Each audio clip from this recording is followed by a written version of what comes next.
be afraid to feel alive. They try to fake a rain, but evil could never kill the vibes. We'll get you right. Born with life, but why stop at living? Being too comfortable nowadays, suspicious. Odds are unforgiving, yet they'll say these words. Live long and prosper. Thinking against us was given some power to trip with. Gotta stick together and protect the children. Odds are unforgiving, yet they'll say these words. Live long and prosper. We've arrived, and you're here, just in time for us to free your mind. No point in distractions, matter of the facts is battling ourselves will only stop us taking action. It's men versus women, weak versus strong, and people were deceived to think that's right versus wrong. We are not gonna get along, but trust the most powerful voice is us speaking up. Walk with us and make some change today. Be yourself, cause you are who you say. Made machines that take emotion away, but being human's beautiful, we can't be replaced. So don't be afraid to feel alive. They try to fake a rain, but evil could never kill the vibes. We'll get you right. Born with life, but why stop at living? Being too comfortable nowadays, suspicious. Odds are unforgiving, yet they'll say these words. Live long and prosper. Thinking against us was given some power to trip with. Gotta stick together and protect the children. Odds are unforgiving, yet they'll say these words. Live long and prosper. They've come to take us over, sit possession by some alternates. And what you call some mirror illusions, actually the opposite. One came in red, the other in pink, all in your head. What do you think? They left you condition, your head in the kitchen, you feel no dizzy, that you're gonna sink. See from these faces that seem nearly corrupt. Plus they can't even tell the difference whether or not that it's us. Wouldn't think that they'd be falling so tough. Yet the power of social media is calling they bluff. If you're the landlord of the White House, then the rent's getting raised. Trying to serve but through these wipeouts got us mentally strained. The supporters of the wars, yeah they're dumb. Activists treated like bums, screaming on the corner begging for change. So live on, prosper, be grateful. Sometimes you tend to avalanche when climbing a steep angle, but I believe in faith, plant my feet so I keep stable. Even when it comes crashing, we'll be climbing the steel cables. You need to save, bro. So don't be afraid to feel alive. They try to fake a realness, but evil could never kill the vibes. We'll get you right. Born with life, but why stop at living? Being too comfortable nowadays, suspicious. Odds are unforgiving, yet they'll say these words. Live long and prosper. Thinking against us was given some power to trip with. Gotta stick together and protect the children. Odds are unforgiving, yet they'll say these words. Live long and prosper.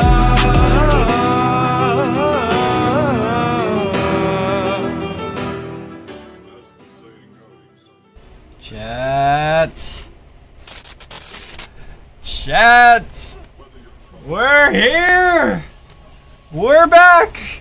Oh my god, my light is very red. I'm very red. What the hell? Can this light like chill? Oh my goodness. Okay, yo, for those of y'all that have no idea who I am already, my name is Senna, C1NNA, the acronym for Created One New Non-Profit Artist. I'm a musician that makes music not for the money, not for the numbers, not for the AI algorithms, not for the analytics and stats, none of that. I make music because I love making music. You feel me?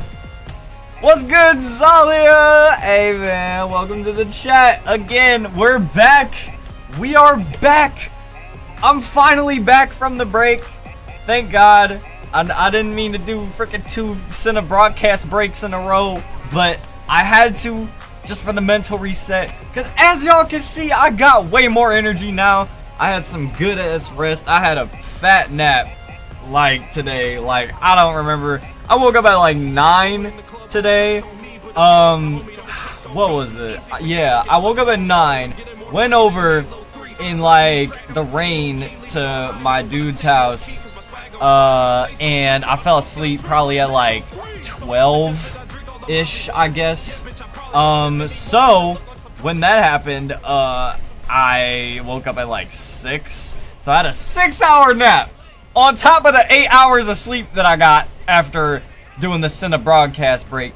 And yeah, Zalia, I don't blame you, because it's like, the Cinna broadcast break really is just there to just have something for people to watch, you know, because like sometimes I'm not here whenever, like, you know, I need to do a stream, because it's like either something's going on or like, you know, like, but I gotta reserve my energy because we are in for the final part of this 3-part breaking down my album series, which, I mean, my god, the fact I need 3 streams, 3, to talk about this project. We're not even done talking about Flesh and Blood yet. Like, are you kidding me? Man, look, we are about to get straight into this, but before we actually do that, we are actually going to, first we're going to mute this, even though I love my verse on this. Ruin the Moment came out literally like more than a week ago, and chat, we literally hit 10,000 streams, technically all time, and counting. Like, bro, this is crazy. Also today, chat, I packaged the 2 CDs that I gotta mail out to our viewers, Astro World and JJ. I will be getting those tomorrow. I'm gonna be going to the post office as long as it's not fucking raining, but like, who cares if it's raining? Because I'm gonna bring an umbrella just to make sure. You feel me? But yeah, chat, Ruin the Moment. Look, we are going crazy, man. Let's just say. And look, more content on the way. I got so much more to do. I gotta edit the show together. I gotta get all the shorts that we ended up doing. I gotta promote all the other things that are about to happen, because I have solo content I have to do too. It's not just Ruin the Moment, you feel me? I gotta do my own content too. You know, look, I already did the little promo for the new YouTube video that's actually on the Cinna.YouTube, which, if y'all don't know already, yeah, I posted a new video on the Cinna YouTube. A full-length YouTube video with a little surprise at the end, which I'm actually gonna just stream for right now, because, I mean, hey, look, y'all need to at least watch the ending, because there's a pseudo music video I feel like y'all needed to look at. I got a lot of people to do the 2-step dance at this function I went to. Hey, man! Hey, W Zalia, though, because, like, what? Like, bro, thank you for teaching people that and showing that to people, because, like, bro, we're trying to get this whole freaking... Look, we're trying to get this whole 2-step dance out to the entire world. We want people to go to the left, to the right, to the left and right again, and then spinning it around once and twice. You feel me? We need the whole world to be doing that. Cause look, man, look, that dance, bro, that about to go crazy, man. I'm not gonna lie to you. That track, absolute banger, absolute freaking banger. But chat, we got some little content for y'all to watch. So if y'all haven't seen this video, it is a 9-minute video, so I'll save you a little bit of time, but just, we got like a pseudo music video of a song that I did over on SoundCloud, actually, with none other than the legendary Sierra ITB in the bonus music right here. And this song actually features quite a few artists on this song, 2 of which we don't talk about anymore, but the other ones, T-Royal and Sierra, shout outs to them for being on this song, and I did the chorus on this song, actually. We are going to do a remix of it one day, but if you happen to go to Cinna Radio on Sierra ITB's page, there is a song known as Just the Beginning. It is an 8-minute song, as you will see right here, 8 minutes. Yeah. At the time this was recorded, this freaking song was, it's still peak, like, to this day. Like, look, The parts in there that we respect the artists for, like, that was peak. I'm not gonna lie. That's why we need to do a remix. We need to do this justice. Cause like, look, they're giving most of the diss tracks like 2,000 plays on the SoundCloud, but like they can't give this a little 1,000 though. Like, come on, man. Look, one day, chat, when we do the remix, people are overly gonna be talking about that song. I can't even lie to you. Even Love Over Lies, like, look, this song is technically unreleased as of right now. You know, like technically, you know, it's on the ITB page. But man, chat, we actually did a sort of official-ish music video on my end for it, which we're actually gonna do that. And yes, real shit, Zalia. Watched it the day it came out, dude. Look, for the people that haven't though, right? Because W Zalia, you feel me? Real one, going and freaking watching it the moment it came out. You feel me? Look, it came out like a day ago. So we gon' just show this part of the video, y'all. And hey, look, if y'all haven't already, make sure to type !socials or !social.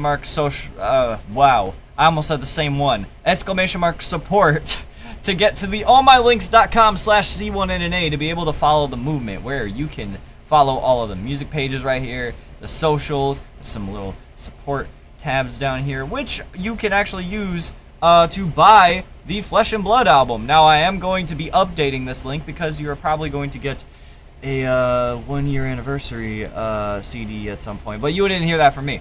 But you can listen to Flesh and Blood on Spotify, YouTube, SoundCloud, Apple Music, and all the above right here, or you can buy the CD. 2 people already have from this stream. It's only 15 bucks. This freaking CD right here is not going to be available for long. I only have a few more copies of the first edition, so all of the ones that people buy are going to be signed copies, because those are the only ones I'm going to be issuing out. And then afterwards, it's going to be, you know, it's going to be the other ones. You feel me? Drew! Oh my god, wait, I just saw it. Drew! Bro, how you doing, brother? We have returned. We're going to be breaking down the rest of the freaking album, bro. Oh my god. And yeah, for those of y'all that haven't seen this video yet, because Drew, I'm sure you might have seen this video, but if you haven't, over on ITB's page, we actually have a song called Just the Beginning, and I wrote the chorus on this, like, before this whole song got, like, featured out and had, like, Sierra, Spare Tire, we don't talk about that guy, the other person that we don't talk about that comes right after my chorus and just ruined the song, and T Royal, who's a goat. We love T Royal and Sierra. But yeah, I wrote the chorus for Just the Beginning. I felt like it'd be fitting to put on this little video because it's called A New Beginning. You know, it's a whole like reintroduction to everything that's been going on, because I mean, man, the last time I posted a YouTube video, y'all, like, let me just tell y'all, the last time we posted a YouTube video was legit over a year ago. This was in May when the BBL Drizzy beat giveaway was, you know, kind of a niche topic, because like people don't talk about the fact that this happened anymore. But you know, I had this video here just in case people were to research it. But yeah, it's been a really long time since I made a video, y'all. So this video right here actually showcases a brand new, quote-unquote, music video. You feel me? So we're gonna actually watch it before I get into the rest of this album. So, without further ado, I've had something cooking for so long. Oh my god. Yes, sir. Oh, you commented. Wait, what? You did? What? I didn't see it. Wait, maybe I gotta refresh the page. Hold on now. Hold on now. I was like, wait a minute. When did this happen? Aw, shit. Did they filter the comment? What? Ain't no way. Ain't no way, bro. Did they filter the comment out? Hold on. I need to go to YouTube Studio now. I believe you. I believe you. I just need to go and see what the hell they did. Because I know they said that you commented. Hold on now. Wait a minute. Now wait a minute. Hold on. Was it filtered? Is there like a... Okay, sort by newest. Hold on. Held for review maybe? Oh, it it held you for review because of the F-bomb you fucking dropped in there. Hold on. Hold on. Chat is off the hook. What you mean, Sam? First of all, Samster, welcome to the chat. By the way, I see you're on the YouTube side of things. Everybody's on the Twitch side with it. I would never say the fucking F-bomb as you say fuck right there. Can you slow down? The chat is going too fast, man. I mean, I don't know what you mean, man. The chat's only on the Twitch side, you feel me? Look, soon enough it's gonna get to the point where we can't catch up. Cause this is just the slow version of the chat. You feel me? This is the slow version of the chat, Samster. You feel me? I would never Drew, you crack me up, bro. Let me make sure your comment is approved so then I can comment on your comment because, you know, freaking YouTube don't look. YouTube want to be all family friendly even though it's got a kids version of YouTube out there. Like that's what I don't get. Is like YouTube has a kids version, but like they want to make their actual platform kid friendly. Like, okay, man. Yeah, okay. Makes sense. I totally get it. Yep. I totally understand that. Yeah, let me... Man, and it's still... Hold on. It's not displaying on my YouTube channel. Hold on. Oh my god. Do I gotta refresh YouTube? I'm on my phone, chat. Give me 1 second. I want to make sure Drew's comment gets responded to because I know you commented on it. Oh, okay. Yeah, they're not gonna show it. Alright, Drew, when it shows on my page, I will respond to your comment. I swear. I don't know why it's not displaying publicly, but we're gonna figure it out. Okay, look. Hold on, I'll even refresh the page. Hold on, maybe it'll show on the stream side and not my phone side for a reason. Watch this. Bro, you see this? Oh wait, do I gotta, hold on, sort by newest. Here we go. Okay, now I can see it. I'm not on the right account to freaking heart it. Hold on. I liked it though. Hold on. We know it's there. Hold on. Newest comment. Heart. Boom. Freaking. How do I? Oh, here we go. Alright. Chat, I'm figuring it out. I'm figuring it out. Hold on. We're about to get it. W. Drew. Thank you for the support. Exclamation mark. Fire emoji. Love emoji. 100 emoji. Boom. We did it. Pyro's here too! Let's fucking go! Reply by spitting. You know what, Drew? No, because you know what? I'm gonna show you a short, actually. No, now that you say that, because you just said that, no. Cause, you know why I don't say that? I'm gonna, chat, you're gonna know why I don't say that. What Drew typed in the chat. Because there is a very specific reason why I don't say that. I really need to show y'all the exact short that I said this. Okay, or it's not gonna be here, it's gonna be on my personal Instagram because, you know, of course, did I really private that? There's no way. No, they were on my music YouTube at first, and then I took them off, and then I never reposted them. But trust me, there is a reel on my page that explains why I don't say the dreaded S word that ends with I. You know, there's a very specific reason. It's this, I think. Oh my god. Okay, hold on. All right, we gotta restart the reel. But Drew, this is Drew, this is exactly why. Watch this. Ohio Skibbity Sigma Yacht Riz. Now that I have your attention, if you ever hear me say something like that in public, you can personally come up to me and shoot me in the head. If you There you go. In GTA though, in GTA, we don't condone.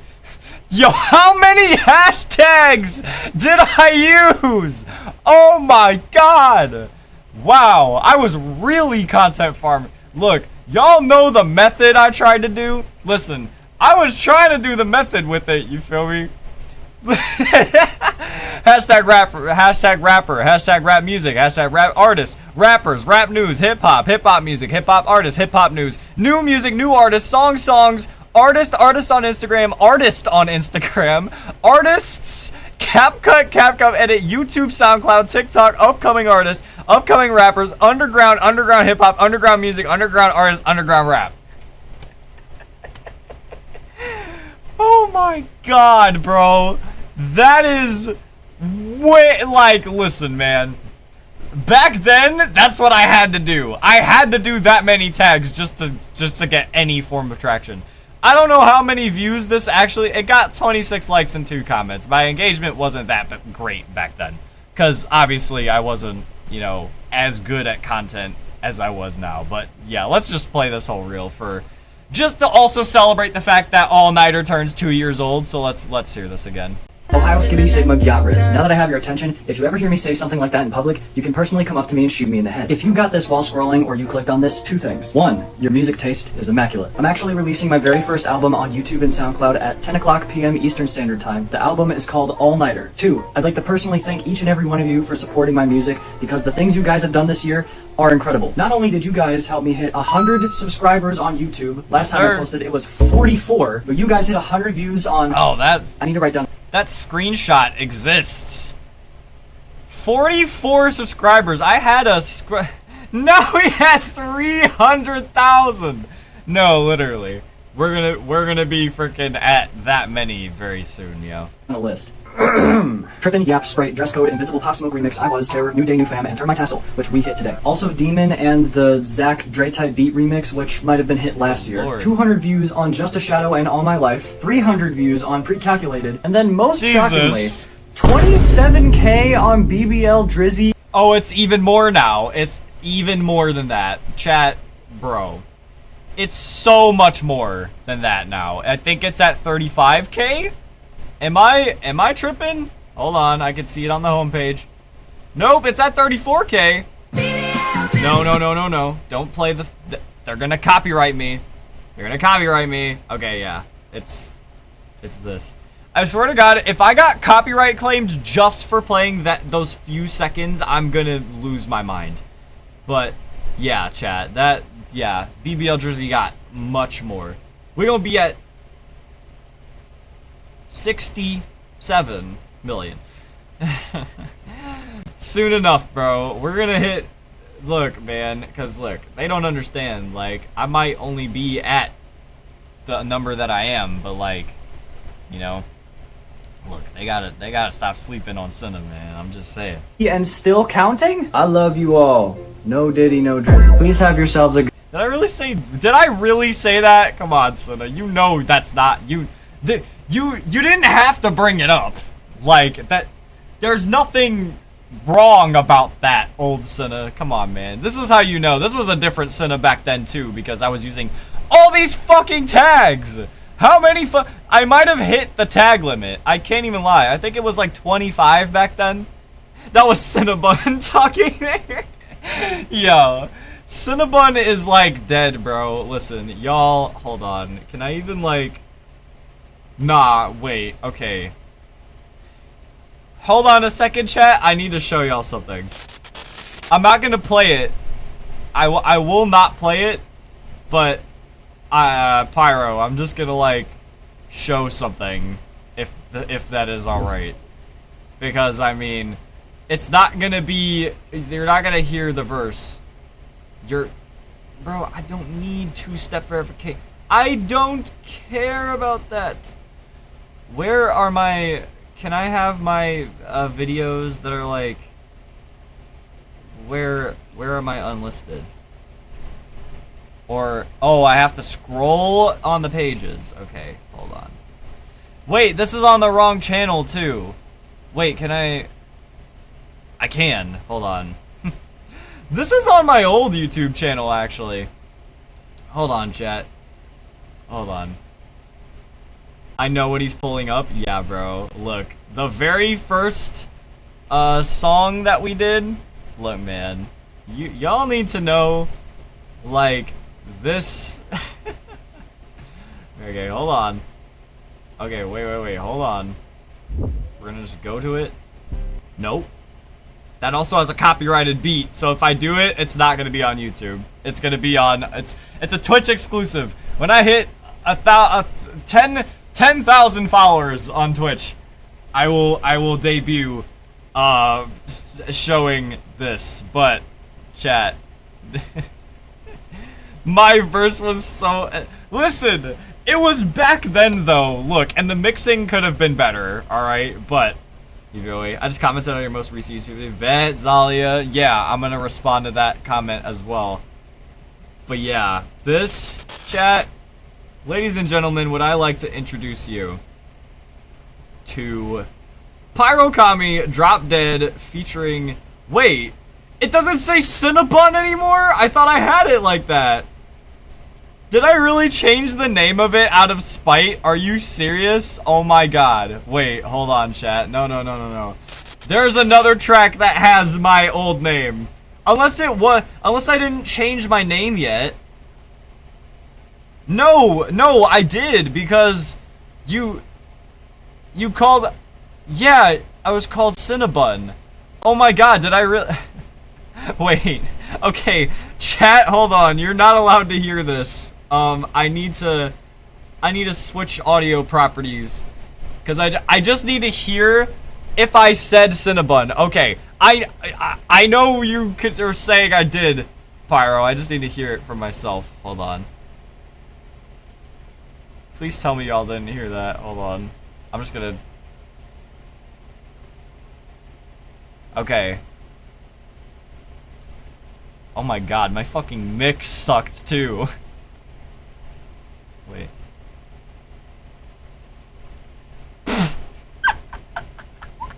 Yeah, I did say that. I did say Cinnabon. But in the widest way possible. I said, you got destroyed by Cinnabon. Like, get the fuck out of here, bro. The fucking nerd emoji, like, you got destroyed by Cinnabon. Like, a fucking, bro. When y'all actually hear this track, which is not gonna happen for a really long time, bro, y'all are gonna call back to this and fucking be like, oh my god, this is the track he was talking about. Holy shit. Yeah, so, but yes, this was my very first verse. And by the way, Pyro's part ends at like a minute 18, I'm pretty sure, or like somewhere along those lines. Yeah, Pyro, that was a real thing. Pyro said in the song, by the way. He really said, giggity giggity, look bitch, I'm Quagmire. That was a line. Yep, that was a line. From the one and only Pyrokami. This guy taught me how to rap, by the way, technically. Or at least, he's the one that I was influenced by to be able to start rapping. Look at how far we have come as artists, bro. We have come a long way, is all I'm gonna say. Oh my god, I just showed that. Whoops. Well, not like y'all can see it. Whoops. I'm honored and quite frankly humbled. Look, man. Look. It's all good because, like, you know what I mean? Like, bro. Hold on. Yeah. Chat, I might need to make that track private specifically because I think I just flashed the link. So give me 1 sec so y'all can't find this. Cause I can't believe I just did that. Hold on. Can I restore? Oh my god. Okay, hold on. I need to private it before somebody finds it. Hold on. Can I view my channel? Good lord. I am not great when it comes to not leaking shit, dude. Oh my fucking god, every single time. I have a lot of partially blocked shit too. Like, hold on. Okay. Get this. Yeah, we are changing this to private. But I can share it privately, technically. Okay, save. Okay. Now people are not able to view it because it is privated. Okay. Now that we got that out of the way. Oh my god. Oh! I'm leaking shit again! Stop! Cinna! Stop it! Oh my god! Fuck! Yo! I didn't mean to do that! Dude. Oh my god. Well, I can't unlist that, so whatever y'all saw, don't worry about it. Okay, Tom Holland. I low-key see it. Oh, good lord. Good night, and get some sleep, because I have not been getting any sleep. Ohio. Real. Oh god, don't repeat that. Okay, yeah. But chat, anyway, long-winded way to say that was the reason why I don't say it. Because if I say it, then yeah, it's my alternate. Wow, I was even making alternates back then. Oh, okay. What is happening? Alright, there we go. But yeah. The chat, we have come a long way. We were at 44 subscribers, now we're at 300, and like, look at this. 300 subscribers. For some people, that probably doesn't sound like a lot, because people were trained to think, oh, but it's not 1,000. Oh, but it's not Wait a minute. like... Did I switch my audio properties? Yes, I did. Yes, I did. I had to make sure.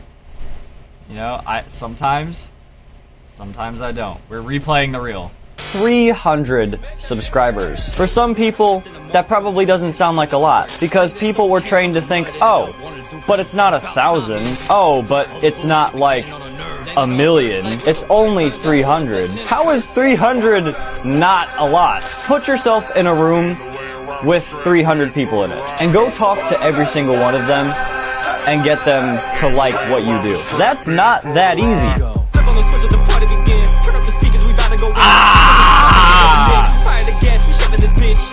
Oh!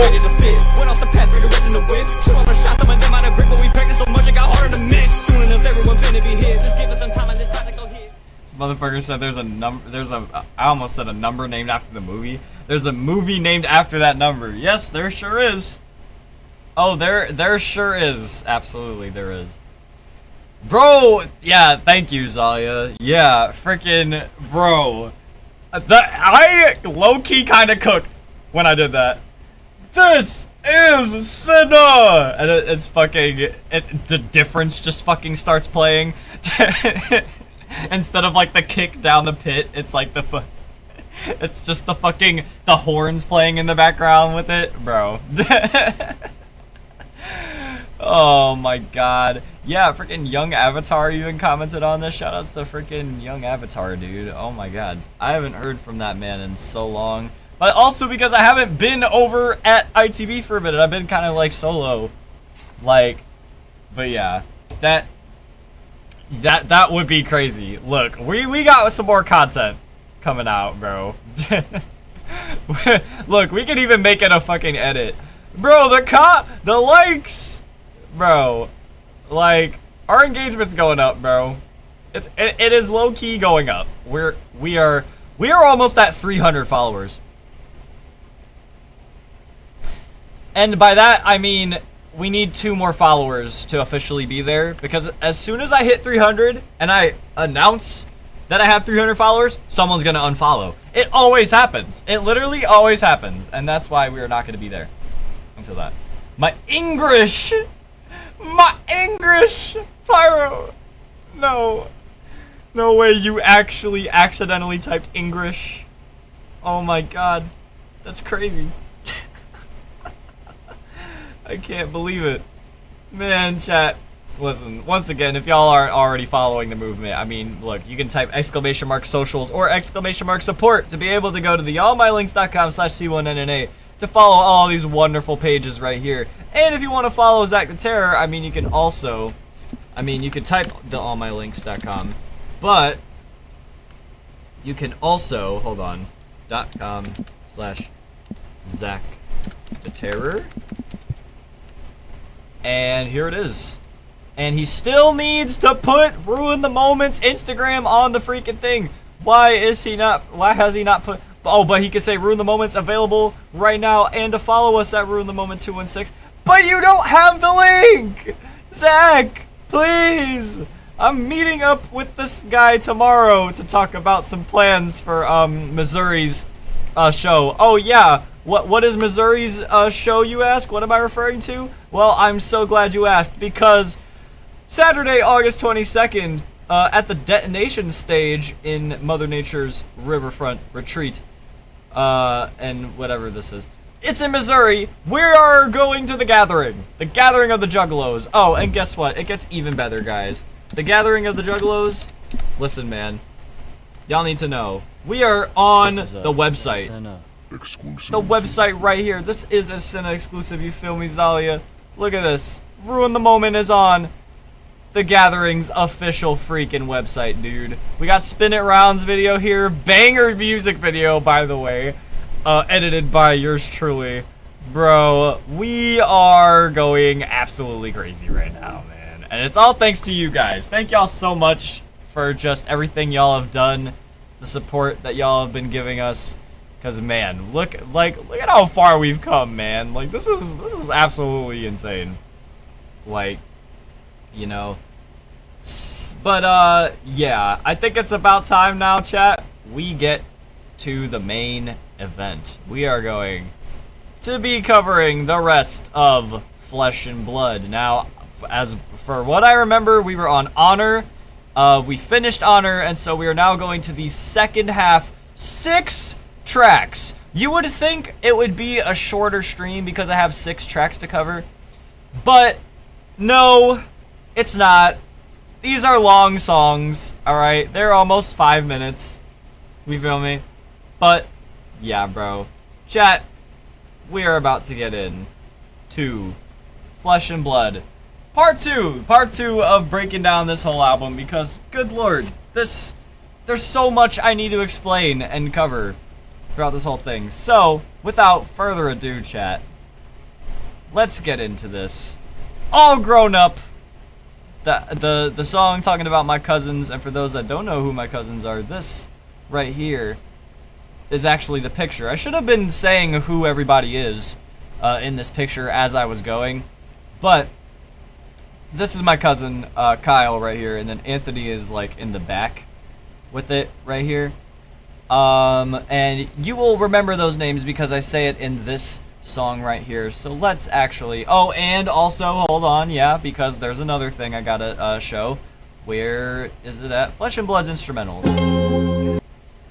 So, chat, the first beat that's on here was actually produced by this guy, GDB1. Now, here's the thing, chat. I have attempted to reach out to this guy. Yeah. 3 years ago. That was the last time this guy ever posted.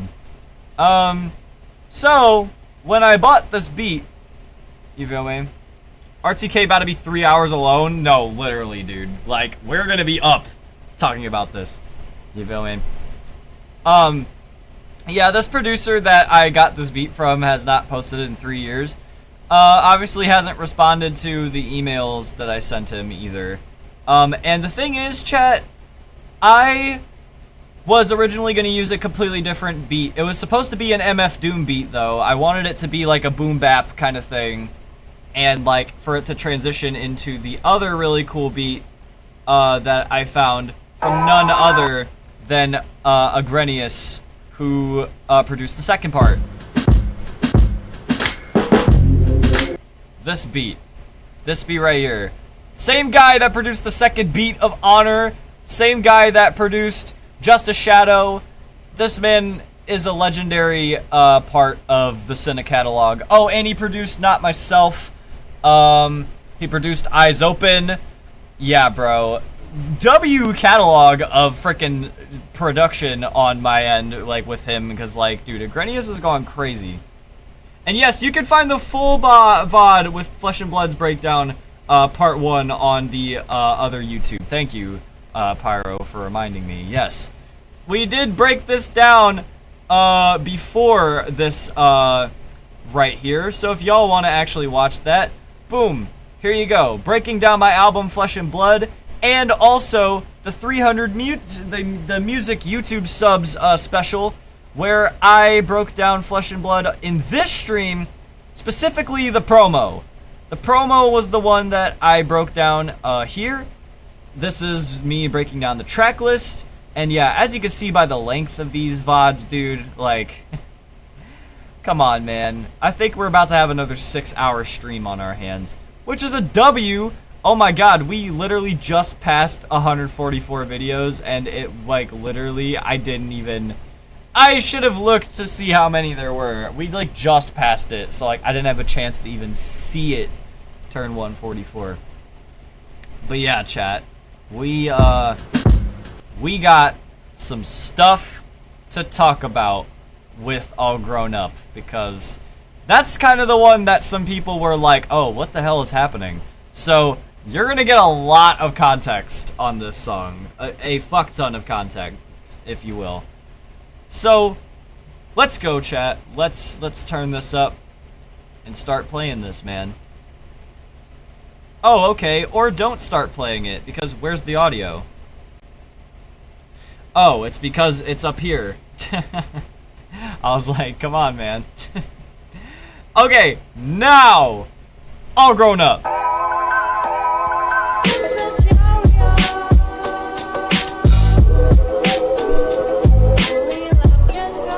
All grown up, man, it's about time. Felt like only yesterday when I was playing video games, chilling with my downtime. What you know about them hangouts with your cousin? Staying up late eating Doritos and Frito-Lays, having discussions about the life we live outside of grandma's house. Dressing up for those occasions like Christmas, Thanksgiving, showing down on all you could eat. When life was carefree. And we played Minecraft up on the 360. Much like my verses, I've never went gold. Ah, see y'all, look, I gotta break that one down. Okay, so, yeah, so, like, obviously the start of the song, very nostalgic, very, like, alright, we're going back to those days, you feel me? Those days when we were younger type shit. That shit was a very fond memory of mine, was hanging out with my cousin, you know, as I said, staying up late eating Doritos and Frito-Lays, you know, we always had the chip bags with it. It's like, whenever we, like, hung out, it's like, you know, we always overly had snacks to be able to have whenever we had, like, the sleepovers and shit. And yeah, the Xbox 360 childhood console, man. Look, I may have grown up with Nintendo, but man, did I love the Xbox. I never knew what games to get.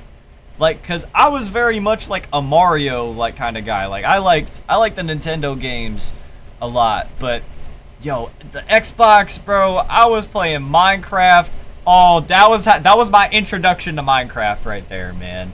The 360 days of Minecraft, bro. That was fucking amazing. Like, bro, I built like roller coasters and shit. Bro, I remember. Chat, here's a story for y'all, because if y'all recognize this name I'm about to put in this search bar, if y'all know this guy right here, if y'all know this guy, then you will know childhood right here, bro. This guy, along with a lot of other Minecraft YouTubers, this was kind of the only one that survived that, like, you know, like that wave of, like, because a lot of Minecraft YouTubers, like, slowly got filtered out as we learned they were very terrible people. But this guy was not one of them. He was actually not one of the terrible people, and he was actually a very childhood staple for me. And look, for those, I'm gonna bet you it's one of his most popular videos now. Oh, actually, oh, yep, here we go. Trip to the moon.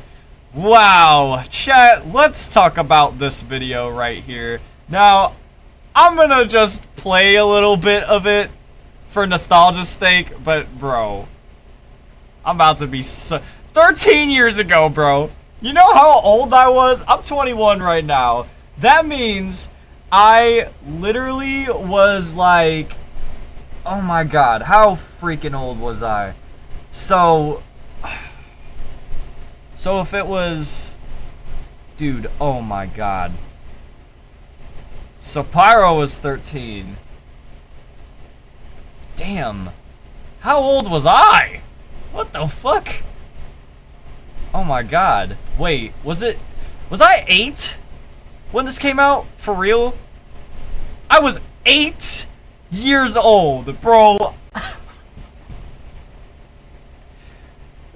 To say that out loud, look, first of all, W Zalia for the calculation. Because, look, I would have done it faster in my head, but I was thinking, like, there's no way I was under double digits when this came out. No, I was 8. And, wow. So I might have been either 9 or 10 when I discovered Stampy. Because, yeah, he was not even, like, close to episode 200, like, when I was watching him. Yeah, like, I was on the almost 100th episode. I think I watched him when he was, like, yeah, like, I kind of watched a little bit more after that. Like, oh, Lunar Friends? Yeah, oh my god, so much memories right here, dude. Oh my god, it is actually so crazy how long ago this was. Chat. Hello, this is Stampy, and welcome to a Minecraft Let's Play video. Oh, that intro is so... Oh my god. My heart. I grew up with this man. Oh my god. Dude. Yeah, and look, this guy right here, I was very disappointed when my rocket ship didn't work. Look, man.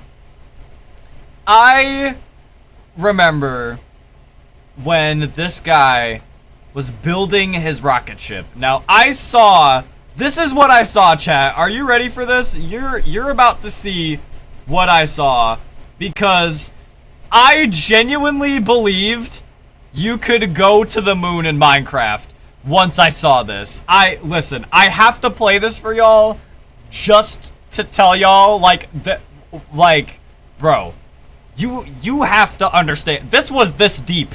This Minecraft shit was this deep. Boots on, that's going to weigh me down so I don't have low gravity. The way I'm going to do it... Oh yeah, and he even said the iron boots weigh you down so gravity doesn't lift you up. Like, of course I believe, like, listen, I was, like, not even, like, I wasn't even, like, old enough to know, like, you could edit videos and shit. Like, I was very young to the internet. Because I'm going to hold my breath, and I'm very good at holding my breath, so here we go. Oh wait, hold on. Where's the part where he flew? Hold on. I need to get to the part where he flew. Hold on. Into the engines. I'm gonna have to find some sort of food to power it. Okay, well, what should I get? If I get some orange and some white wool, and then if I make some fences, then I can make the official Mr. Stampy Cat flag, and I can mark the moon. I can leave my mark.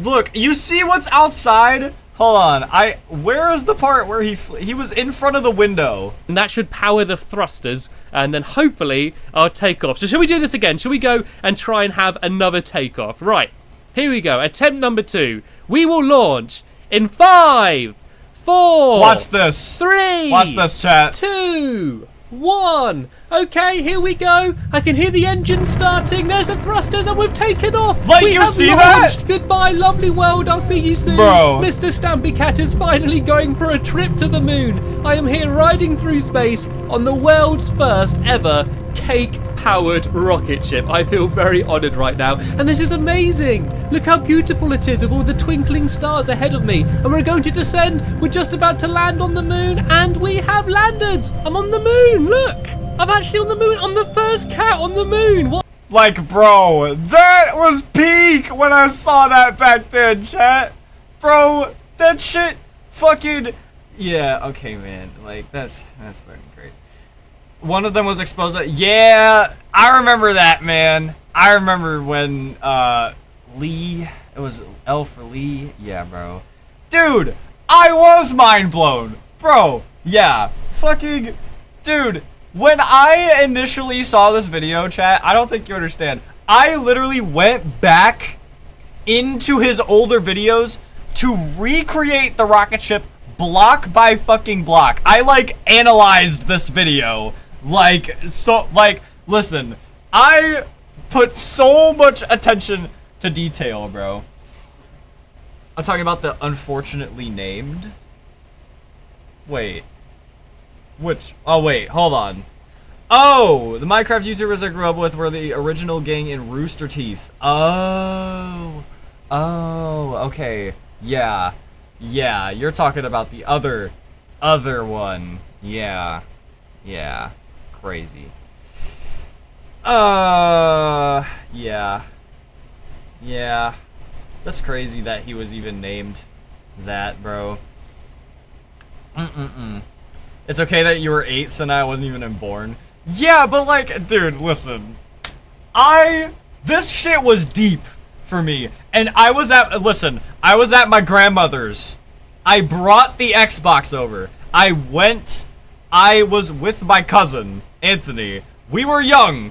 Okay, so he was like 3 years younger than me. So if I was like 9 or 10, then he would have had to been like 6 or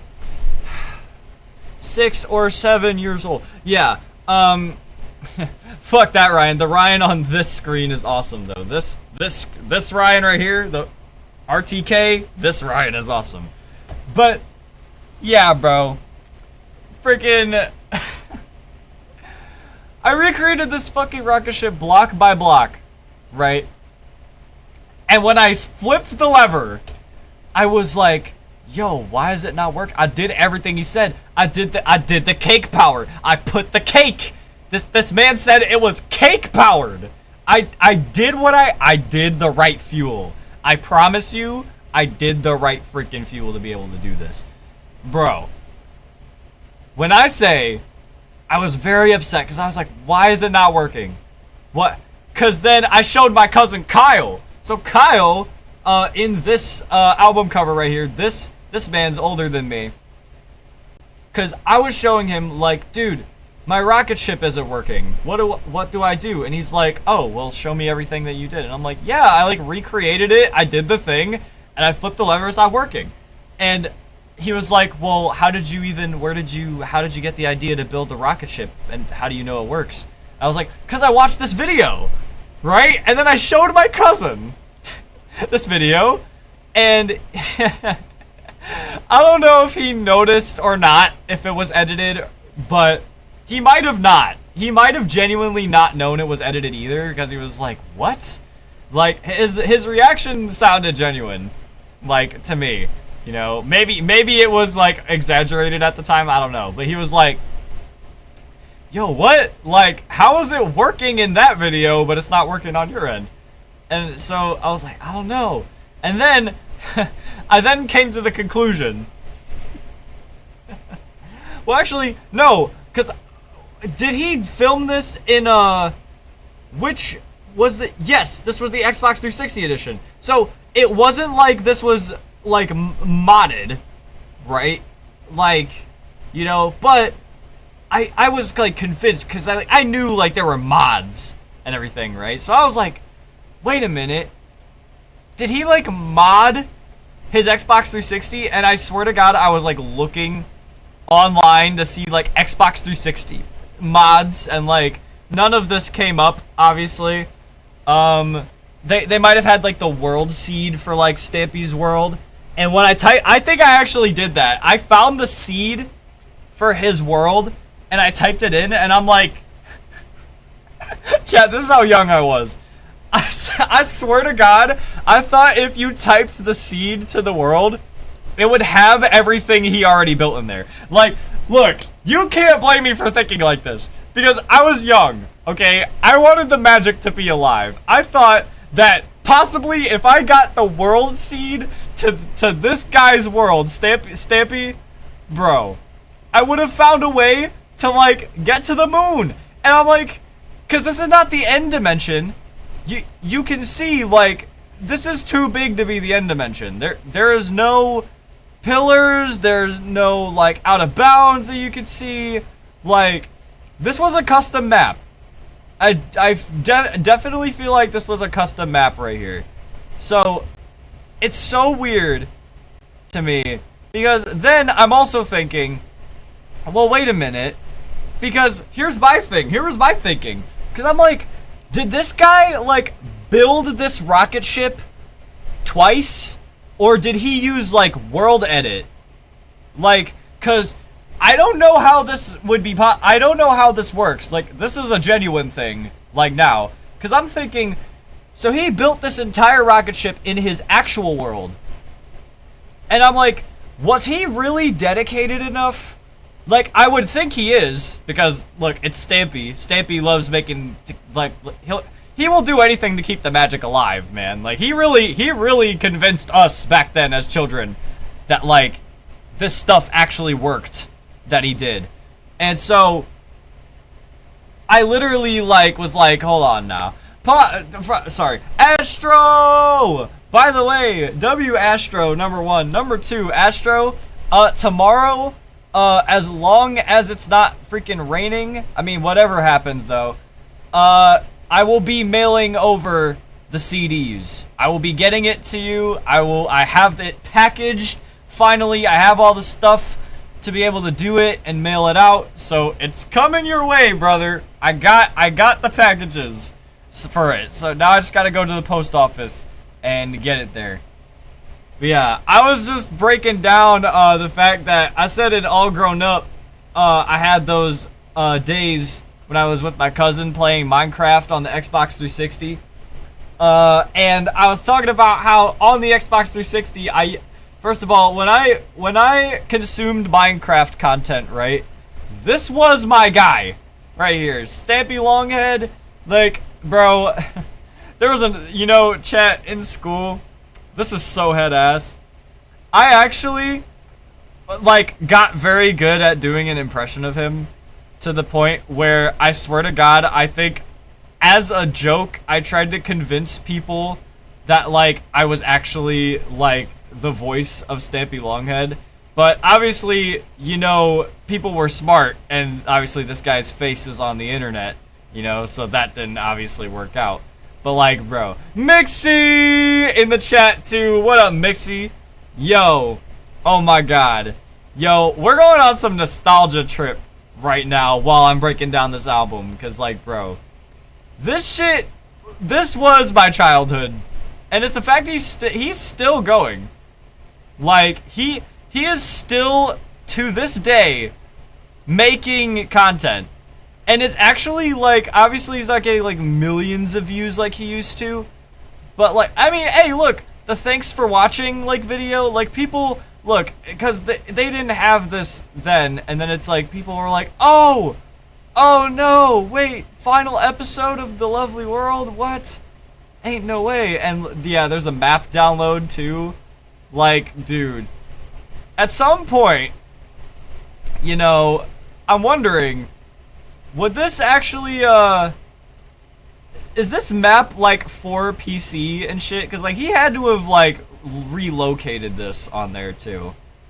But, oh my God, dude. Like, yeah, this guy was my childhood, all I gotta say. But, yeah, with that line, by the way, with the Minecraft part, there's another bar with the 360 as well. We're down on all you could eat. When life was carefree. And we play Minecraft up on the 360. Much like my verses, I've never went gold. So, that line right there. Yo, Abdul. Yo, welcome to the chat, man. Hey, man. Oh, good night, y'all. I'll be sure to finish the stream through YouTube. Hey, alright, Zalia. You have a good night. Yo, we are going to be breaking down the rest of this freaking album, man. But yeah, Abdul, how are you doing, man? I'm currently breaking down my my album that came out over a year ago. We actually did a breakdown of it. We actually did 2 parts already, breaking down both the promo end of it and then also breaking down the first half of the track list, which is actually, yeah, it's on the YouTube page. So if you're able to see the lives, this 300 Mewtwo. Why do I keep saying 300 Mewtwo music? Like I can't say it right because of the fact that I put it as music YouTube and not YouTube music. I need to change that. But yeah, 300 music YouTube subs. I did the Senna breakdown, Flesh and Blood, and I also did another part where I did the track list. And today is now the next part where we're going to be breaking down the rest of the album. We have 6 tracks to get into. They're all very long, and with how much I've been explaining just the first 30 seconds of it, yeah, we're gonna be in for a really long freaking stream. But yeah, chat. So that bar about playing Minecraft on the 360 and then saying, much like my verses, I've never went gold. So obviously, if you're familiar with how, like, music and certifications, there's like music certifications, right? Music can go gold or platinum or diamond, you know? Like, so I think if you go gold, it's like you sell like 500,000 units, I think. Is that what that means? I think it's 500,000. How many is that actually? How many streams to go gold? Yeah, I was right. It's 500,000 units. Yeah. So, when I say much like my versus another one gold, obviously I'm talking about the streams, but chat, there is a service on Xbox's end, if you know anything about Xbox, known as Xbox Gold. Xbox Live Gold. Now, I had Xbox Live. I actually looked up how to get free Xbox Live. Yeah, I had to make up an email, which is why my actual Microsoft account is no longer a thing, because I think I used like some weird, like, I don't remember what one. I really looked up on YouTube how to get free Xbox Live, and I did the tutorial and it worked. So I'm not gonna explain it, you know, but yeah, I wanted to get Xbox Live Gold, but yeah, it's no longer a thing actually. Unfortunately, and I never got to use Xbox Live Gold, but when you use Gold, it actually lets you do more than just regular Xbox Live, and in fact, I think I needed to have Xbox Live Gold, in order to, play Mortal Kombat online, or I think it was, Minecraft online. Yeah, it was an old service. I think this is exactly, there it is. The Xbox Live, this is a really old screenshot, by the way. Good lord. Yeah, can we bring, like, this aesthetic back, bro? Like, I loved the old Xbox aesthetic with, like, that futuristic looking, like, look, man. The Xbox aesthetic, like, that shit was peak, man. Look at these Xbox Live Gold membership cards. What y'all know about these? I never had one of these. My brother Tyler did, though. You know, if you know anything about that. I got stuff to do, so I'm gonna leave, but I will watch later. Alright, Abdul. Hey, yo, you take care. Thank you for popping in to stream. You feel me? Yes, Xbox Gold was peak, Pyro. Oh my god. Bro, I never had it. I only had normal Xbox Live. So I kind of missed out on a lot of things. And also because the service is discontinued, certain achievements in games, I'm no longer able to get.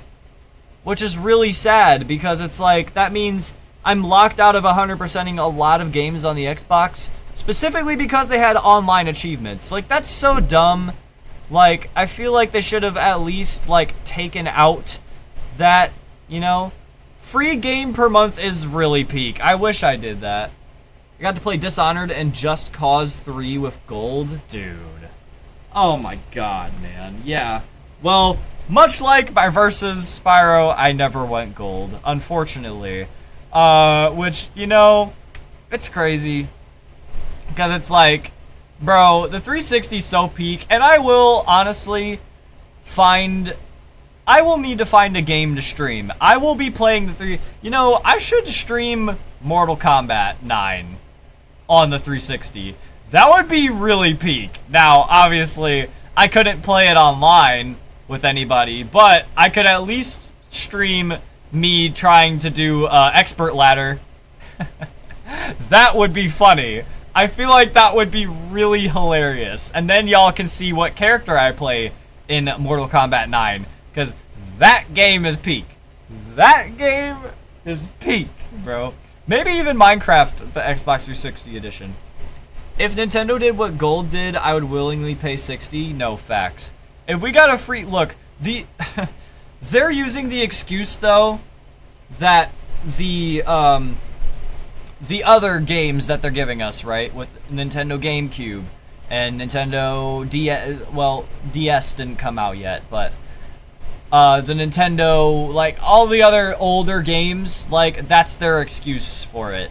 Is that, oh, well, there are free games you're getting. They're just older and not ones that you can purchase physical media for, so you have to pay for the other ones, and if you don't, then we're gonna sue you because you're stealing from us for piracy. You know, it's just dumb. It's so stupid, and of course reselling, like, makes it even harder. But that's a whole nother fucking conversation. All I'm gonna say, chat, back then when the games that we were able to play were available and they weren't locked behind, like, super expensive paywalls, those were the days, man. And we play Minecraft up on the 360. Much like my verses, I've never went gold. Could go live, but offline's my home. Oh, wow, I continued the bar. I completely forgot. Yeah, I literally said, much like my verses, I never went gold. Could go live, but offline's my home. Literally, because I didn't actually go online. I could have went on Xbox Live to play games, but most of my time on the Xbox was not online, actually. Which I think a lot of people are like, what? Like, that's crazy, because it's like, you could have gotten so much out of that. But, yeah, I wasn't the type to hop into Call of Duty lobbies. I didn't have Call of Duty. And the only time I did play Call of Duty was when I was playing with my cousin. Which I get into in this verse, actually. I actually do say that. You know, it's comments like these that I'm like, first of all, welcome to the chat, number one. But number two, I mean, that's really your first message in the chat, though, brother. Like, you couldn't have just said, yo, like, what's good? Like, how's stream going? Like, you know, like, just something, you know, like, I feel like, look, people kind of just say things to say things, and it's like, look, if you're one of those people to just do that, like, it's cool, you know, like, you know, it's just a fact, man. All right, well, opinions will be opinions at the end of the day, brother. Anyways, here's a deep cut. If you play a free game like World of Tanks on Xbox Live, you can. Oh, dude, yeah, World of Tanks, bro, fucking deep cut, cause like I don't even remember World of Tanks. That is a really elite, like, hold on, that is some elite ball knowledge. World of Tanks, dude. Have I seen this game? Okay, well, I wasn't trying to go to the website. Really? You mean to tell me when I type World of Tanks, it took me to the... Yo, okay, man. Jeez. Oh my god, yep, there it is. Combat Ready Starter Pack? Good lord. Good lord. That is insane. Chat, oh my god, there's also... Dude, this was when I discovered, like, game demos, too. Chat, hold on, wait. I'm gonna pull up this game. I don't remember what it's called. I think it was like Is it?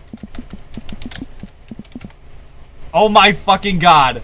Chat, what do y'all know about fucking Doritos Crash Course? Do any of y'all remember this game? Oh my god, what a game. Holy shit. This was like the introduction to like my freaking like this. I think this was a game demo. The streets won't forget Doritos Crash Course. Hey, for real, dude. Can you get Doritos Crash Course on PlayStation? No. Bro, absolute classic though. Y'all, look, this was a very, very, like, is this on PC? Can I find a way to emulate this? Can I, like, find a way to get that? Because, like, Doritos Crash Course was super peak, bro. Like, oh my god. I remember the fuck out of this game. This was, like, one of the only games that I had. My demo on Xbox was Trials HD. Oh. Oh my god.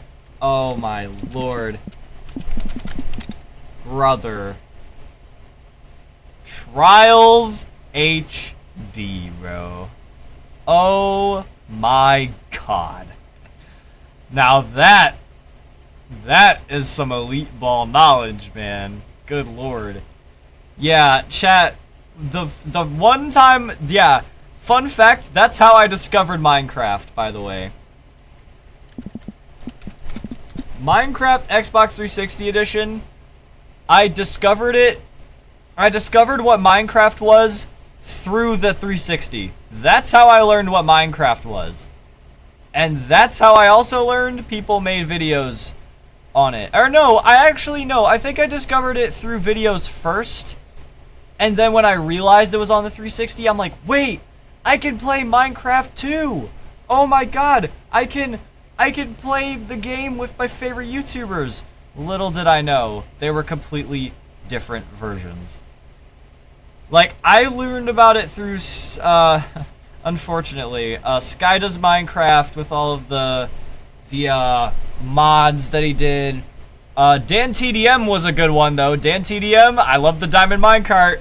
Hey, man, what y'all know about it, though? Because, like, bro, and, like, yeah, just, like, that whole... Oh my god, the whole freaking, like, dude. Like, the amount of YouTubers I learned about through Sky Does Minecraft, and then, like, that's how I also learned about Ant Venom. I learned about, SS Sunday. Oh my god, Captain Sparkles. Like, come on, man. What do y'all know about these fucking people I'm talking about right now? Come on. My 13-year-old self instantly built the Tower of Pimps. Oh my god, bro. Yeah, Rooster Teeth, dude. I didn't even watch Rooster Teeth when they were playing Minecraft. I didn't really know who Rooster Teeth was.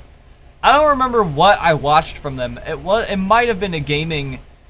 No! You know how I found out about Rooster Teeth? This! What do y'all know about Surgeon Simulator? Oh my god, we're getting into some ball knowledge. Ball knowledge. Oh my god, they want you to forget about this. Yeah. What the fuck? Oh, what do y'all know about Surgeon Simulator, bro? You threw it against the wall like a wet paper towel. Dude, yeah, this is how I learned about Rooster Teeth, dude. Oh my god, that was my introduction to him, I believe. Holy shit. That's so funny. Oh my god. You gotta watch the first 3 episodes of Minecraft one day? Yeah, I gotta do that. Chat, that might be like a stream react like thing. I might do reaction streams and shit. But yeah, bro, Surgeon Simulator. Oh, man. What a game this was. My god. And the fact that, like, you had to use, like, the saws and, like, the... Oh, my god. This game... You should do reaction streams. Dude, I mean, technically I'm doing it through music, but like, videos? Look, I feel like we should have a segment where like, y'all should send in videos for me to react to, and I'll literally just chill on stream reacting to videos.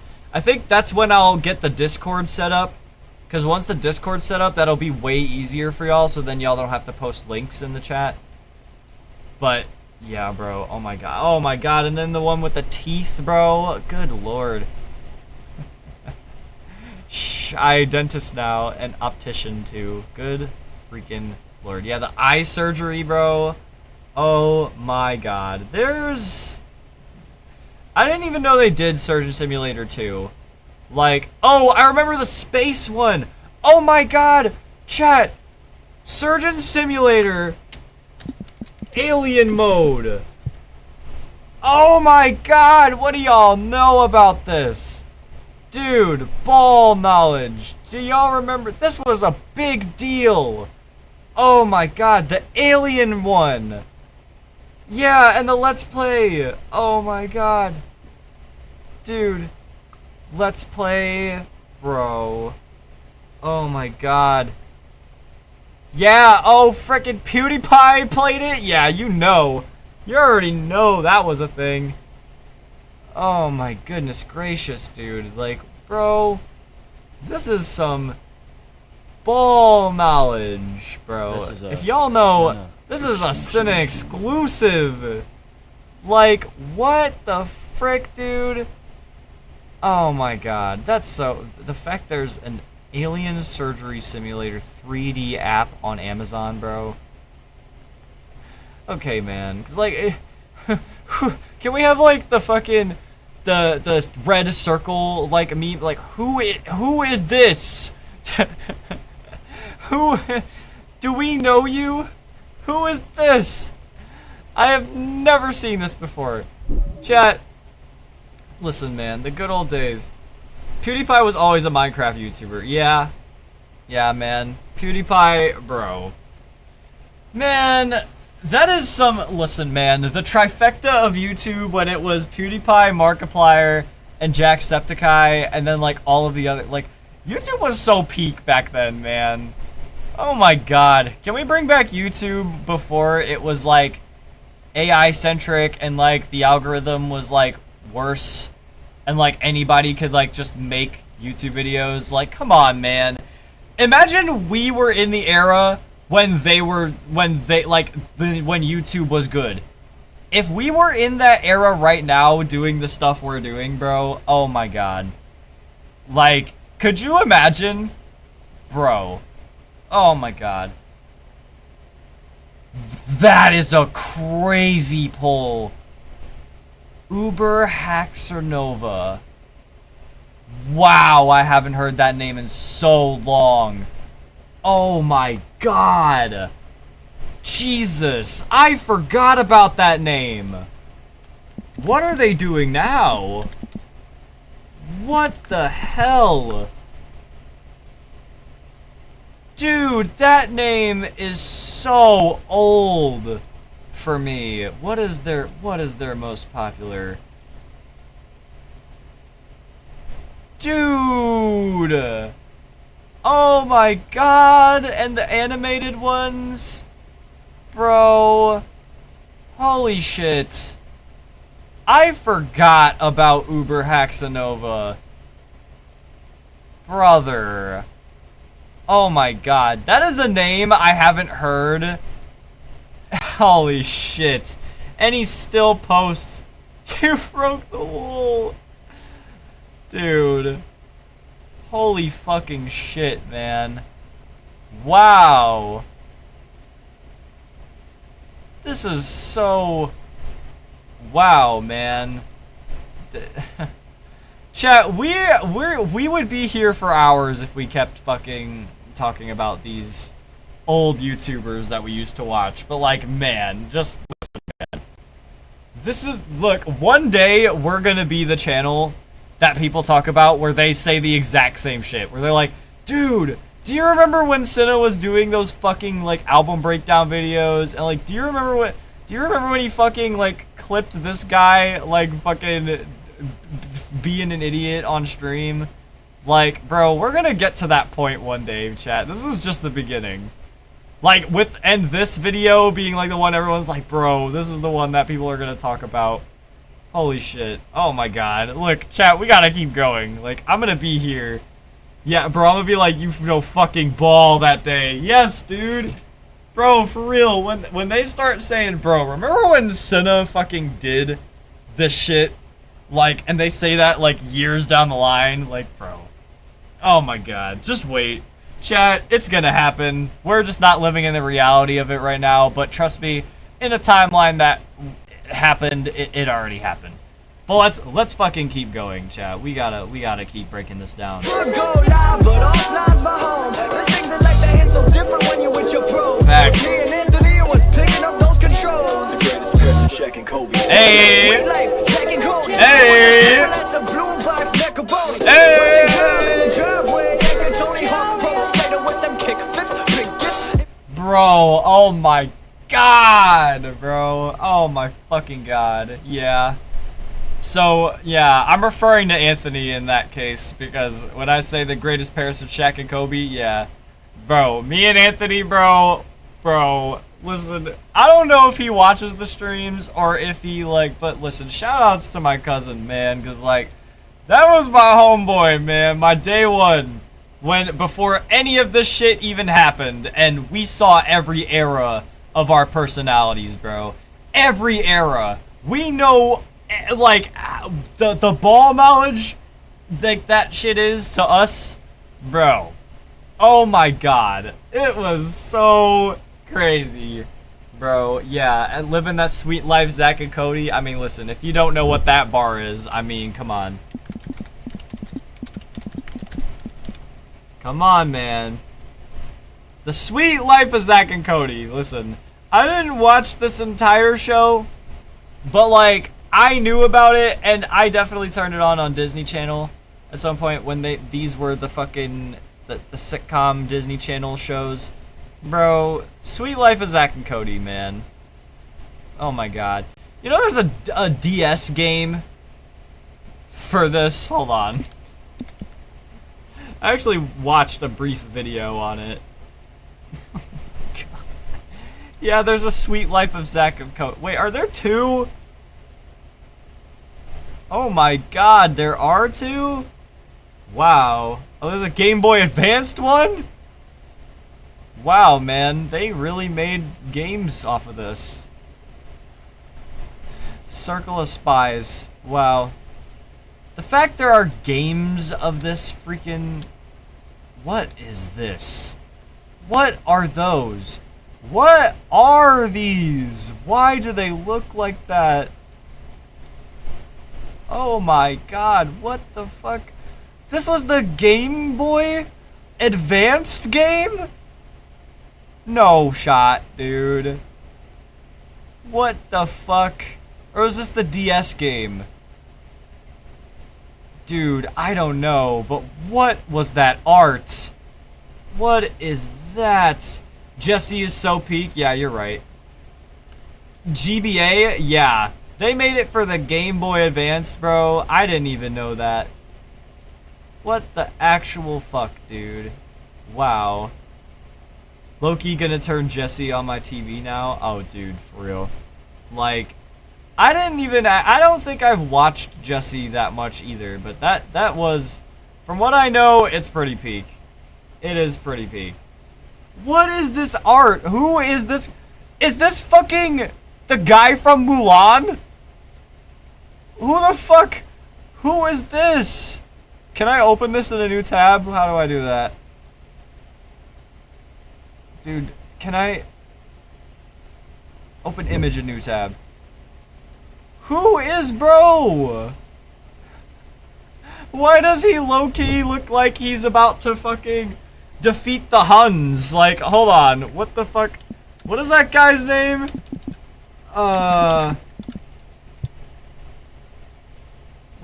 What the? No, from Mulan, you fucking... God damn it, what is this? But it's this guy. Why does he look like him? Yo! Tell me why! Did they fucking... Who? I don't remember this guy in the show. Who the fuck? Tiger handheld Full House, bro. Oh my god. You'd be surprised how many strange IPs are made as games. Oh yeah, I believe it. Look, the GBA... Listen, Finding Nemo had a Game Boy Advance game, man. I have the Finding Nemo Game Boy Advance game. It really is a nothing burger. I don't think it actually does anything. I had that game. I have that game, I think. I don't know where it is. Yeah, you still have it. Bro, what the fuck? I can't get over the fact that Zack and Cody has fucking this guy. What? I don't know his name. What the hell is his name? I just know it's the I'll make a man out of you guy. It's the Be a Man. Mysterious as the dark side of the moon. Like, dude, yeah, I don't know. I legit have no clue. No clue. Oh boy. Okay. Yeah, chat, that is really crazy. But yeah, sweet life of Zack and Cody. That's why I said living that sweet life. Like sweet, like SWEET, like sweet life. Listen, y'all don't need me to fuck. You're smart. You know why I said it. And then it was as simple as some blue box macaroni. I mean, look, the blue box. Come on, man. The blue box. This shit got me through a lot of dinners back then. Because, and it still gets my brothers through it. My brothers still eat this. I don't. I refuse to eat blue box mac and cheese anymore. It's too processed, I think. There's not really a good way to make it. Like, even with the right instructions with the milk and the cheese, like, you need some, like, listen, I will only eat the baked mac and cheese. Like, I'm really that particular about mac and cheese now. Anyway, Li Shang, that's his name? Oh my god, I would have never fucking guessed that was his name. Or is it Shang? Li Shang? Am I, like, pronouncing it right? Am I offending people right now because I'm not pronouncing it right? Because, like, look, I say Shang because of, fucking Shang Tsung from, Mortal Kombat. So, like, maybe that is the right way to pronounce it. If it's not the right way to pronounce it, I apologize to anybody. Shang. Yeah, I feel like it's Shang. I don't think it's Shang. You know? Like, I feel like maybe, I don't know. Look, either way, chat, let's just keep going, man. Oh, yeah, and, of course, shout-outs to the Tony Hawk Pro Skater fucking, shit, Tony Hawk Pro Skater. If y'all know, listen, if I gotta keep looking it up for people that don't know. Come on now. Tony Hawk Pro Skater. Oh, I'm not trying to buy the game. Not right now. But look, man. Tony Hawk Pro Skater. My cousin Kyle is a big skateboarding guy. And, like, he always is in the driveway of my grandparents' house, like, hitting tricks and shit. And, like, he always is trying to hit the same fucking kick flip that I've seen him try to do all the time. I swear to God, I've seen him fumble it, like, 90% of the time. It's actually really funny. But, like, he is actually good at skateboarding. Like, because he also goes to them, like, skate parks and shit. I played Tony Hawk Pro Skater on someone's PSP. Oh my god, the PSP, dude. Jesus, they had to take that shit from me. But they did give me Pokemon Diamond because they felt bad. Hey, you know what? I would call that a W trade. I mean, come on, man. Look, that's a W trade. Like, you can't lie to me, alright? Look, hot take, I feel like that is a W trade. Some people would be like, no, that shit is fucking terrible. Like, you know, but God, you have the physical copy of Diamond still? Jesus, man. I need to get, like, look, soon enough. Yeah, chat, we're going to be doing a playthrough of Gen 5 and 7 as well, by the way. I need to get through Heart Gold and Soul Silver, though. I should low-key You know what I should do? I should try and figure out how to get my ROM, the ROM that I have of my Pokemon save file, transferred to my PC so I can play it on the computer so y'all can see that I got the shiny Cyndaquil. I feel like that would be really cool. I know there's a way to do it. I don't remember how. I will figure out a way to do it though. I will look up a tutorial, because if there is a way to get that ROM off of my 2DS and get it into my my PC, that would be really cool. I feel like that would be super dope. But yeah, let's continue, chat. Let's continue on. Blue box macaroni, watching Kyle in the driveway. Acting Tony Hawk pro skater with them kick flips. Biggest influence for while we chill. Kicking ass for us, but we ain't have the skills. Came a long way from the kids' table, playing that Nintendo in the basement, watching in amazement. Oh yeah, that coin sound, bro. Yeah, bro. That wasn't even part of the beat. I added that ad-lib in there. That was really cool. But yeah, Kyle was very much the cousin that would come in, and whenever we'd be stuck on a level of a video game, he would come in and fucking beat it for us. Like that was the type of fucking like thing like that he did. But yeah, he W fucking cousin for doing that. Sample Kappa. Yeah, I sampled the coin sound effect. Now the sample itself is pitched up. I got the actual coin sound from Mario and I just pitched it up. Like, cause I didn't want to get copyrighted for a coin sound effect, even though it's a synth. Why would I be copyrighted for a synth? I don't know, but you know, it's just crazy.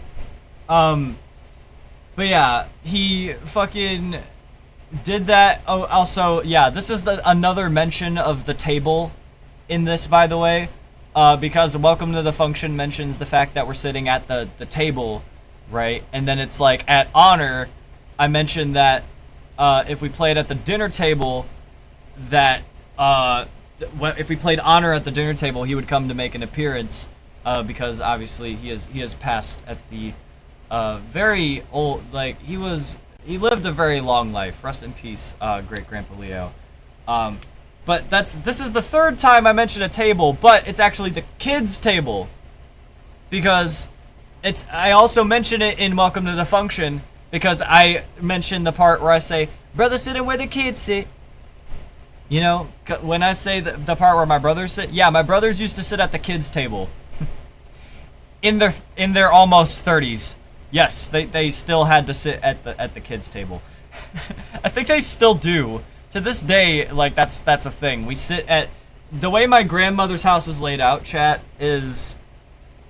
You walk in through the balcony, like, and you, it's actually the backyard. We actually go through the back, technically, because it's not the front we go through. I mean, no, well, yes...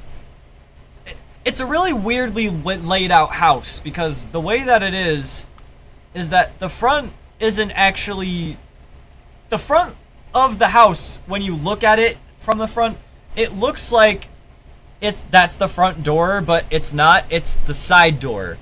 So you have to go in the back, like with the patio, is what it's called. The patio, sorry, I meant to call it... I keep calling it a balcony. Good lord. It's a patio. The patio from in the back, it has a big freaking back door, but that's the front. So the back of the house is the front. It's so weird. It's a weird layout, but you go through it. It's like a tiny little mudroom hallway. You make a left, and you can see the kitchen and like the dining room. If you were to keep going straight, though, there's a door to the basement, and that's where we would always chill when we were playing video games, was the basement, because you would turn left, and then to your right would be the dining room. If you kept going, like, once you turned left and you went straight, that's where the kitchen is.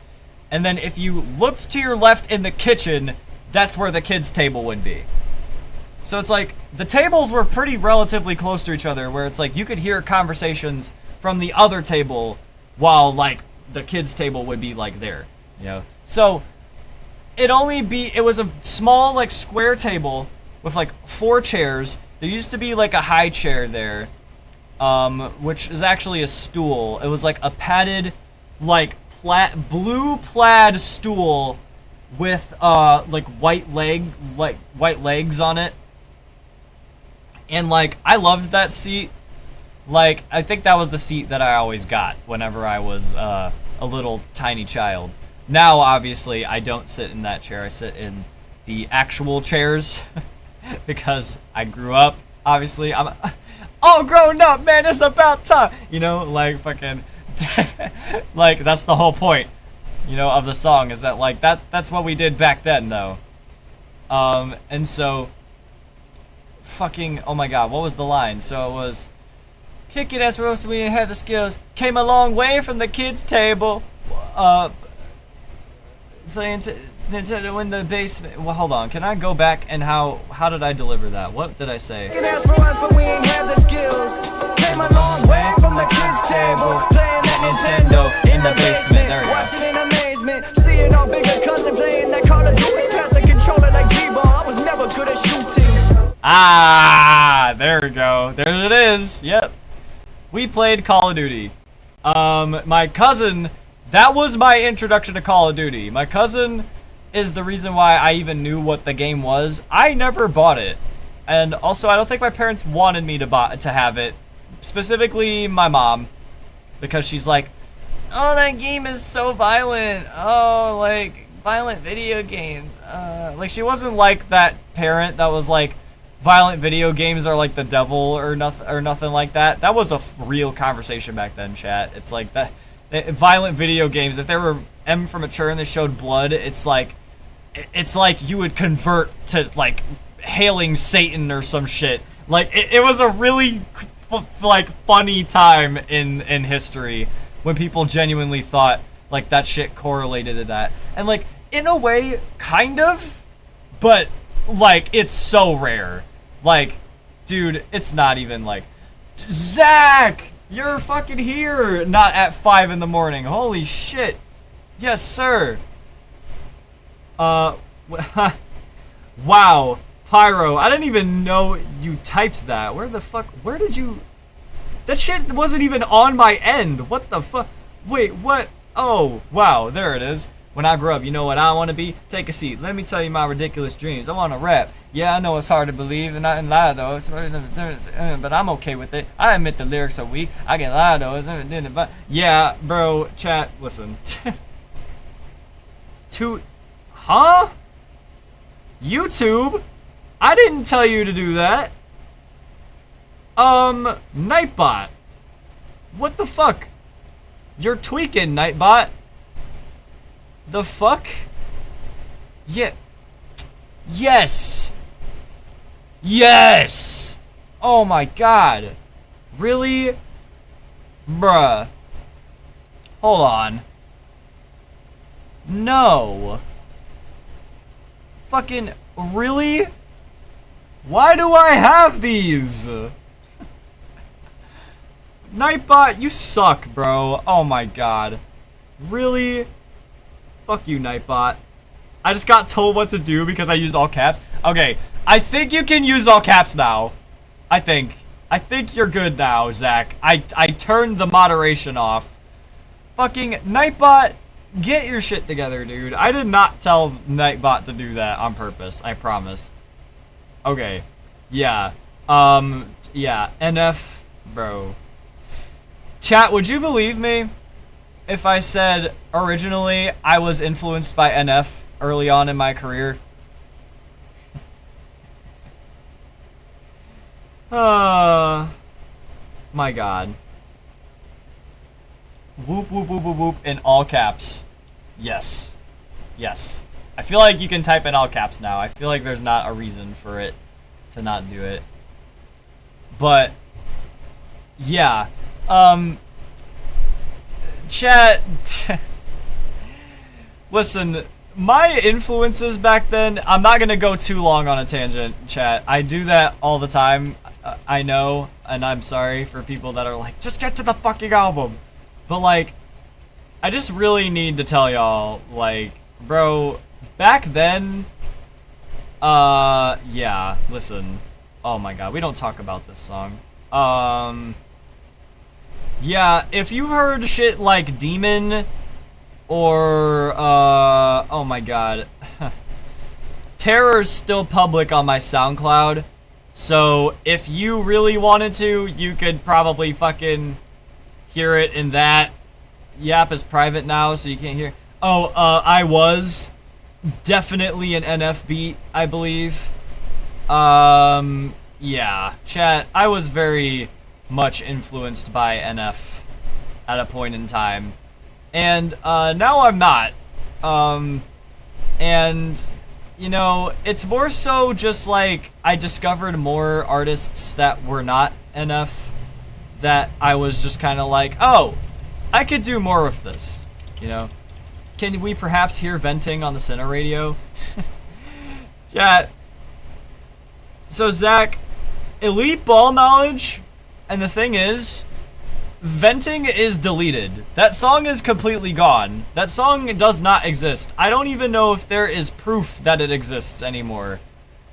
Like, I don't even think it's privated. Like, I swear to God, if I were to try and pull it up, like, look, I'll tell you what proof I have. Okay, this photo op, which, by the way, yeah, fetus Cinna, because of the fact that American Psycho Sigma Male. Shoutouts to Chaos. We're gonna be getting him on stream at some point. But chat, there's proof that the album cover existed, and it's this. This is the last remnants of me ever even using this. Because this, okay, so it didn't exactly look like this. It actually, this is how edgy it was, chat. These are my normal eyes. I blacked out the eyes on this. It already sounds so... Bro looks like a Justin Timberlake in his mirror video. Oh, God. Look, man. Ryan Timberlake, bro. Fucking... Justin Cinelake. Okay, man. We need to stop. We need to stop, bro. Yeah, so... This fucking image right here. Oh boy, yeah, so the eyes were blacked out. I took all the white out of my eyes. I mean, that's a crazy statement. And then I put venting in the corner of it in permanent marker font. And dude, it looked so bad. It was like a half, like, shaded, like, it was like half, like, bright and half dark. Justin Cinelake, I'm hollering right now. Bro, we are not making that real. Yeah, chat, fucking my photo ops, like, look, these, at a point in time, okay, listen, don't even mind the face, because, like, I don't know what the fuck, these faces were very head-ass. Like, look, this would have been tough back then, but, like, bro, this is very, look, I feel like this is like 2010s Cinna right here. This was like the Cinna from like Young Money or some shit. Like, you know, like, and my other photo op is gone. Like, bro, we've come a long ass way. Oh, did you know? Cinna dropped a track themed for Halloween. Oh my god, and I darkened the eyes on this too? Why would I call back to this? I hate that shit. Look, I think the one time it worked was, Tweakin'. Which, like, why, okay, can I just say, why did I do this? Is there a reason why I blacked out the eyes on my tracks sometimes? Like, I couldn't tell you why I did this. I did it with venting, which is not a track anymore. I was intentional, so, like, we don't even... This one, I wanted the eyes to look like that. Although, for some reason, it kind of looks like I have sunglasses. like pasted on my face. Like that's a crazy shadow. But then like I also did it in Terror and I also did it in Tweakin'. Like Tweakin' is probably the best execution of it just because Tweakin', but like even then like Tweakin'. No, I know why. Never mind. I remember why. We're bringing Two Step back. No, actually, sorry, Zach. Yes, we're bringing Two Step back because, like, bro, Zalia was even here saying, like, bro, like, I was playing that for people. They were doing it. I was like, holy shit, what? Can I even go back to that chat? Wait, hold on. I think I can go back to it where Zalia said that. I got a lot of people to do the two-step dance at this function I went to Friday. Yeah, bro, Zalia's been fucking doing that shit. My bad, I've been cooking hard. I got mad sidetracked. You're good, Drew. I'm also getting sidetracked. We're still on the first fucking track that I'm supposed to break down. I'm not even on the other ones. I've just been talking about nostalgic shit for the past fucking 2 hours. Because, like, this whole track is about nostalgia. Like, bro, I have been fucking... You know, that's why, chat, listen, this is why the Cine streams, when they're not at midnight and they're on a decent schedule, that's when the shit's gonna be peak, because then there's gonna be even more people, like, watching this shit. Trust me. But yeah, let's go back. And our bigger cousin playing that Call of Duty, pass the controller like B-ball. I was never good at shooting. Oh, yeah. That. I forgot to talk about that line. Pass the controller like B-ball. I was never good at shooting. Talking about Call of Duty. That was a pretty good bar. I can't even lie to you. Yeah, chat. Okay.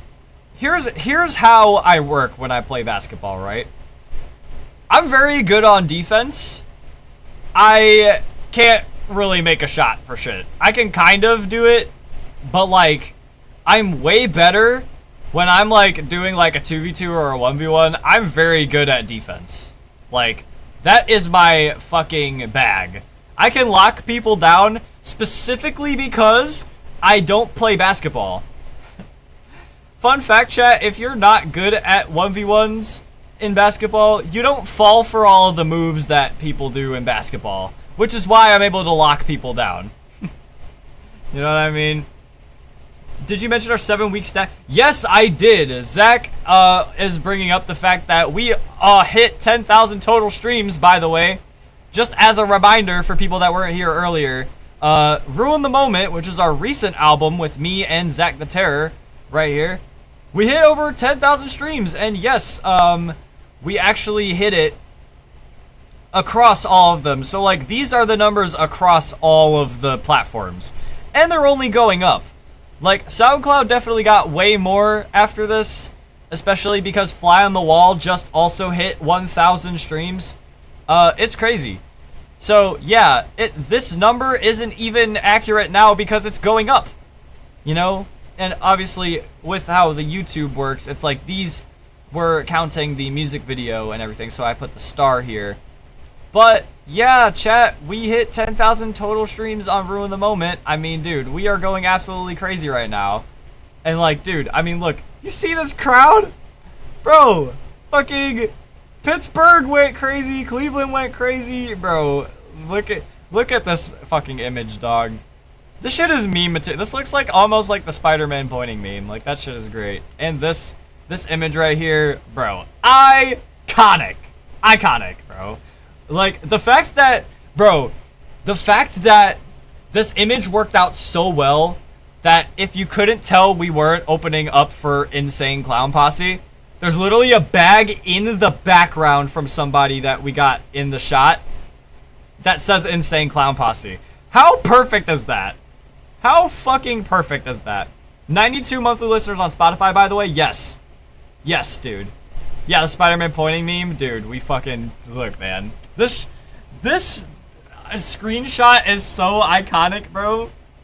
It's like Jake from State Farm getting in a rap battle with fucking... the fucking acid trip I would have if I, like, ate another Fruity Pebbles edible. So it's like...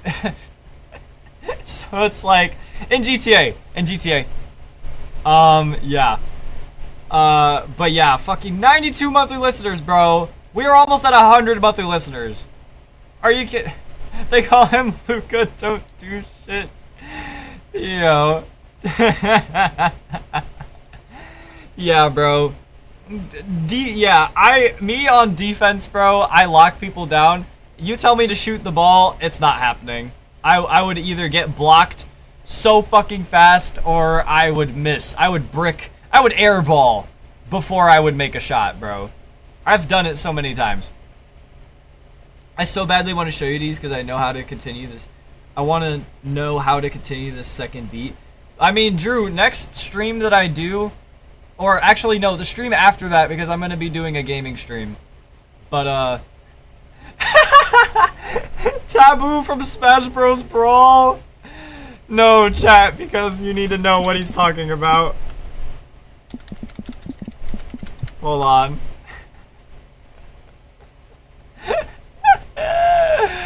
What you know about this, bro? Oh my god. No, bro. No. That's so fucking... Oh, shit. Jake from State Farm. I didn't know Jake from State Farm was in Smash Bros. Oh my god, that is so funny. Wow. Oh my god, could you imagine an amiibo, dude? Oh my god, Taboo as an amiibo would be so fire, bro. Oh my god, they never did that though. But yeah, chat, holy shit. Yeah, the stream that I'm doing, it would technically be Wednesday, I believe. Yeah, that stream I would probably be getting to react to more music, because I do have to do a gaming stream. I've been doing music for the past frickin' thing, and then once after that gaming stream, I need to set up the music reviews, because, yes, chat, very soon, I'm gonna start up music reviews and get all the stuff doing. When the outfit looks like Taboo and the album sounds like Senna exclusive. This is for real Senna exclusive though. Yeah, wait, I know that one. That's Denzo. Am I tripping? It is. It's yeah, it's Denzel Curry. I just had to make sure. I knew it was. I saw it, the spelling of it, and I'm like, wait, yes, I recognize it. And I'm like, the fact that that has a 13 in it, you know what you're doing, bro. You know what you're doing. My god, dude. Yeah. Yeah, bro. Fucking, but all to say, bro, just so much more to bring. We're not even halfway through the track. Let's keep going. You ever have a designated hangout spot to have them kind of talks you wouldn't have in front of your mom? That's the kind of bond you find when trusting people is a gamble, yet you win the lottery. Best feeling of all time is cashing out and knowing those people won't go commit a robbery. We always too busy now, but that's just how having hobbies be. That's tough. That's so tough. You ever have a designated hangout spot to have them kind of talks you wouldn't have in front of your mom? Well, that designated hangout spot will be touched on in this exact song, because also I did it, technically speaking, I posted it on the Instagram, which is right, where is the video? It's here, right here. That is the designated hangout spot, chat. I'm talking about this tree. This tree will be very significant when you hear the rest of this song. We are not surviving RTK. Yeah, I know. Look, that's why we gotta keep fucking playing this shit, chat. Look, I love y'all. I will keep responding to y'all's chats. But, dude, I'm getting so fucking sidetracked from nostalgia. We gotta keep going. Every family gathering pig when I see the cousins that I grew up with. But there's repercussions to having any good things up in our lives. Somebody's gotta come to bend it just to score this. The beat switch! Something's off in the air today.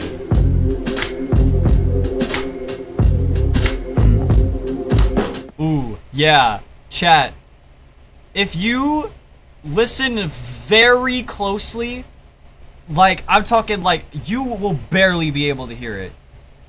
I have a mourning dove in the background. That's not in the original beat. There is a bird in there. It's called a mourning dove. It makes that nostalgic bird sound that you guys probably know about. If you don't know what a mourning dove sounds like, watch this. This is what it sounds like.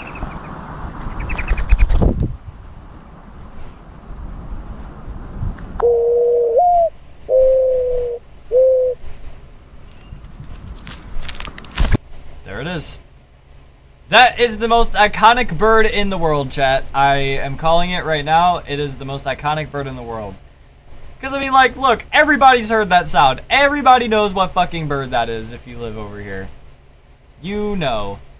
Yeah, that beat switch is tough. I also whenever I do beat switches, chat, either I make sure it's the same BPM, or if it's not the same BPM, I have to do some very specific engineering to make it like that. But that's why finding the beat was so hard for getting this too, because I needed a beat that specifically matched that Agrenius beat, and because I couldn't use the MF Doom beat that I originally had, I had to find a new one, and then obviously I couldn't, and then the guy that I got the beat from is like no longer available on the face of the earth. So like, look, shoutouts to GDB1, because without that guy posting that beat from 3 years ago, we would have never saw All Grown Up hit the light of day. So shoutouts to him, man. I know getting and yeah, also I couldn't even get the exclusive, because there isn't an exclusive license. He just made a license to where if you buy it you can use it, but it's like, how can it truly be enforced if there isn't that's why it's like complicated, you know? But yeah, if you listen very closely, in that beat drop, after I say, something's off in the air today, you can hear a mourning dove. Something is off in the air today.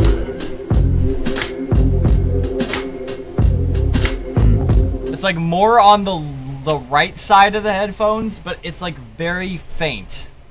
Like, if anyone can hear it. I tried to include it in here. I could have maybe turned it up a little bit looking back at this song, but I wanted to specifically include the mourning dove just to also add on to the nostalgic feeling of All Grown Up, because it's like that bird is very iconic. And is what I woke up to in the morning all the time when it was like 9 in the morning. I still hear mourning doves to this day. I'm very glad that I heard like somewhere on the internet they were going extinct, and that's like completely false, because it's like they're still everywhere. Mourning doves are everywhere. It's not like they disappeared, it's just people stopped trying to listen out for them. And if you really do try and listen for them, like, they're over here. Like, if they're not in your area, then they're over here. But yeah. Also, the what you're about to hear, by the way, is very inspired off of JID, and you will understand why after I start playing this. What do you know about your family's history? Is it as plain as day, or is it actually mystery? I don't know everything because the facts would be hid from me. Expose the drama, imagine how sad any kid would be. There is somebody in the family we treat like Voldemort. The one who shall not be named. But how did it happen? What's the story? It starts out with me ignoring anyone and everything. The usual. Alright. So, that's the start of the story right there. What do you know about your family's history? Is it as plain as day, or is it actually mystery? I don't know everything because the facts would be hid from me. Expose the drama, imagine how sad any kid would be. So just a very, that's a very Kendrick start to it too, because it's like, but also, that higher pitched voice, all of it is very intentional. I actually got it off of JID's song called Stars. Baby I've been artist, baby I've been artist, baby I'm an artist. I used to want to be Jay. Used to want to be Ye. And all the girls wanted to be Beyonce. I don't remember all of the lyrics to that song, but that song is so good. It's off of Forever Story. And you could tell, like, I've had Jid influence on Flesh and Blood as much as I had Kendrick influence. Like, it's pretty crazy, you know? Like, unfortunately, I have birds pecking the side of the house for me. Yeah, bro. Fucking, that shit, yeah, unfortunate. But I would not want to wake up to that. You know, that's not the thing I want to wake up to when I have birds outside. But yeah. So, I got that, the idea to kind of use that high, because I was already doing, like, the deeper voice kind of thing. Like, when was I doing it in the album? I actually don't think there was another opportunity I did it. No, it was Born and Raised. It was Born and Raised. I had to think about it. Yeah. Born and Raised was the other one I did that, where I lowered the voice pitch down. But when I did Stars, or sorry, when I heard Stars by Jid, I was like, oh, wow. So he was kind of pitch shifting his voice up and down with it. Also, that is a Kendrick thing too, because of fucking Mad City, because of the beat switch there, where he's telling the story, and it's like his voice was pitching up and down. So I was like, I kind of wanted to do that kind of thing, but like kind of also utilize it as like a, you know, like kind of like shifting like perspectives, like in a way, because it's like with the higher voice, it's almost like a more whimsy, like child kind of like asking the questions, where it's like, you know, freaking I don't know everything because the facts would be hid for me, you know, like kind of like when I was like little, you know, in that kind of voice. And then I go to the normal one where I'm talking about, you know, like, and I'm narrating the story, and then the deeper voice there is more like the grown-up version, where it's like, you know, where it's like the realization, like, part of it, you know, like the not as naive anymore, because like I learned what it is. So it's like, even with those like vocal, like those are very intentional where I place them too. Like when I did the "something's off in the air today," it's like almost like a narrator like kind of thing. I don't remember what specifically that was inspired off of. I swear it was inspired off of something, but I don't remember. I just really wanted to do a narration thing, I guess, to kind of like do that. But yeah, so all of those voice changes are very intentional too, like with it, and I kind of just wanted to have like some sort of thing to pay respects to that sound too. So yeah. Got my red solo cup filled with Pepsi, suitable to quench my. Hold on, let's go a little bit back because we need to piece all of this together. But how did it happen? What's the story?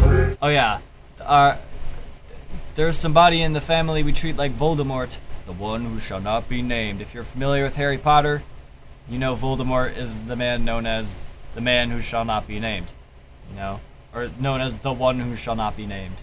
You know, because, like, if you say Voldemort, it's like a sin. Like, you might summon him, you know? So, that's why it's like... And, look, I call back to this line later in the song. You're just gonna have to listen for it, because, yeah, this was the first instance, and then way later in the song, I call back to the very first line. It starts out with me ignoring anyone and everything, the usual. Got my red solo cup filled with Pepsi, suitable to quench my thirst underneath a tree in grandma's backyard. Same tree me and Anthony knew was quite large, and ended up being victim to conversations that we had. Oh, there it is. There's the... You ever have them kind of talk... That... You ever have them kind of talk... What? You ever have a designated spot to have them kind of talks you wouldn't have in front of your ma? There it is. This is the tree. The exact tree! 1 for 1. This is at my grandmother's backyard. This tree right here. Me and Anthony would be chilling under this tree. Now this tree faces my my grandparents' house. Like from the quote unquote back of the house that's also the front of the house. It's such a weirdly laid out house. But yeah. So this tree right here is a lot of history happened in this tree. And we would be chilling there, and this is where the story starts, where it was one day, I was much younger. I don't, like, not much younger, but it was like, I was a teenager at this point, you know, so like, I might have been like, I don't know, would I have been like 14 or something like that? I don't remember. I was definitely very young at the time. Like, still young to where I wasn't like an adult. But yeah, I was there, but as you'll hear in this, it wasn't a normal average day of me and Anthony being under this tree, as you will hear. Me and Anthony knew was quite large and ended up being victim to conversations that we had. Only this time he isn't here, he's with his dad. Damn. Yep. He wasn't there for it. Which I think is better for him, because the fact that my cousin didn't hear this whole, like, he heard the situation afterwards, but he wasn't there to hear it directly. I unfortunately was, and you're going to know what I heard once we continue in this story. Kyle wasn't anywhere for me to talk to, and places were too far for me to walk to.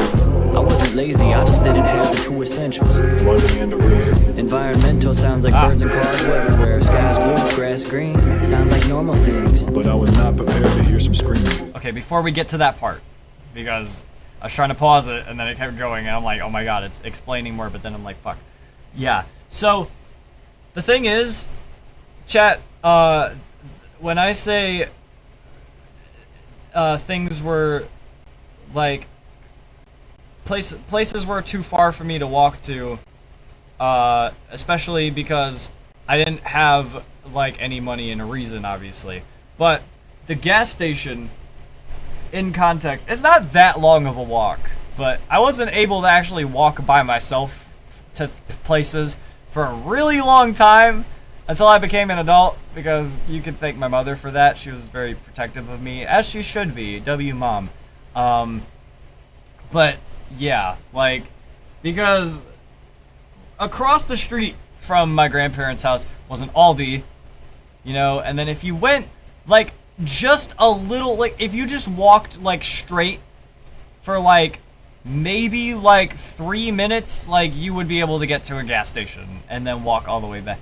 Like, it wasn't that far of a walk, you know, like, it sounds a lot more than it actually is, but because I didn't have any money or a reason to go there, because if I were to go to the gas station, I would be going with my cousins, because that's what normally ends up happening anyways. They have to go to the gas station to get some, and so I'm like, hey, I'll take a fucking walk, you feel me? Like, I don't care what the hell they're doing, like, you know, like, if they're doing the fucking dope, you feel me? If they're doing that shit, it's like, you know, I don't need to fucking, in GTA, it's like, you know, I don't need to fucking indulge in it. Like, I can just chill, as I normally do. I turned my head to see my aunt. Oh, go back. Okay, so now this is where it gets great. So now it's like, okay, I'm setting the scene with it, right? So, yeah. Let me actually talk about this. The way I'm setting the scene here, the way I'm setting the scene, right,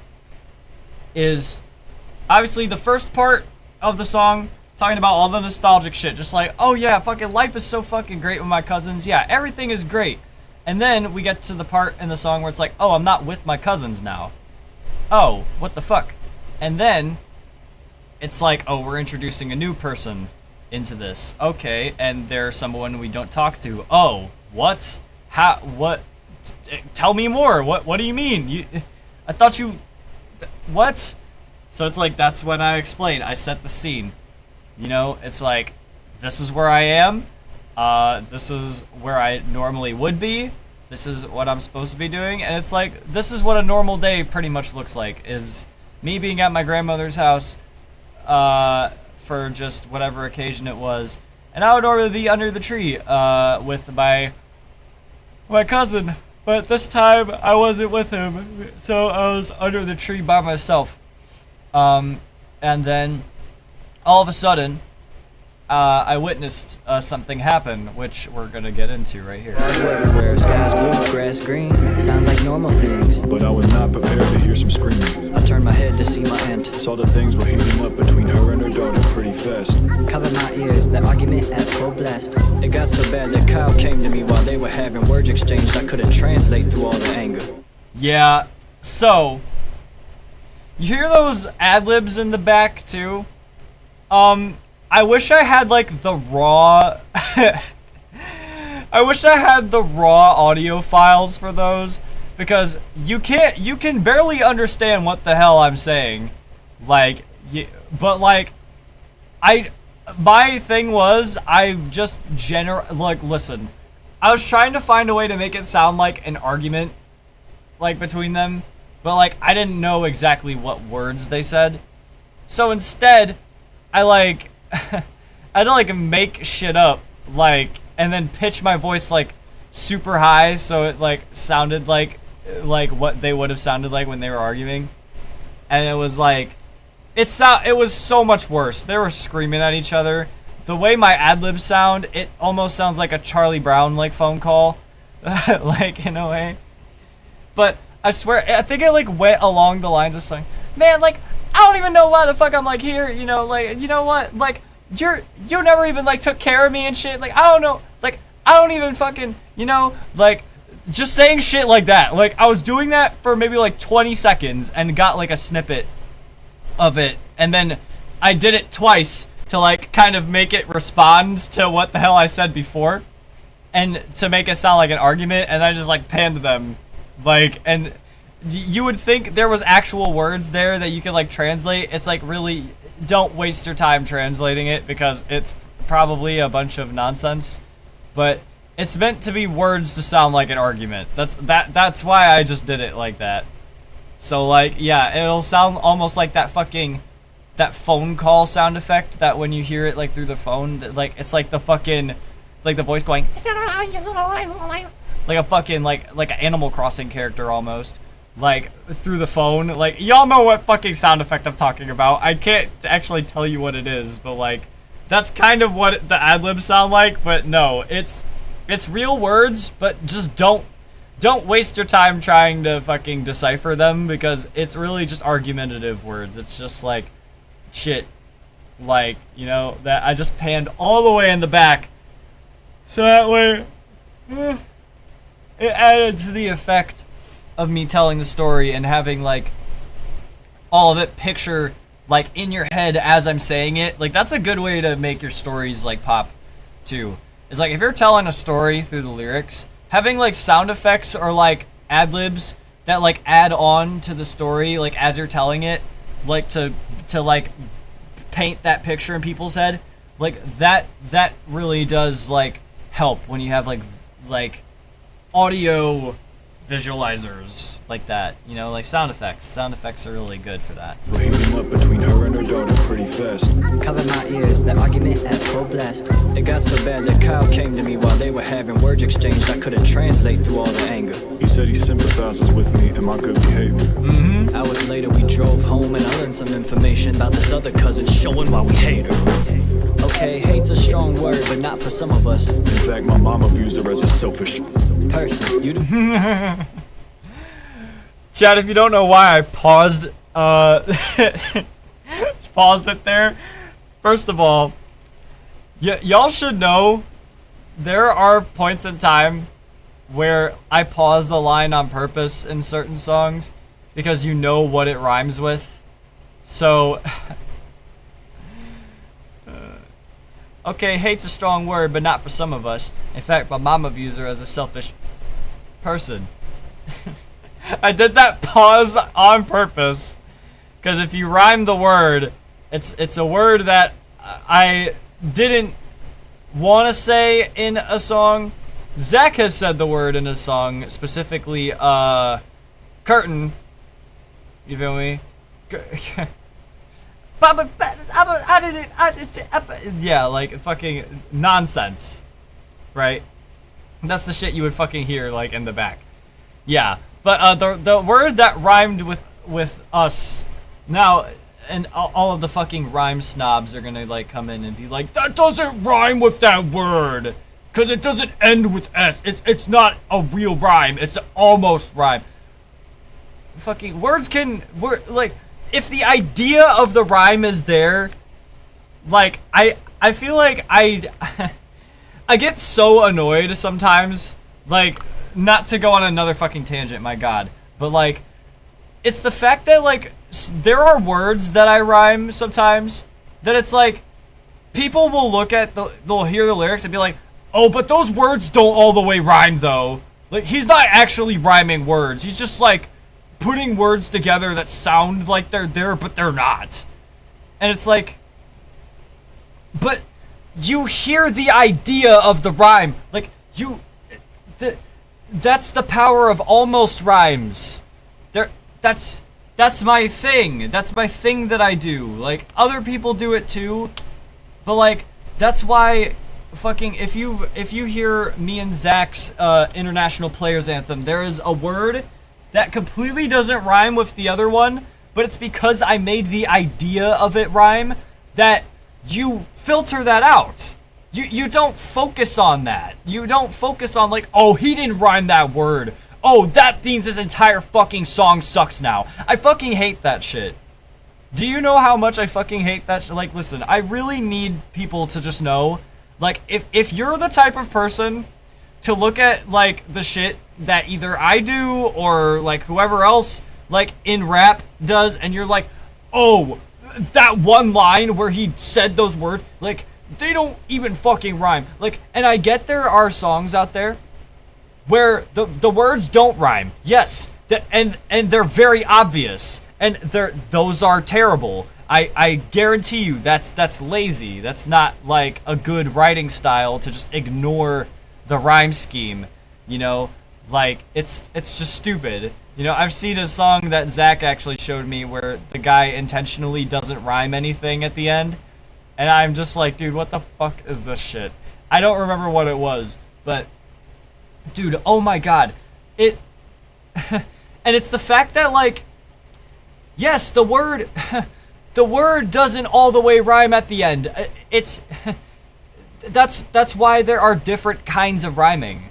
I need to really tell people this because some people really don't know this, and like, I forgive people that don't really know this. There are words that don't all the way rhyme. That's why orange can be rhymed with other words. That's why Eminem can do it. You know, and you could sit here all you want and fucking argue and be like, oh, but those words don't rhyme.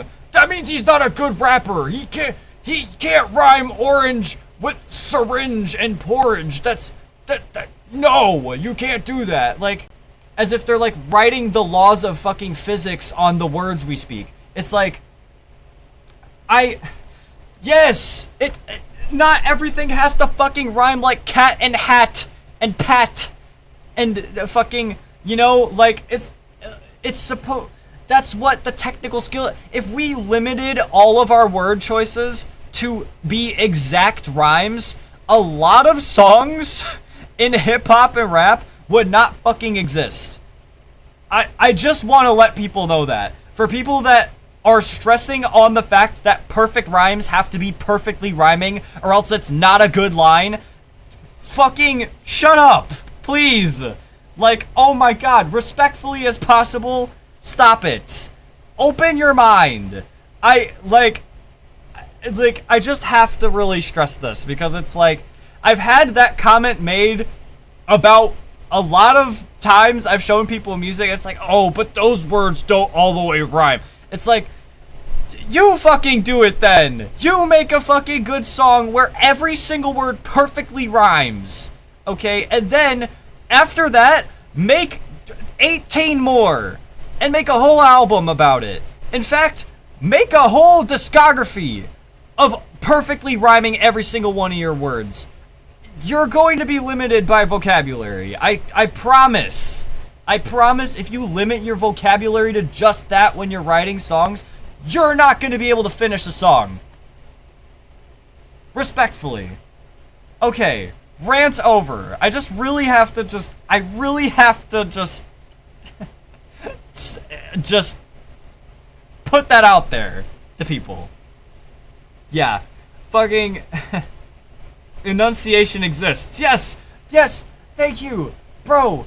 Fucking, I will happily rhyme orange with scoring. And like, it'll work, because if you make the idea, listen, I rhymed fucking, what was the line? I said, fucking, I rhymed the word message with trajectory. Like, trajectory, I rhymed trajectory and message together. And you're probably thinking, how the fuck did you make those rhyme? Those don't fucking rhyme. That's 2 syllables and 4 syllables. Or no, it's 3 syllables. Well, it's 4 syllables if you say trajectory. But it's 3 syllables if you say trajectory. Right? So, like, if you hear the line when I say it, aware the realest fans of ours gonna be receiving this message, looking for a path of flight, trying to predict the trajectory. That rhymes! Fucking, it's not gonna all the way fucking rhyme. Oh, but it's not trajectory. That's not. Oh, fucking everything has to rhyme with the exact same fucking ending of the word, or else the song fucking sucks and you suck as a rapper. Shut up. Like, it still works. Yes, Pyro. It still works. I just have to say that out loud, because I know so many people that are like that don't rap, that don't fucking understand rap, that don't want to understand rap, because the only parts of rap that they understand is very closed-minded.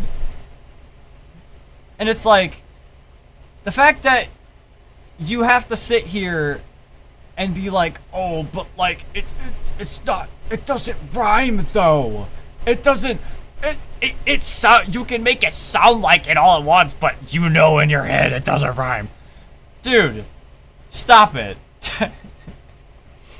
Yeah, make it sound good, make it make sense, and don't repeat. Yes, exactly. Like, don't repeat any of the words, by the way. So you can't rhyme cat and hat in the next song you do. You can't rhyme fucking book and look in the next fucking song. Like, look, that's the shit that AI would do, is make perfect rhymes all throughout. Yeah, Zach, perfect example. I recently used Placostomus with Nostalgia Trip with Rocks and Sticks in a bar. And it's like, yeah, like, not every syllable in it rhymes, but like, it's the idea of the rhyme that makes it work. It's like, you know, like, that's why it's like, people that don't fucking rap need to stop telling other people why them rapping sucks. AI can't even rhyme that well half the time. Exactly, Pyro, exactly. They can't do the technical skills that humans. You could not tell an AI to rhyme message and trajectory together. You can't, because it would be too perfect. That's why we exist. Humans, we're able to bend how words are, because we have our voice to do that. AI can't do that. AI didn't make this. AI didn't make this. Okay, tangent over. We have to keep going to this song. Hold on. Some favors for her all her life. Just wait. Later we drove home and I learned some information about this other cousin showing why we hate her. Okay, hate's a strong word, but not for some of us. In fact, my mama views her as a selfish person. You do some favors for her all her life, just making sure that she survives, and somehow it's just not enough. What a joke. Your grandparents paid for your phone, and all of a sudden you mad at them because you broke. Alright, here we go. Yeah. True story, chat. That's real. That's a real thing. Yeah. That's fucking crazy. Can we hear that again? I think we just need to play that for the people in the back. Her life, just making sure that she survives, and somehow it's just not enough. What a joke. Your grandparents paid for your phone, and all of a sudden you mad at them because you broke. Ouch. Ouch. Oh my god. Yeah. Your grandparents pay for your phone and all of a sudden you mad at them because you broke? Yeah, because, fun fact chat, this person that I'm talking about, I don't name them. And I will also refuse to name who they are, but they know who they are. But I am going to talk about it because it happened, it's part of our history, it's not going to go away because it really is something that, it's an issue that should be addressed through all parties. But yeah, so this person, right, she was, getting her phone bill paid by her grandparents for a really long time because her mother couldn't afford it, right? And she'd been through other situations to where like she couldn't afford it, right? So her grandparents had to pay for the phone bill, and then eventually she got older, and then her grandparents were like, "Oh, okay, well then we got to stop paying the phone bill because like she's old enough now, she should find a job." And so you would think, oh wow, that's some pretty sound logic, you know, like, oh, they're old enough to get a job, so now that they're able to get a job, just stop paying for the phone bill. Yeah, that didn't really bode very well with my cousin, and so it's like she like totally like resented them at a point in time for that, because it's like, you know, she was very upset with them for not like doing that.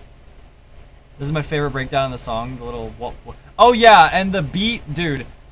Agrenius like fucking like just produced the fuck out of this beat. Like, dude, he did a really good job producing this shit. This is the wrong YouTube channel. This is the channel I'm supposed to be on. To show that, yeah, like Agrenius putting those fucking like details in this beat, dude. Like, look. So it's just like normal bass, and then goes into this. It has like that choir in the back, and then when you go further into the beat,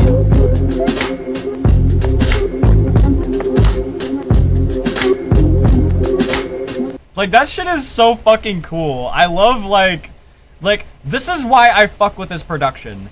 Like Agrenius is very different from a lot of like other YouTube producers, because like at least like with other, like, look, most of these beats are very like samey for the reason that it's like, oh, an artist would get on them, so it's like they would change it up. Agrenius, I have not a single time like touched the arrangement of his beats. Like, his beats are already fucking arranged to tell a whole story, and that's why me making the story like pan out through this beat was really feeling based rather than like, okay, I have to storyboard the lyrics this way because otherwise if I don't touch on the time, I felt it out through this beat, because like it's almost like the beat is also telling the story with me, like, and that's what makes Agrenius's production like really fucking like elite. That's why like Honor is the way it is, because Honor has like the parts where it's like, okay, it's like the gritty like drums like coming in, and it's like that big like switch up in Honor, and then it's like those like low vocals come in and it's like playing out for a minute, and then it's like, then the higher vocals come in, it's like the energy like switched like with the beat, and then it goes to that freaking electric piano part where it's like the whole beat just cuts out and it gives it like space to breathe and shit. And like I felt it out with like, that's how I treat like Agrenius's like production. Like that's why like Eyes Open is the way it is. That's why Not Myself is the way it is. That's why, you know, that's why all of the beat things that I feel like that's why it's some of my best work is going on Agrenius's beats. Like, and that'll definitely be true in the near future, because I do plan to get back on his production for whatever projects I do. But yeah, just shoutouts to Agrinius, man. Fucking, the way he produced this beat, he fucking killed this. Moving out your mama crib when you like 20 years old. Oof. Cause your other grandparents silver spooned you a home. Oof.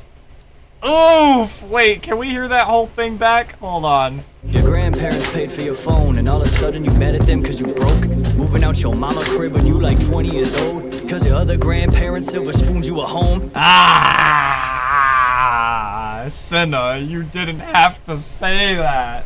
You didn't have to. But I had to air it out though, because it's like no one else was gonna talk about it, right? So yeah, all true, by the way. Yeah, she moved out of her mom's like house when she was 20 because yeah, like even though she was ungrateful for what she had, you know, frickin' she got her own house. And the only reason she has her own house is because of her grandparents. You know? So it's like, even though they were the ones that, like, did a lot of things for her, it's like, even still, she found a way to be ungrateful for the life she lived. And do all of the terrible decisions that she made in her life. I could have gone even more in detail. Like, this is something that I think people should also know.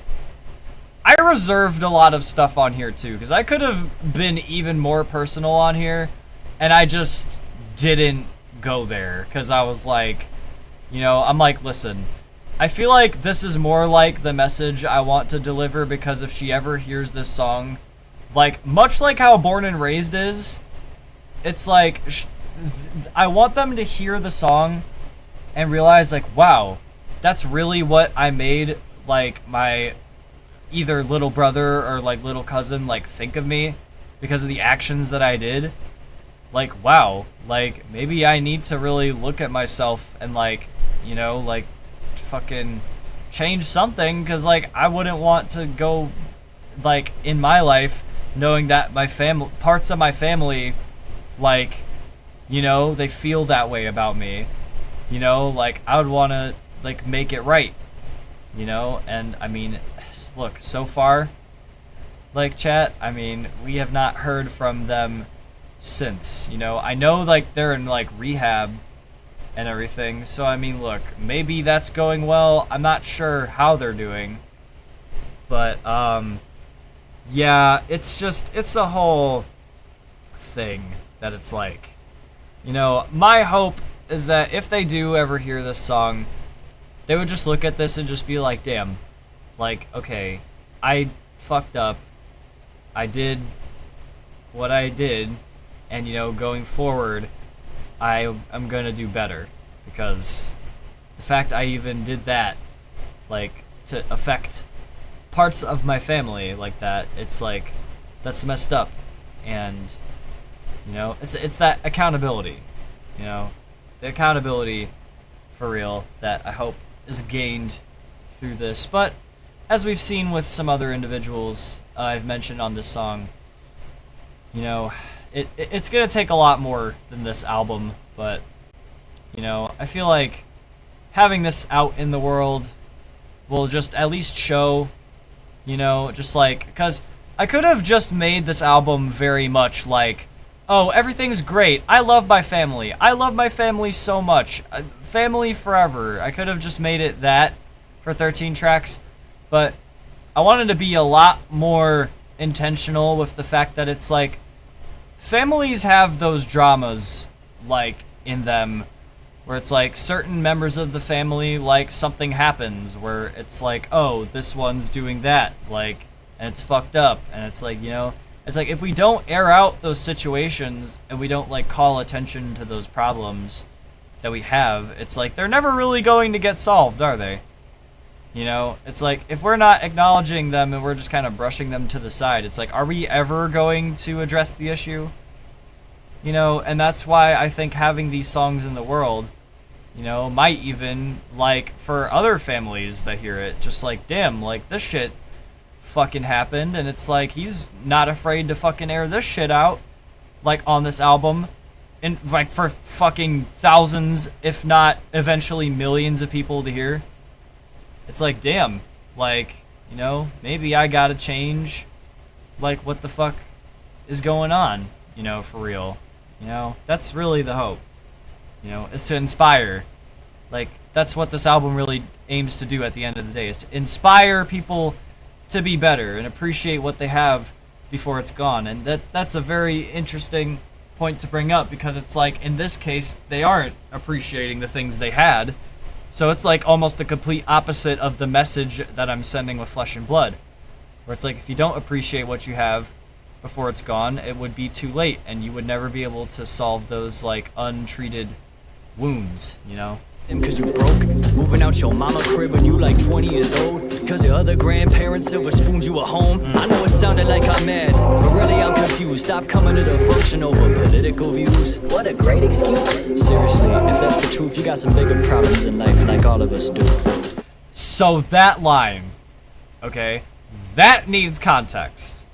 A lot of context. Because I actually got somebody, basically bored.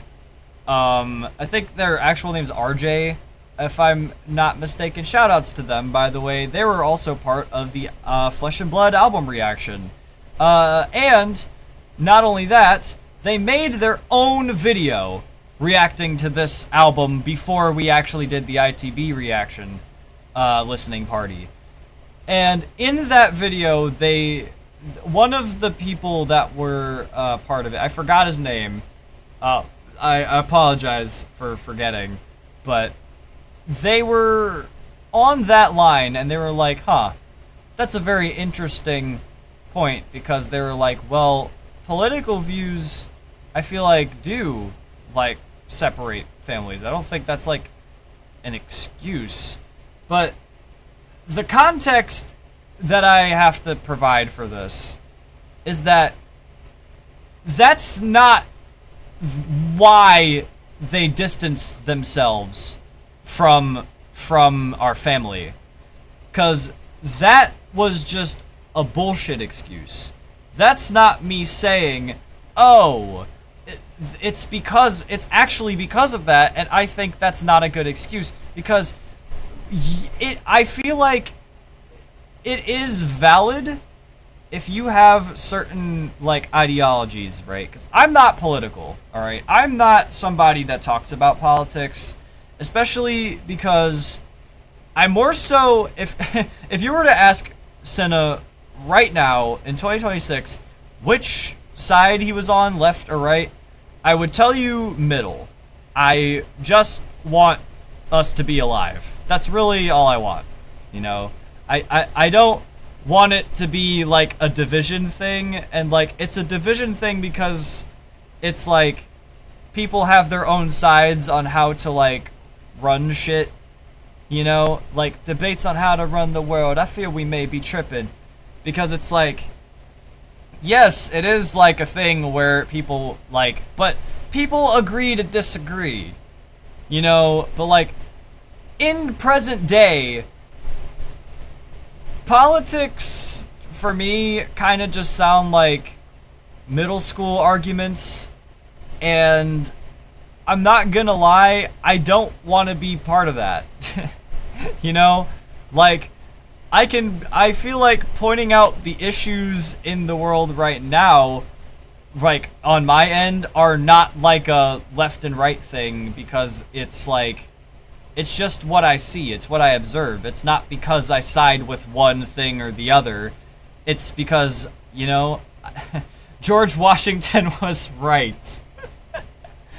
But facts, Pyro. Like, look, it's not supposed to be, I feel like it shouldn't be like a fucking, you know, like, it should be one fucking bird, alright? Like, I don't care, like, you know, like, I would just rather it be, like, people can agree to disagree, and, like, you know, like, fucking, there are points in history where that is a thing, you know?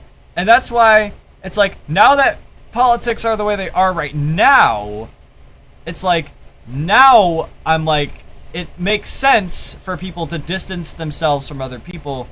Like, in my case, let's talk about, which, to say it on stream, let's just say I know someone that doesn't support a certain side, and because they don't support a certain side, they distance themselves from their own family. And because it's like the way that they talk about it, it's like it's insufferable, you know, because they just get into a bunch of like stupid arguments, and they have like, or even in my case, because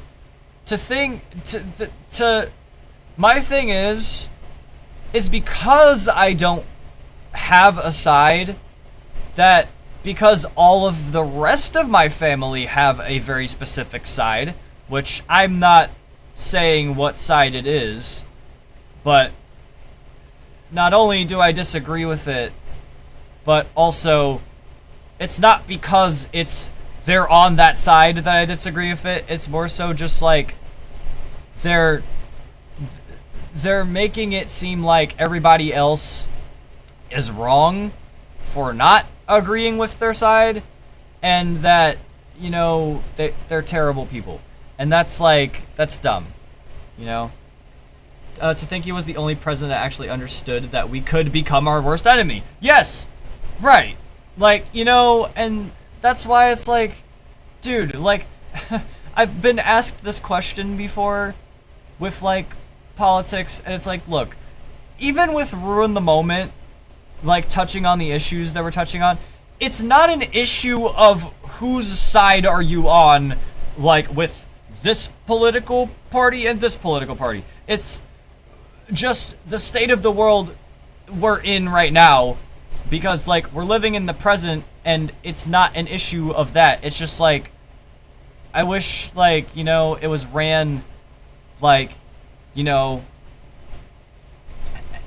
with the, like, mentality that, like, you know, we're all together in this, you know, instead of it being like, oh, let's just do whatever the fuck we want, and, you know, because I'm the guy in charge, you know, like, but, look, I'm not here to talk about politics, you know, but with that statement saying, with the fact that you're not coming to the function over political views, it's like, that excuse was not made because it's true that it was about politics. It was never about politics. It was because of the other issues that I talk about in this song that this cousin of ours actually didn't want to be around our family. You know, because it wasn't that. It was the screaming match that they had with my aunt, aka her mother, and just other really ridiculous things that made her distance herself, but then randomly also come back, which we talk about in this song too. So let's actually go a little bit back. But yes, to answer that question for RJ and also the other person that was there listening to the album, shoutouts to them. Yeah, I didn't say that line to specifically be like, oh, if you make it about politics, it's bullshit. No, it's to say that the excuse wasn't a good one because it was the other things that actually led to her not, like, being around our family. Like, it wasn't about politics. It was about the other shit that happened. Just to clarify, you know? So, let's continue. What a great excuse. Seriously, if that's the truth, you got some bigger problems in life like all of us do. She blames her mother for the way she is. Well, did your mother think it's way too hard to raise up a kid? Probably. Yet my aunt still never gave up. That's why that ungrateful nature's still leaving me stunned. Ouch. Ouch. Killing blow right there. One of the killing blows. Because, ow. She blames her mother for the way she is. Well, did your mother think it's way too hard to raise up a kid? Crazy. Because that line specifically, yeah, she blames her mother for the way she is, and that is true. because she blames, she does certain things in her life that are not great, and I don't air all of that out. You know, I don't air all of that shit out in this track, but there are things I could have touched on. But she says it's because of the way her mother is, and it's like, I have no comment on that, because if you were to ask me personally, I would just say no, that is bullshit though. Cause like, you gotta consider, there is a sinner right here on this screen that has the family members he has, that does the things they do and says the things they say. And I specifically chose to not do any of those things and do my own thing. So, if you're really blaming it on the person that gave you life, which, I mean, another theme in the fucking album, Mom, right? We should all give thanks to the woman that gave us life today, the woman that gave us life. You know, it's like, this is the complete opposite to all of the ideologies I'm putting in this song, right? So, saying she blames her mother for the way she is, did you think it was way too hard? Did she think it was way too hard to raise up a kid? And that line gets tied back into later in the song, because that's even worse, like, than you might think it is. And yet my aunt still never gave up. That's why that ungrateful nature's still leaving me stumped. Ouch. Because it's like, damn, like, you had a roof over your head. It's like, you had all of the shit. You know? You had a house when you were 20. I don't even have a house. Like, people in their 30s don't even have a house yet. Nowadays. But you still want to act the way you are, though. Or at least acted, because now that they went to rehab, so maybe they fixed that. But I don't know. I'm not sure yet. I have yet to see this transformation that I am to believe is like real, you know. You're leaving me stumped. Well, anyway, that fight I mentioned happened years ago. That was the last time I saw her face. She never showed at any occasion, but that would all change, cause one day she decided to show up with her fiance. Here we go. No, I ain't talking about the one she had a kid with. This individual was different.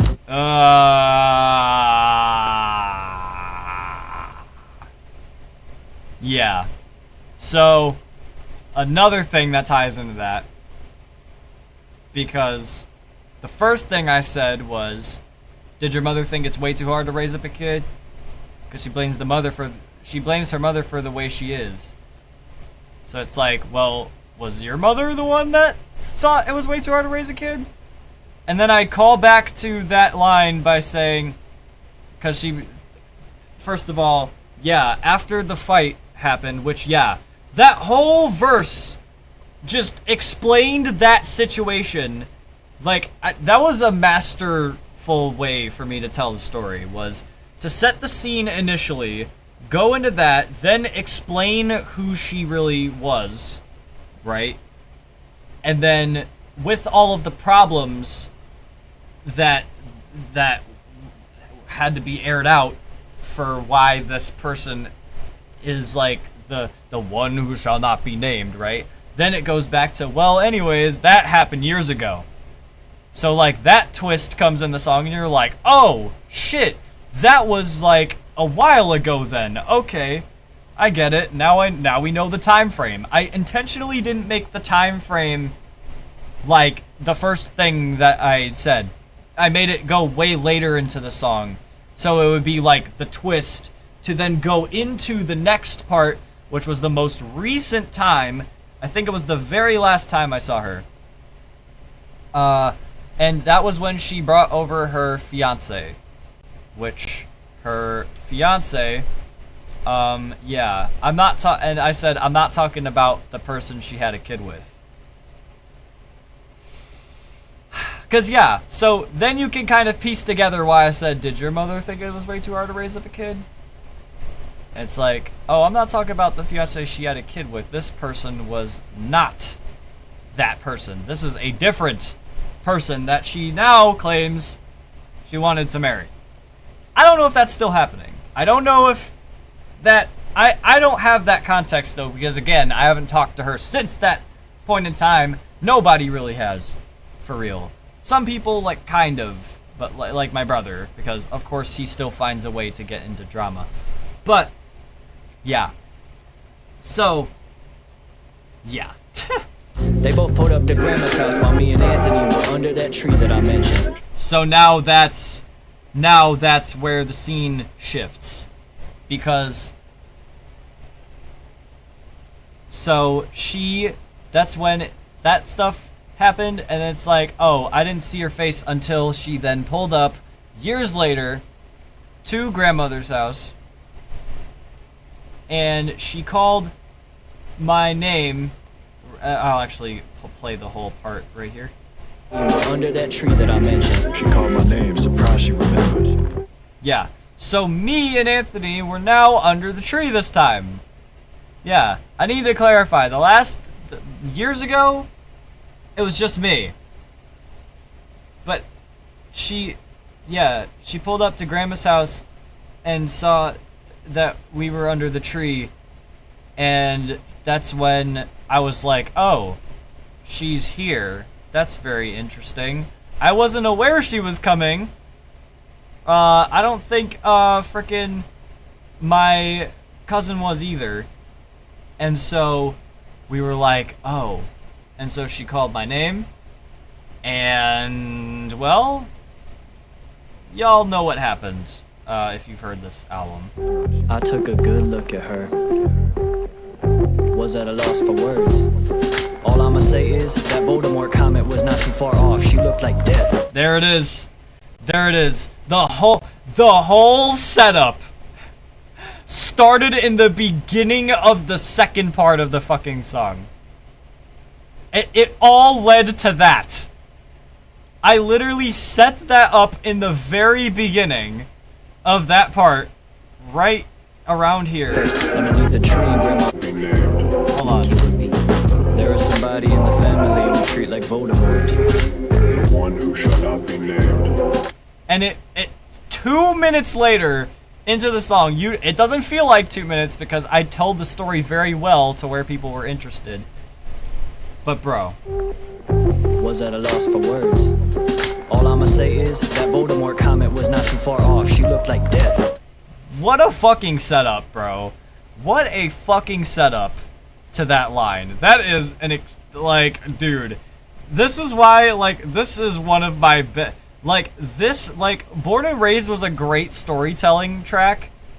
But, like, this one, the second part of All Grown Up is a very, like, under-talked about, like, fucking storytelling, like, track of mine. Like, this was an insane, like, display of me telling, like, the stories. Kinda looked like someone off some drugs. You could guess myth. The reasoning for why she lost her weight is cause she was a herbivore. Yeah, yeah. So, that right there. Ow, number one. Number two, oof. Cause, yeah, the transformation with my cousin between the time I used to see her and the time that she's at now, it's very, very different. And when I said she kind of looks like someone off some drugs and you could guess meth, I'm not lying. Chat, like, it's very concerning. Like, you can laugh at the line. It's okay to laugh at that line. I made it a little bit humorous in a way to where it's like, for people to be like, oh, damn, oh, Jesus, you know? Like, just to really be like, yeah, like, look, Like, because that's how I would describe it to people. Like, that's the most me way to describe, like, how that is. Like, but it's really concerning. Like, for real though, it's very concerning. Like, you know, like, almost like, it's just, like, I just hope that through, like, she gets, like, help, like, that she needs, so that way she doesn't have that, you know. But yeah, she also claimed she was, when I said, her reasoning for why she lost her weight is because she was an herbivore. I believe she said she was vegetarian? Is what she said? It's vegetarian. Yeah, I think she either said she was vegetarian or vegan. It was one of the V's. Because it's always one of the two. But, yeah, because I don't know if it was specifically she didn't like with animal products, or if it was just because she didn't eat meat. Because then, yeah, she'd be a vegetarian. But yeah, so that's just a very head-ass way to say that, though. To say reasoning for why she lost her weight is because she was an herbivore, you know. And like, bro, that, like, just to like add like a little bit, because it's like it's a very like serious topic, but just to lighten the mood of it. You know, because it's like, oh, this is really how I would describe to someone, like, how that encounter went. You know? The reasoning for why she lost her weight is cause she was a herbivore. No wonder why it looked like I've never seen her before. Maybe it's right for me to think she don't deserve Victoria at all. A baby girl she didn't want to raise. Ah, there it is. And there's the reveal. There is the name drop of her daughter, Victoria. That is her name. Shoutouts to Victoria. Yeah, so that took some setup too, because so it started off with the statement, did your mother think it was way too hard to raise up a kid? Probably, but yet she never gave up. Then it was the line talking about, oh, she brought her fiance to this function finally, but it's not the one she had a kid with. You know? So it's like, oh, and then it finally goes into the killing blow, where it's like, you know, no wonder why, you know, like, she's, like, slowly eating herself alive because of, like, her decisions with, like, her mentality, her body, whatever she was doing. And that's why I came to the conclusion that it's like, well, maybe it's right for me to think she doesn't deserve to, like, you know, do that, because it's like, dude, she's making an unsafe environment for her daughter, you know, especially with the decisions she makes in her life. It's like, it's way better that she's with, like, her, you know, actual, like, father and everything, because, like, you know, I can only imagine what would happen had she gone to her, which, like, really sucks. And it's the fact that, like, living in that reality where it's like, wow, that is really fucked up. But it's like, it's true. And, you know, like, I'm glad she's safe, and that, you know, hopefully that will also encourage her to get help, because, I mean, that's her daughter, you know. And, like, you know what's really sad, chat, is the fact that it's like, Victoria was told by her grandmother, right, so this would be my aunt, that it's like, oh, you look a lot like your mother. And Victoria, the sweet little thing she is, she goes, no, don't compare me to my mother. I don't want to be like my mother. And like, it's really sad that she both acknowledges that at the age she was, And it's the fact that it's like, you know, like, that's really fucked up. And, you know, it really does suck because it's also like, you know, if she didn't do the things she did, you know, to fuck up her life and whatever, and like have the falling out she did with like our family and make the mistakes she made,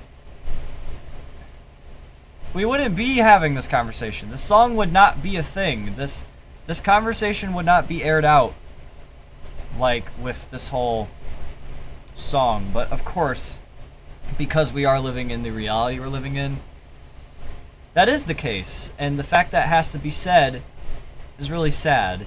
And, you know, and I did actually see Victoria almost like a year ago now. So yeah, I did see her after this album came out. And, you know, I've had the conversation with people before that it's like, imagine her hearing this song and knowing like her cousin like aired this out in a album. And like that she, you know, had like her whole like stuff shouted out. It's like, you know, that the day that happens, I really don't know if I'm prepared for that day, or if like shit will change by then, because you never really know. But yeah, that's just the whole like thing. I have a headache, might be back when it goes away, so lurking for now. Alright, bet Pyro. Bet hopefully that headache is not like too, you know, hopefully you do get better soon. But yeah, chat, that's that all to say, like, bro, like, this whole story is like really fucking crazy.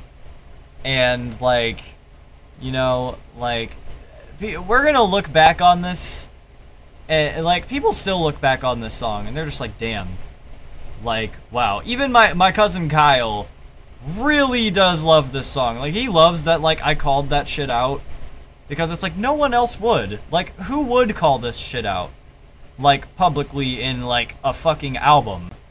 You know, because it's like, I could have gotten on this album and been like, yeah, everything's great. Like I said, like earlier, it's like, yeah, everything is so great and everyone's happy and there's nothing wrong. But it's the fact that somebody has to call it out, and it's the fact that I was the voice of reason for being the youngest in this picture.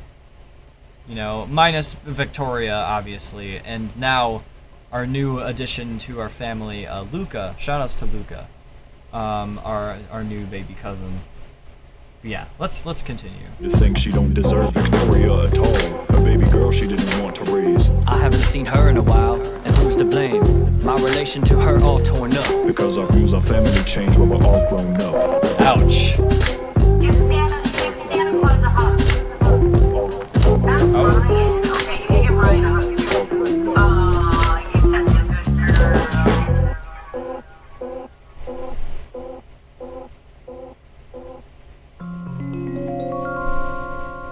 Fucking crazy transition. Now, before I play this song, I need to give context to that ending. Because for All Grown Up, right? Right? This song right here, the ending sample, I'll just play it again for y'all. When we're all grown up. Give Santa Claus a hug. Brian. Okay, you can give Brian a hug too. Aw, you're such a good girl.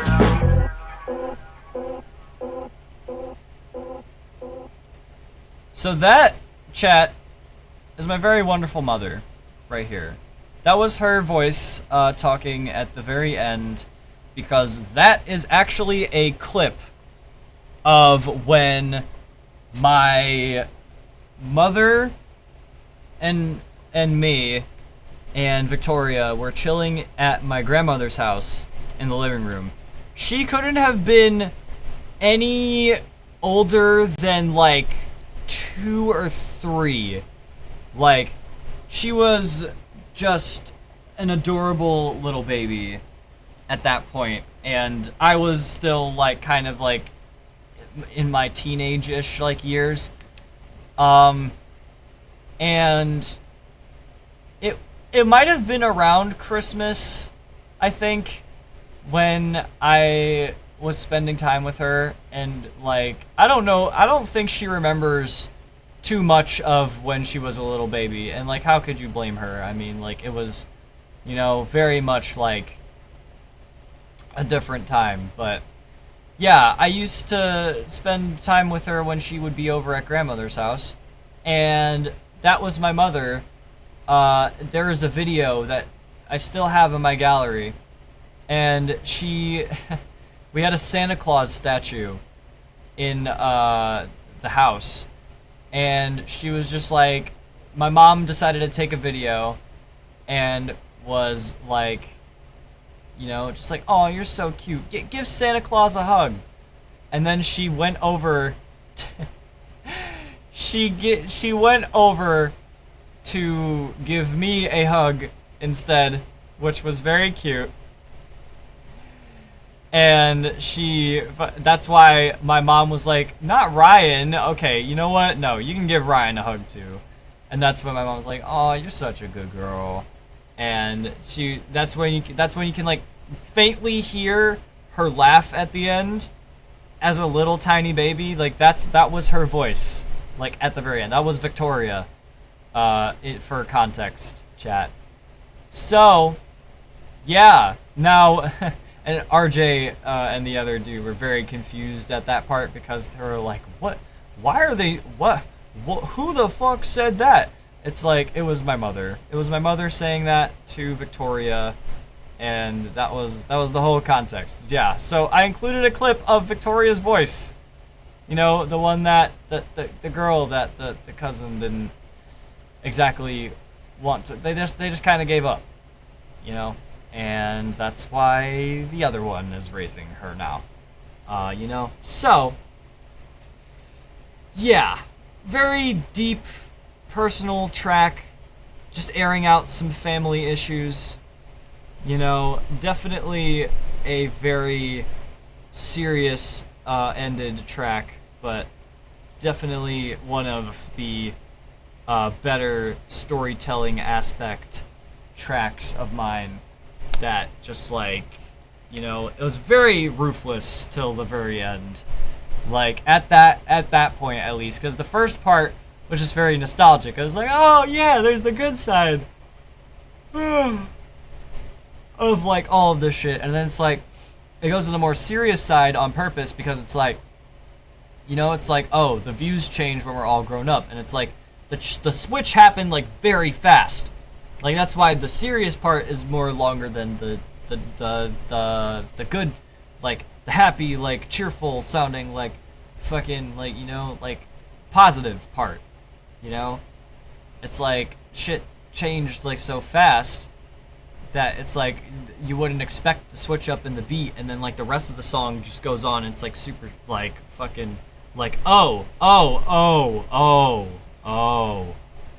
like literally like what happens when like your world kind of shatters when it's like you're talking about your family, and then it's like you grow up and then it's like you realize things about your family that like weren't told you as a little child, because it's like they protected you from that information, because what little child would need to know that information? That's why in the very beginning of the verse, that's why I go, what do you know about your family's history? Is it as plain as day, or is it actually mystery?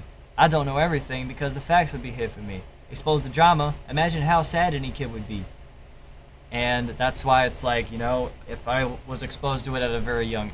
That's why it's like, yeah, it's like that whole thing was like, oh, I was exposed to it as like a teenager. Like almost a teenager, damn near. Like, experiencing the falling out with my cousin. And like that fight that happened, I didn't understand the context, and then I was told by my mother that like, yeah, things are a bit more fucked up than you might think. And it's like, oh, damn. And I really wanted to learn more about it, but then it was like I wasn't old enough according to my parents. And then finally I was old enough to learn all of that shit, and I became an adult. And people were like, I was like, oh, that makes way more sense now. Wow, that's fucked up. And if I had learned that as a child, then my world would have been shattered. And thank God, W parents, for protecting me from that information. So now, chat, it's time for On the Couch. Now, fun fact, chat, the person that took this photo, that took this family reunion photo, is none other than the person that I mentioned in this song, On the Couch. His name is Justin, and we are going to explain a lot about Justin in this song. I'm not sure if he's in the chat right now, but Justin, if you're here, yeah, we're finally on the fucking song where I actually talk about your song. So let's go. This is On the Couch. Ooh, wait, before I say that, by the way, chat, this is produced by a guy named Never...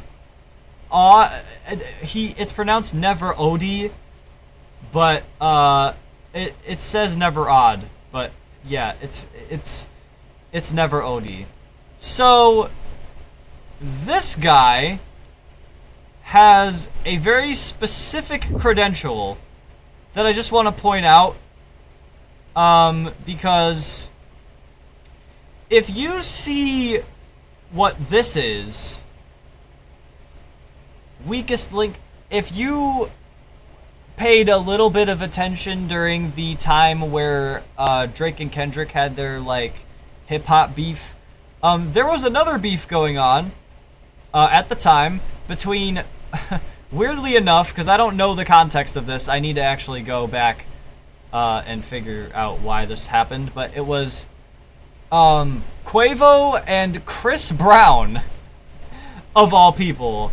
I don't remember why this happened, but Chris Brown had a song called Weakest Link, and it was a song that was remembered by a lot of people because Chris Brown actually fucking rapped on this. He didn't sing, because y'all know, if you know anything about Chris Brown is the guy that sings on shit. So, yeah, Weakest Link is the diss track that he made against Quavo, and as you can read, prod by me with these other 4 people. Yeah, this guy co-produced, but produced a track for Chris Brown. Also, what is this? Yeah, this looks like a Iceman fucking thing. This looks like this was an Iceman thing. It was made 3 weeks ago. Oh my god. Well, yeah. So, chat. Yeah. So, that's why I say I technically have a prod credit from someone who produced for Chris Brown. And it was just specifically for this diss track. It wasn't his other, like, biggest songs. It was because of the thing in the beef. So, yeah. But this guy... pretty cool. Also produced one of the songs. Wait a minute. What is this beat? I recognize this thumbnail. Never. Okay, no. I thought it was the other. This is the fucking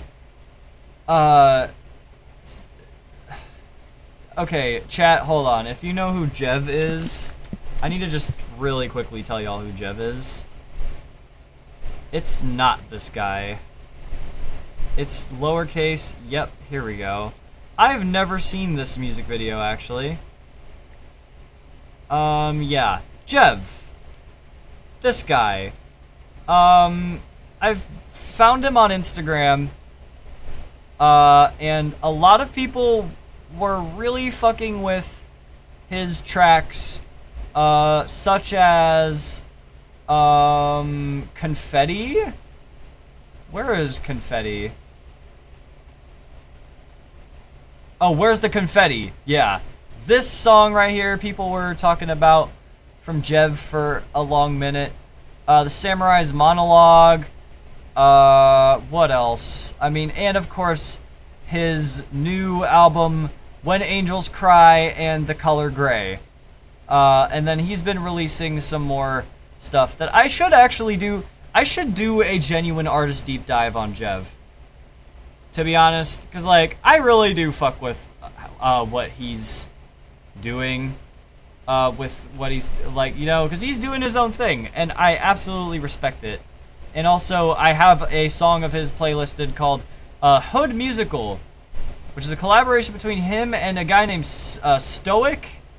Yeah, but the song that you might know from him is a song called Alice. And that is a Ninth Wonder Kendrick Lamar beat that I actually found randomly on YouTube, and that's why there is, for those that have elite fucking ball knowledge, I have an Alice remix. Do I have it in my files still? I don't think I do. I might be able to find it though, because I posted it in Fuel Team's Discord. Chat, hold on, I'm gonna do a quick search real quick, because yeah, for those of y'all, I will play the original Alice too, but I actually really want to see real quick, because shout outs to the Fuel Team, by the way, they're absolutely super cool. Can I see, like, can I do, let's go file, sent by user, C1MMA. Okay, for some reason, can't really do that. Yeah, in the lounge. Can I have, like, more specific? Okay, it's actually not going to be that hard to find, I don't think, because we barely be posting shit in here anyway. Okay, those are all the beats. That's the Matthias Tyner thing. Here we go. Let's keep going. That's Patient. Thought I Was DNA. Oh my god. There's that collab. It's jerk beat shit. Bullshit freestyle. Prove something. Demo verse. Alice remix. Here we go. I actually get to fucking play this for y'all. Okay. Chat, this is some fucking ball knowledge. Alright. Hold the fucking phone. Because now I have to briefly play this for y'all, so because we can have this in the record. So chat, there is a song called Alice, and it's this. I won't play the whole thing, but I'll play this part.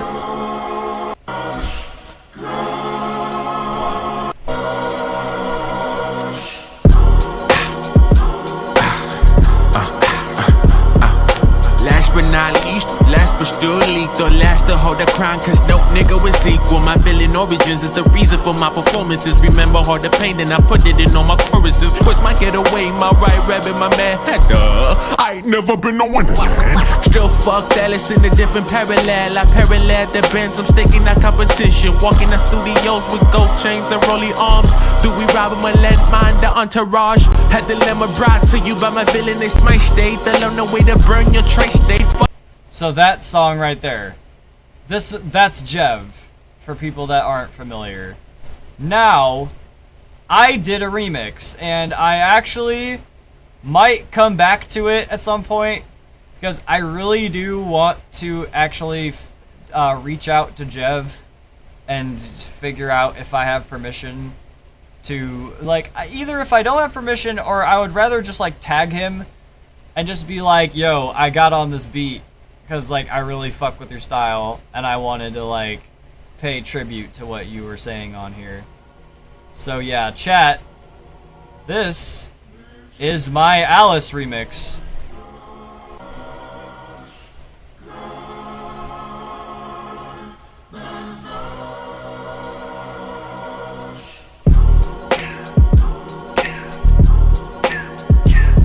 Lot of stories untold while some still undiscovered. Happy endings growing old, but most end up undercover. It's some dark times we living in. The youth don't give a fuck about no precedent. History repeating, only difference is attention span. 2 seconds, what it takes for a bullet just to kill the vibing in the man. Damn. Cause now it's fuck, heaven mercy. Every glass house come with stones and controversy. Lies only wildfire, time in 2025. Break for too long, but y'all couldn't hide. Tick-tock, time's ticking, but what you do with it? Run the show or trust other brothers to produce the shit? 65 days, some using that time to be fake, so use it to be great. Trust your vision. Damn, bro. See, like, and this could have been very much better executed too, because it's like, this was like early FL Cinna days. Like, there was a lot of reverb on my shit. I wasn't mastering the tracks yet.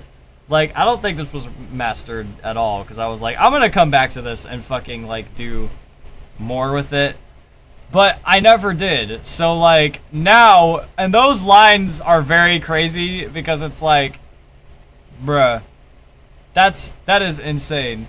Cause that was fuck, heaven mercy. Every glass house come with stones and controversy. Lies on the wildfire, time in 2025. Ran for too long, but y'all couldn't hide. Tick-tock, time's ticking, but what you do with it? Run the show or trust under brothers to produce this shit? Yo, run the show, like, run the show, but run to show, cause like show's the fucking, the CEO of TikTok, like, and I bro, that was during the time when TikTok fucking was aiming to get banned and shit.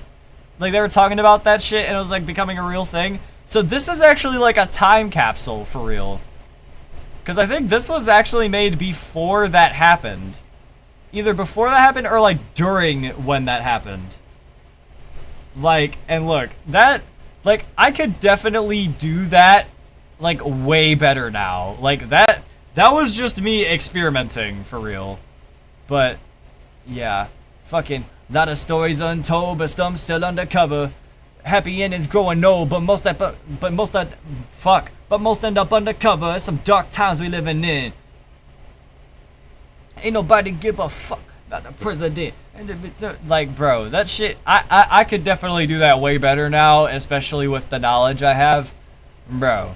But yeah, chat, fun fact, I have a Jev remix. Randomly, I have a Jev remix. I will be, fucking actually going to finish that. Mix it, master it, put it on something, I don't know, probably like the remix tape. But you didn't hear that from me. Yeah, but Jev is pretty cool. I'm sure I got fucking copyrighted because I fucking pulled up his music, and that means I'm never going to make a single cent off of this video. But it's okay, because I'm not monetized either way. Why is this... Wait, no, that's crazy. Chat, the beat that I pulled up... The fucking beat that I pulled up is for On the Couch. It's 144 backwards. Huh. Great. I gotta tell Sierra that now. Unless she's here. No, she's not. Not yet. But, dude, the fucking On the Couch beat has a backwards 144. Not a forwards one, a backwards one. It just had to line up like that. Of fucking course. Chat, let's get into this.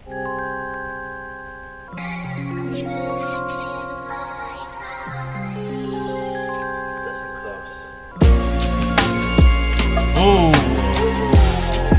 Wait. Before I go on. Wow. That's crazy.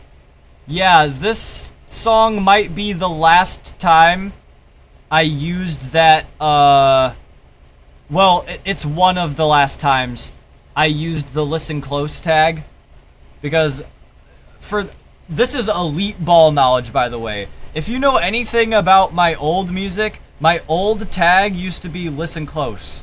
Because that was what I used to say beginning every verse. Because I wanted to have one of those things where, like, when I began a verse, I had something, like, as an ad-lib to, like, do. And, like, that was my tag, was listen close. But then, when I was working with, in the bonus, I had a song that I was like, you know what? I need a new tag. I want to make a tag not only just for my verses, but also for when I make beats. And I eventually, after thinking it in my head for maybe like a couple minutes, I finally thought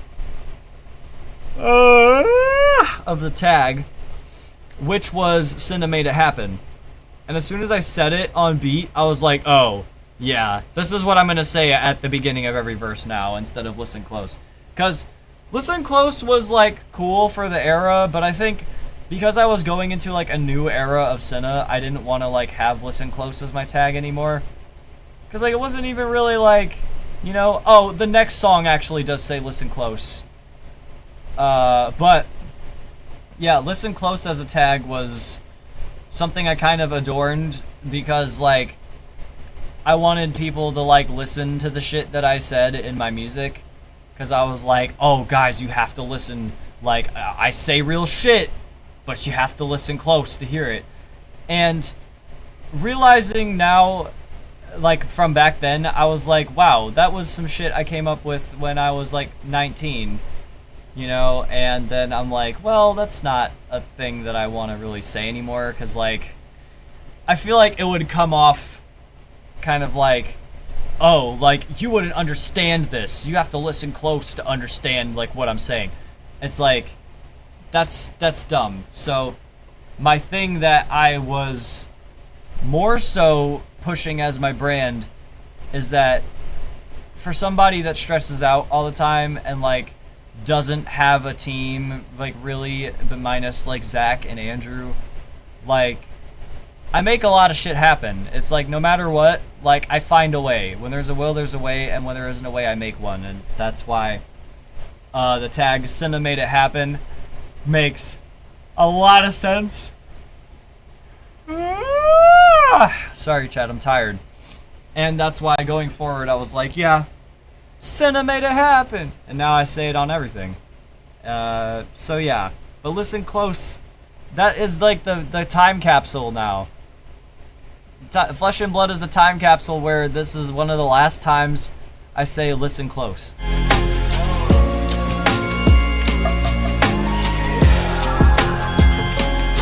Well, it was 2021 when I still played on the drums. Back when marching band was cool and your boy was still going dumb. We kicking off the season with a win under our belts. It's funny cause we thought our football team needed some help. Yeah, Chad, our football team was fucking ass. Oh my god. We won very rarely. Whenever we did win, it was like the greatest fucking gift to God's green earth. Like, we sucked. Our football team sucked. The thing that carried us, though, was our marching band. Our marching band was the thing people talked about. People loved our energy as a marching band, and, you know, we ended up on the news a couple of times. It was pretty cool. And yeah, I was part of that marching band.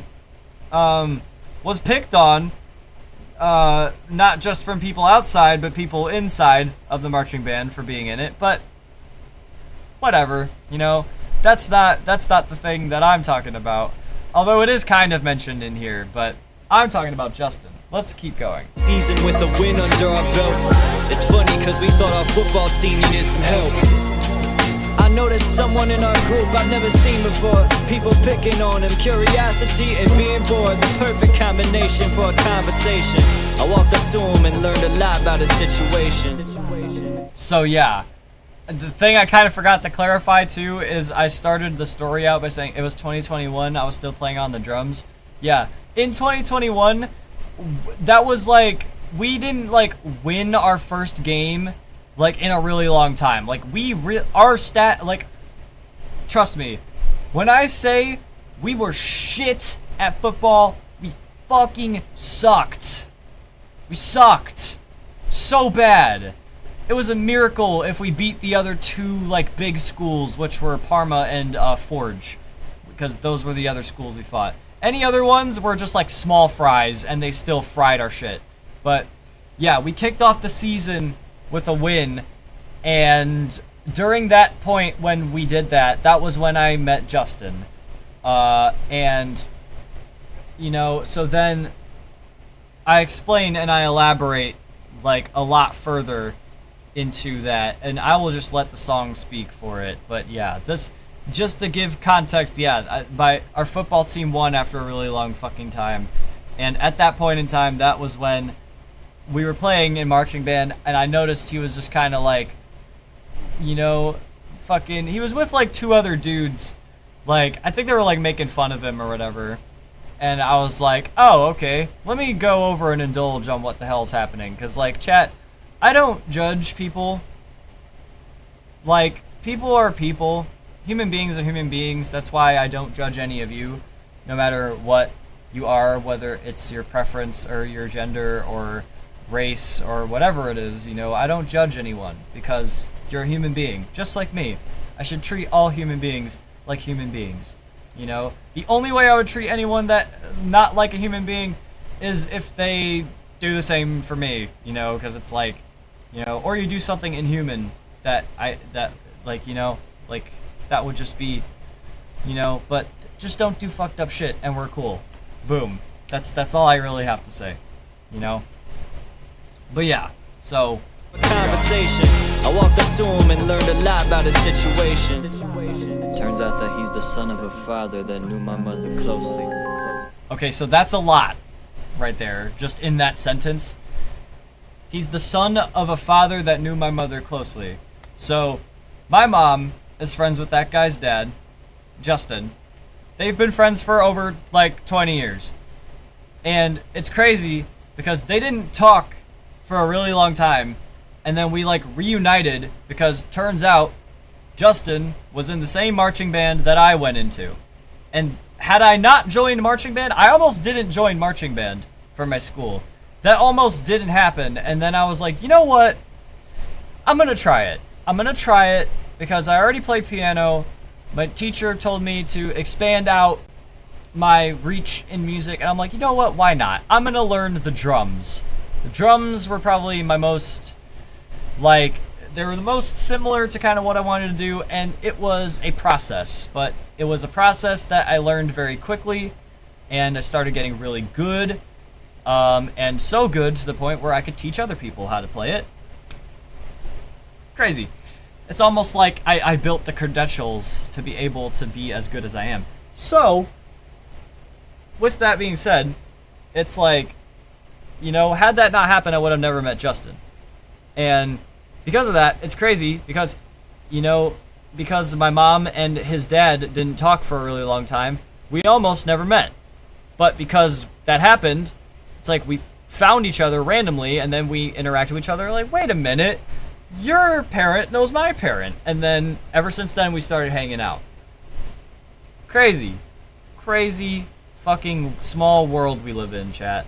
Turns out that he's the son of a father that knew my mother closely. We was invited to a party that his sisters got on Halloween. Apparently she knows me. This is her brother's story. Cause her story will be coming up in the next song. Okay, this picture's not the prettiest. From birth you think his luck was running out, and really it's so crazy that he made it. You know how much of a gift he is? Well, people didn't seem to think he is. Yeah, because that is true, by the way. Yeah, Justin is he almost didn't make it out alive when he was born. And it really is a miracle that he's alive. And, you know, even though, you know, he is also born with a disability in his right side, so he's weaker in his right side.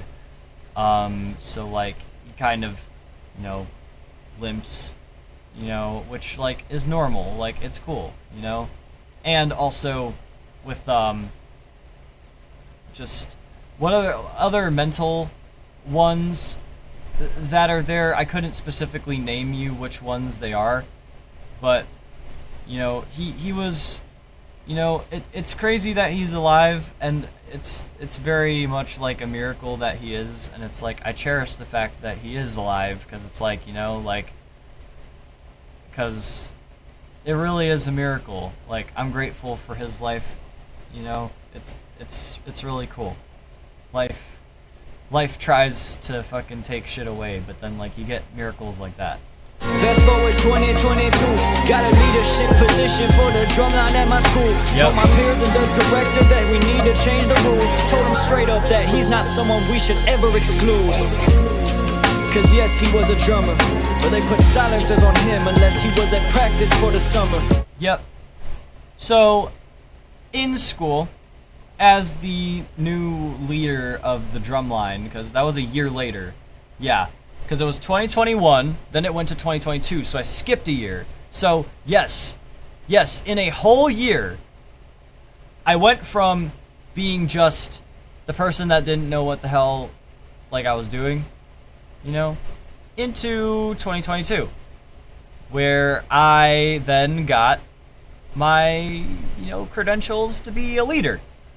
For, you know, because I started out as a junior in drumline, and then I quickly learned, like very quickly, and then I got so good that I became a section leader.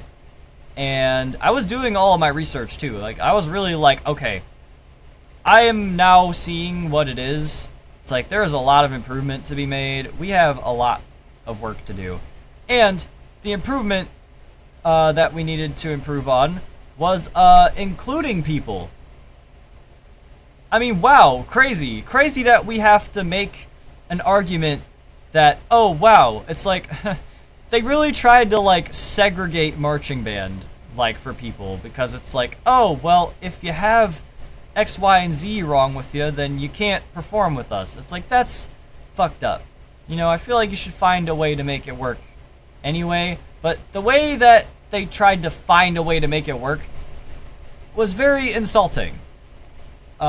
Because what I said there was that Justin was a drummer, but they put silencers on him unless, you know, he was at practice, like for the summer, you know. So he needed to go to the summer practices to just be able to play a drum that didn't have a silent, like, drum head. But here's the thing, right?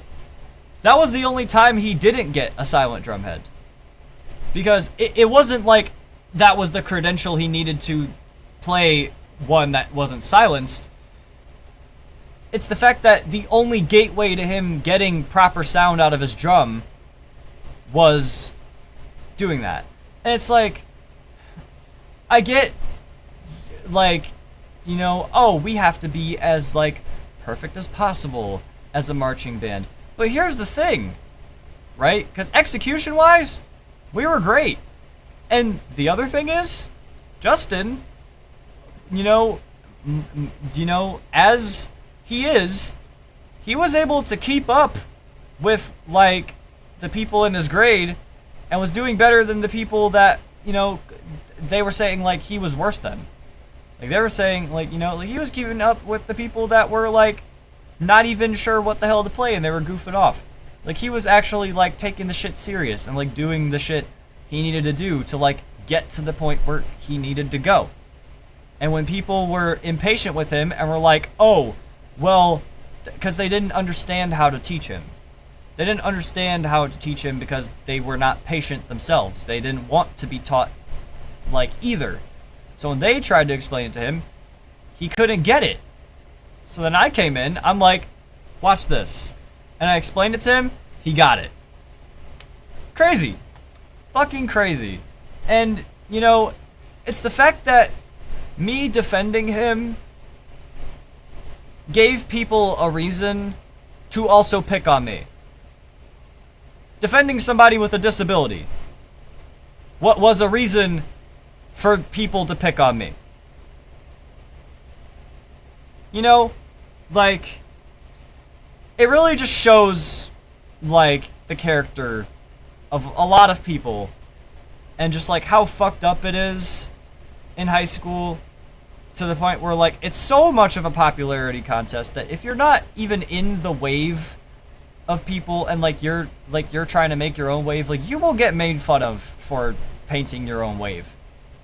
You will. It's a fact.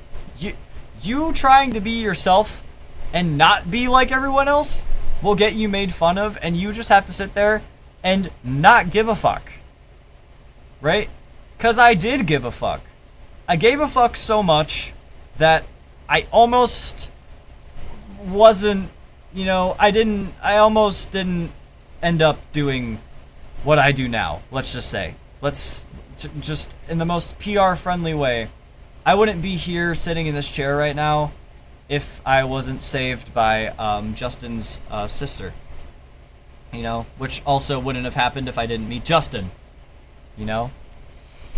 So, it's like, but, people are just very disrespectful and mean, and it sucks because after that point, when I left, like, we'll actually get to that. We'll get to that later in the song because I do explain it. But, yeah, just know I really stood on some boss shit when I was there because I was like, listen, we're not going to sit here and fucking exclude people from this shit because, like, that's dumb.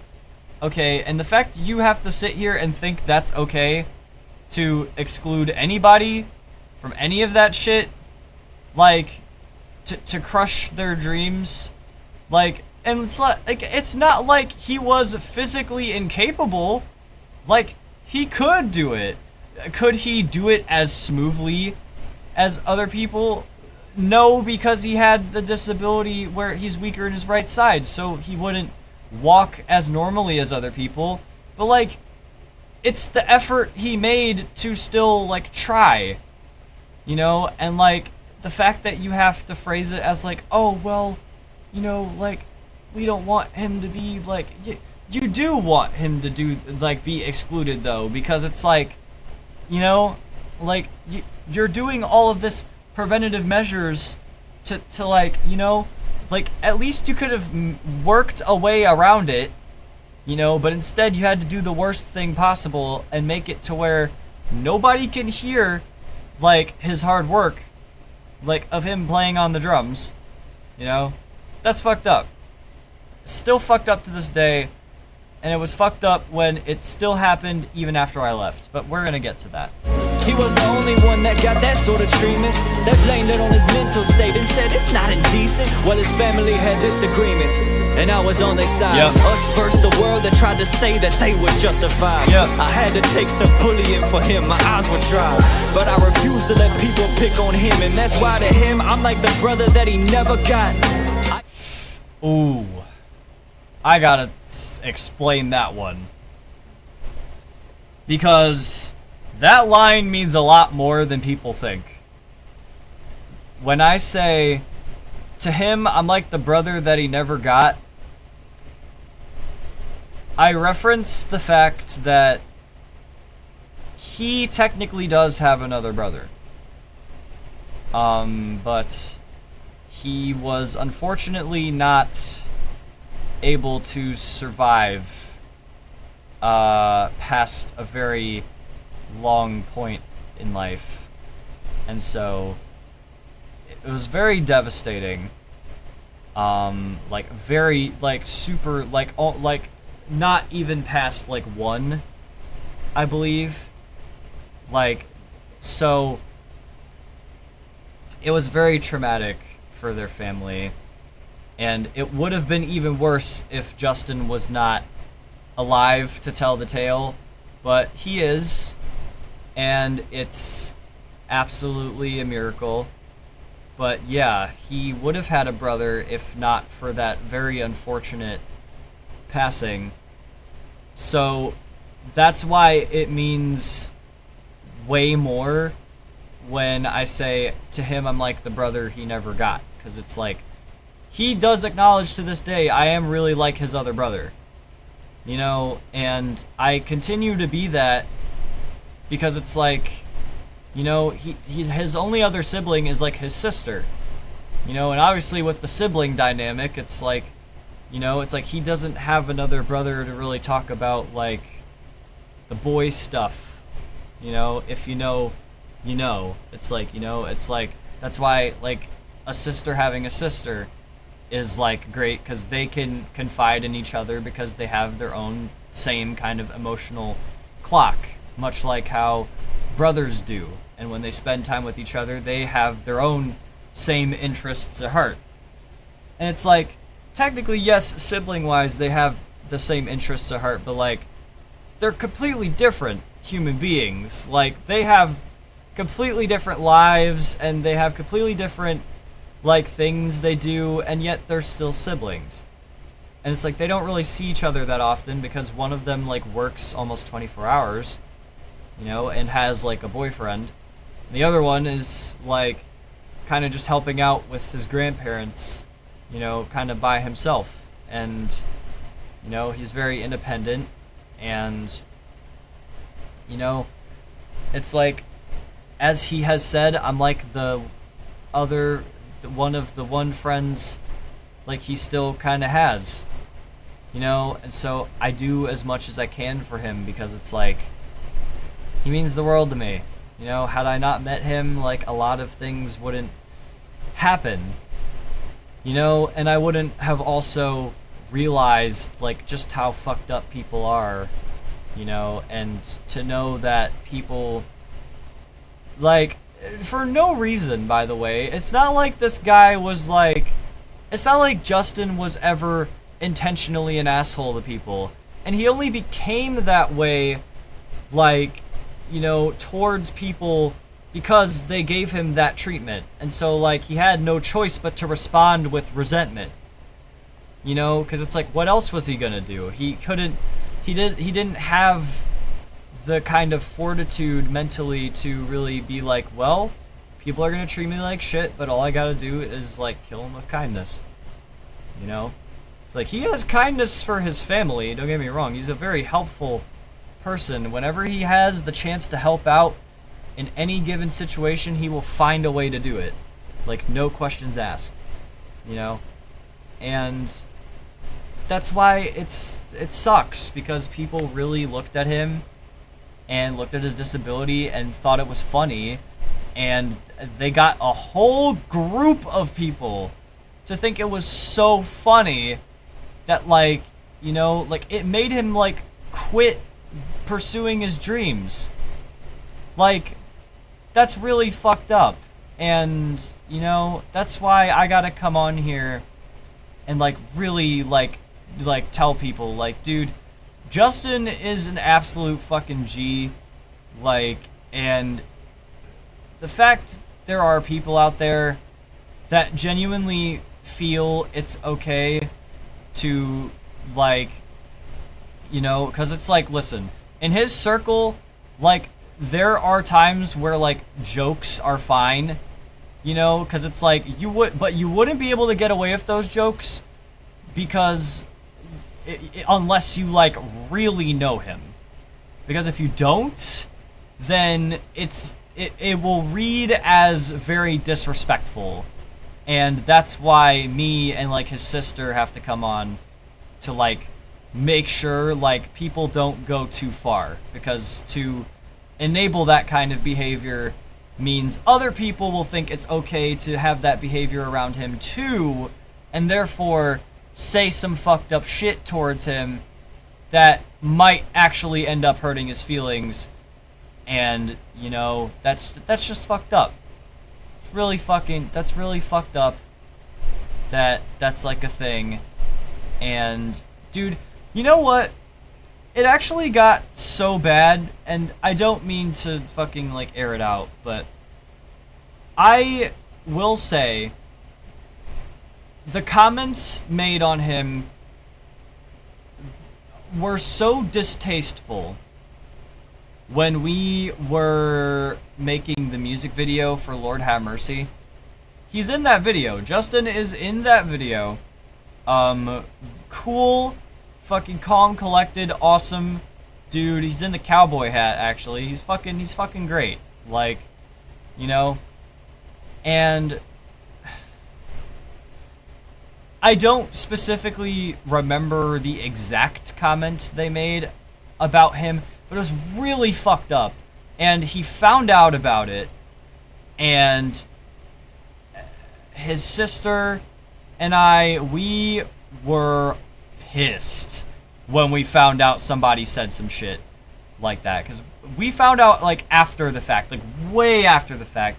And it was also the fact that somebody heard it, he didn't hear it, not one of us heard it, but his aunt heard it. And when that happened, that was when other people started spreading around in the course of a few hours.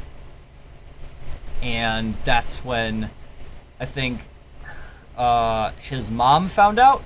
And then when his mom found out, that's when his sister found out. When his sister found out, she approached me about it.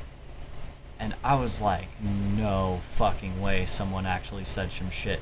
And they left, like, after that happened. So we never actually really figured out who it was that said it. I actually don't know if we even have that information. That is a conversation I will have another day. But yeah, it was really fucked up. And but in short, they basically said something about the way Justin was, that he didn't belong in the music video that we did. Which is, like, really fucking, like, childish, because it's, like, really, like, you have to go there, though, like, with it, like, that shit is really fucked up that people can find comments to say that shit about Justin, when all he ever does is, you know, fucking, he tries his best to just add to the vibe. You know, like, he is himself, and that's all he really wants to be. He wants to be himself. He doesn't want to be anything he's not. And when people can't accept that, and they go for really low-hanging fruit, like with his disabilities and stuff, like, it pisses me off. Okay, it really does. It makes me very upset, and I feel like the fact that people can do that, like, to him, and also make that an excuse to go at, like, me, because I defend that shit, like, fuck those people, man. Fuck you if you make fun of people with disabilities like that, because it's like, you really have nothing better to do or say about a person, and the fact that you have to, like, do that to, like, make yourself feel better about yourself, like, fuck you, okay? Like, you're a piece of shit if you do that type of shit. We don't condone any form of fucking ableism, like, on here. It's not shit. People are people, motherfucker. People are people. And you shouldn't make fun of people for that type of shit. Like, just because you're like, oh, wow, it's so funny. And it's like, you know, because you would never know if that person would, like, unless you really know the person, that's fucked up. You know, or, like, I don't know, if you just fucking acknowledge it's fucked up.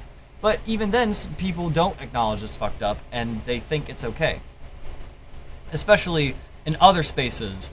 Like, they think because they do it to their one friend, it's like, oh, well, I could do it to everybody since I do it to my one friend, and they're okay with it. No, that's not how that works. Rant over. Let's continue. For him, my eyes were dry, but I refuse to let people pick on him, and that's why to him, I'm like the brother that he never got. I even stayed the night at his house on the couch. We sit and talk a lot. I realize that he's been through more than I could ever comprehend. And if I graduate, there's things that I cannot prevent. And unfortunately, that is true, as we will later learn in the song. On the couch, ladies and gentlemen. Fast forward 2023, threw a party cause I graduated and got my receipt. My younger brother had showed up and gave his congrats to me. So now, now that was a very intentional thing by me, because that's very sudden. I think people kind of look past that in a way, but as the first verse of mine ends, where I say, to him, I'm like the brother that he never got, and then the next verse onwards acknowledges him as my younger brother. I just want to point that small detail out for people, because it's like, you know, like, I really do see Justin as like my younger brother that I never had, because I have 2 older brothers, those brothers being these guys right here. These guys are the ones that were mentioned in Born and Raised. It was this guy here and this guy here. My fault. I was painting to the wrong people. Yeah, these 2 are my older brothers, and then yeah, Justin I acknowledge as my younger brother, who is not my biological younger brother, obviously, but you know, it's just it's that subtle acknowledgement of that fact that I think really like drives that point home. Like, I think it's really cool. Got my receipt, my younger brother had showed up and gave his congrats to me. All the friends we made along with him were sad I had to leave. College right around the corner, it's kinda hard to believe. Spent the rest of my summer with him and all his family. Moving day finally came and I'm receiving my key. Hug my parents goodbye, everything's moving quick as can be. Silence fills up the room. I didn't know how to react, it all happened too soon. Someone I used to talk to every week, I'm not able to see. No license in sight, I guess I'll be here doing me. Crazy verse.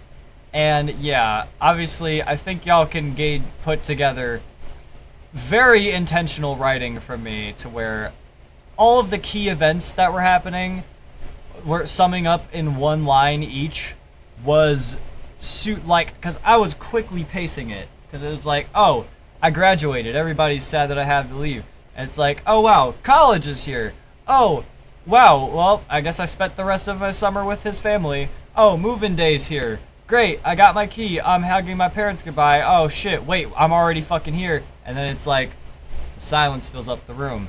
That's how quick it was for me in college, where it was like, college came, and then I just hugged my parents goodbye. I was in my room by myself, and I took in all of the silence that I heard, because I was like, damn, it is really fucking quiet in here. Like, believe it or not, like, that silence was actually pretty comforting, like, eventually, but it initially, in my first semester, it was like not very cool, because it was like, I'm alone, like, I don't have any friends for me to hang out with, because I mean, I wasn't very good at communicating either. I couldn't just call up my other like friends and be like, hey, pick me up from college so we can hang out, because I didn't think to do that. And I also didn't think to do that because I didn't exactly have much money to spend on doing stuff like that, so like, I didn't find a reason to do that, you know? So I kind of was just like, well, they're probably busy. I'm not gonna fucking bother them while they're busy, you know? And so that mentality kind of got me hurt to feeling a lot more lonely. And yeah, the silence was very fucking, you know, so I was like, well, I got no car, so I guess I'm just gonna be here doing me.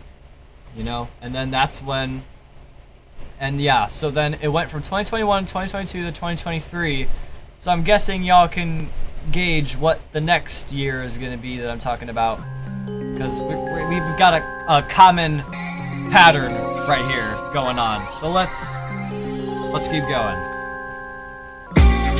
Fast forward 2024, finally on break from college, get to stepping through the door of my younger brother's house, sitting right back on the couch. Seems like many things have happened, lots of things to talk about. So now we're in 2024. We are back at Justin's place on the couch, just like how I said in the first verse, where I'm like, you know, I sit with him on the couch. You know, we sit and talk a lot. You know, so now this is the return of me going on the couch in 2024, and now we're gonna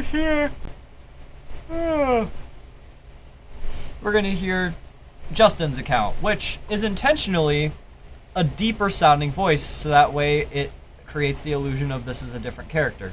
Well, for starters, ever since you left, the rules have changed again. Senior year for me was hell, I couldn't even be in band. Oh, yeah, because really he couldn't be in band because fucking they mistreated him again after I left. Crazy. Yeah, ever since you left, the rules have changed again. It's crazy. It's like I was there and I was like running the shit like correctly, and then as soon as I left, they wanted to change everything up again. Just speaks volumes about how much they fucking didn't actually really like me over there, but it's cool. It's cool. I laced up my trunk, made my mother furious, and get this, that man that was our teacher, turns out he just didn't give a shit. I'm lucky that I didn't start a fight with anybody. Lost the friends that I had, and now drumming is not my hobby. That woman that I call her sisters, never home to talk, and when she is, she's venting about the problems to me. Don't be shocked. And you know what, chat? Can I just say, that's still true to this day. Even a year later, I was very, very accurate when I said that. That woman that I call her sister's never home to talk, and when she is, she's venting about her problems to me. Don't be shocked.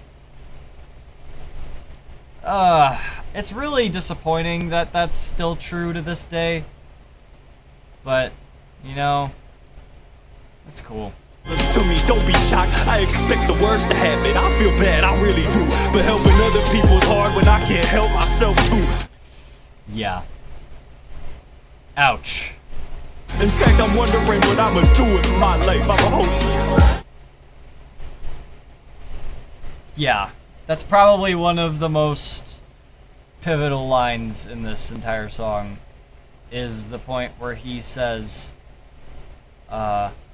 about his sister. He's like, I expect the worst to happen. I feel bad. I really do. But helping other people's hard when I can't help myself too.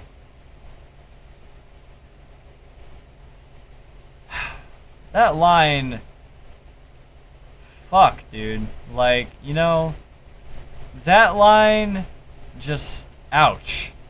Like, that's really one of those lines where all you can really say is just like, damn. You know? Because it's like,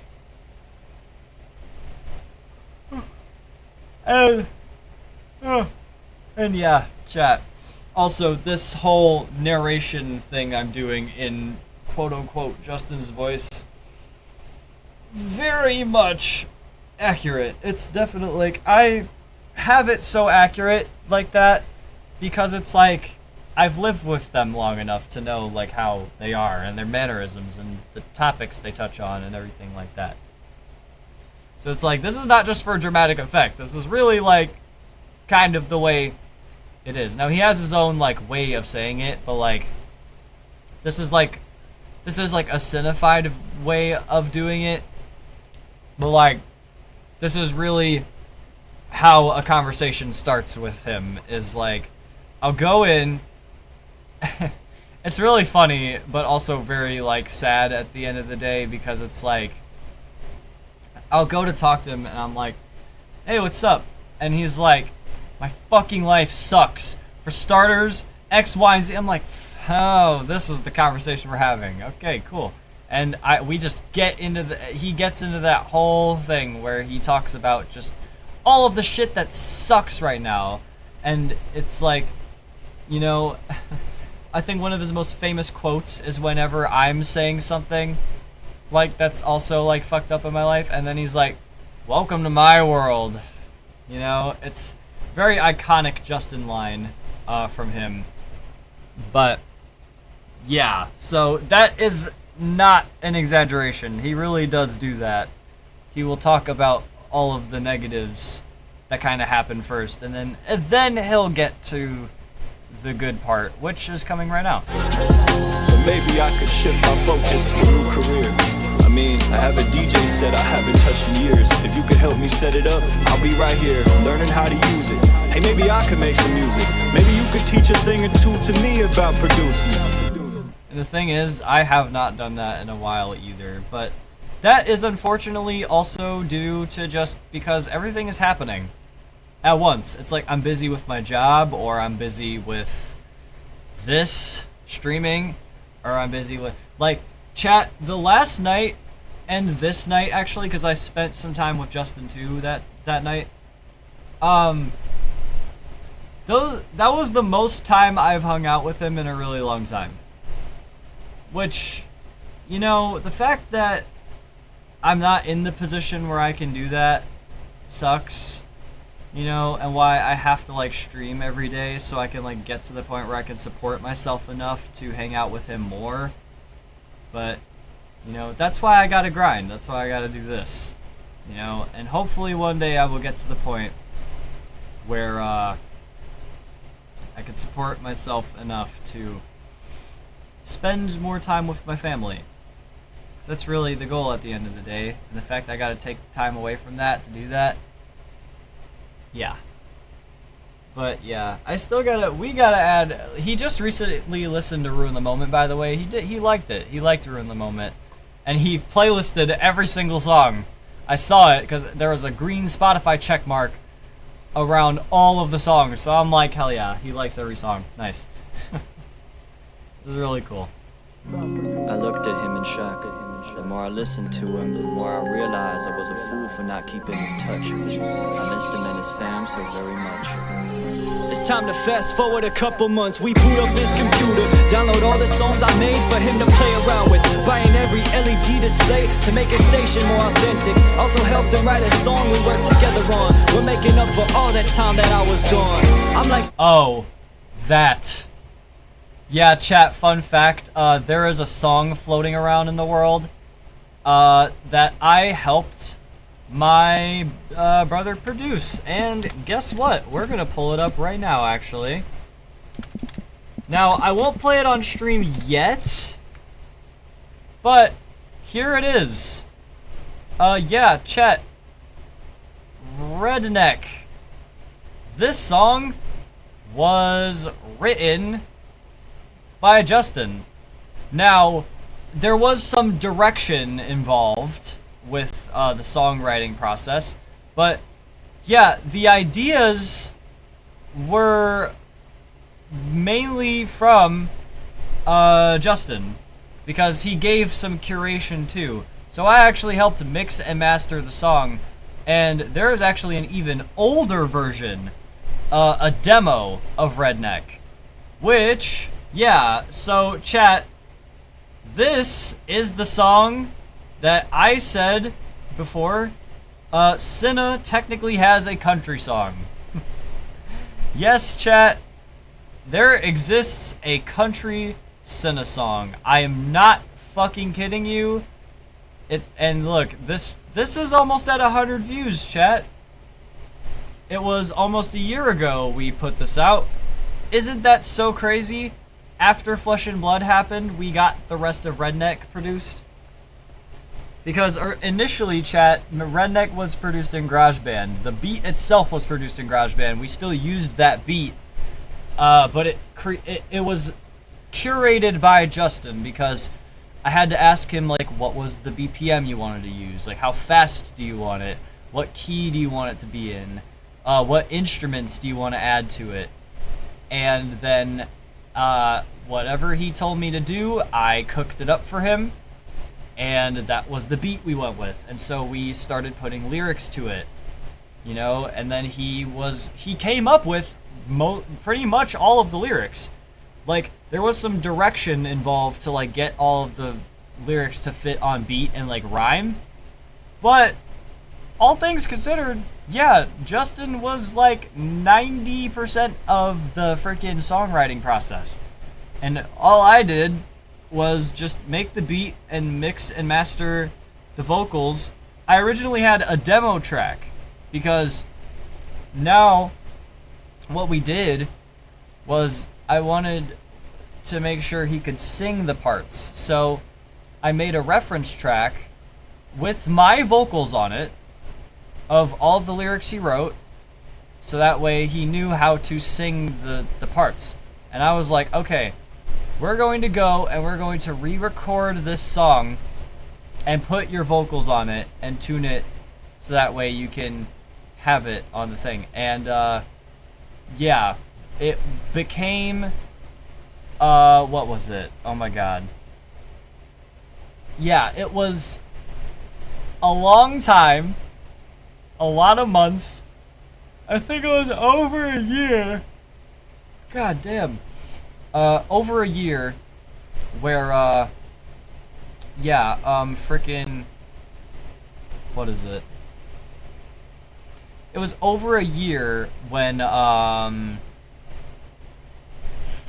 we made that initial demo and we never got around to it. And then finally I built the studio.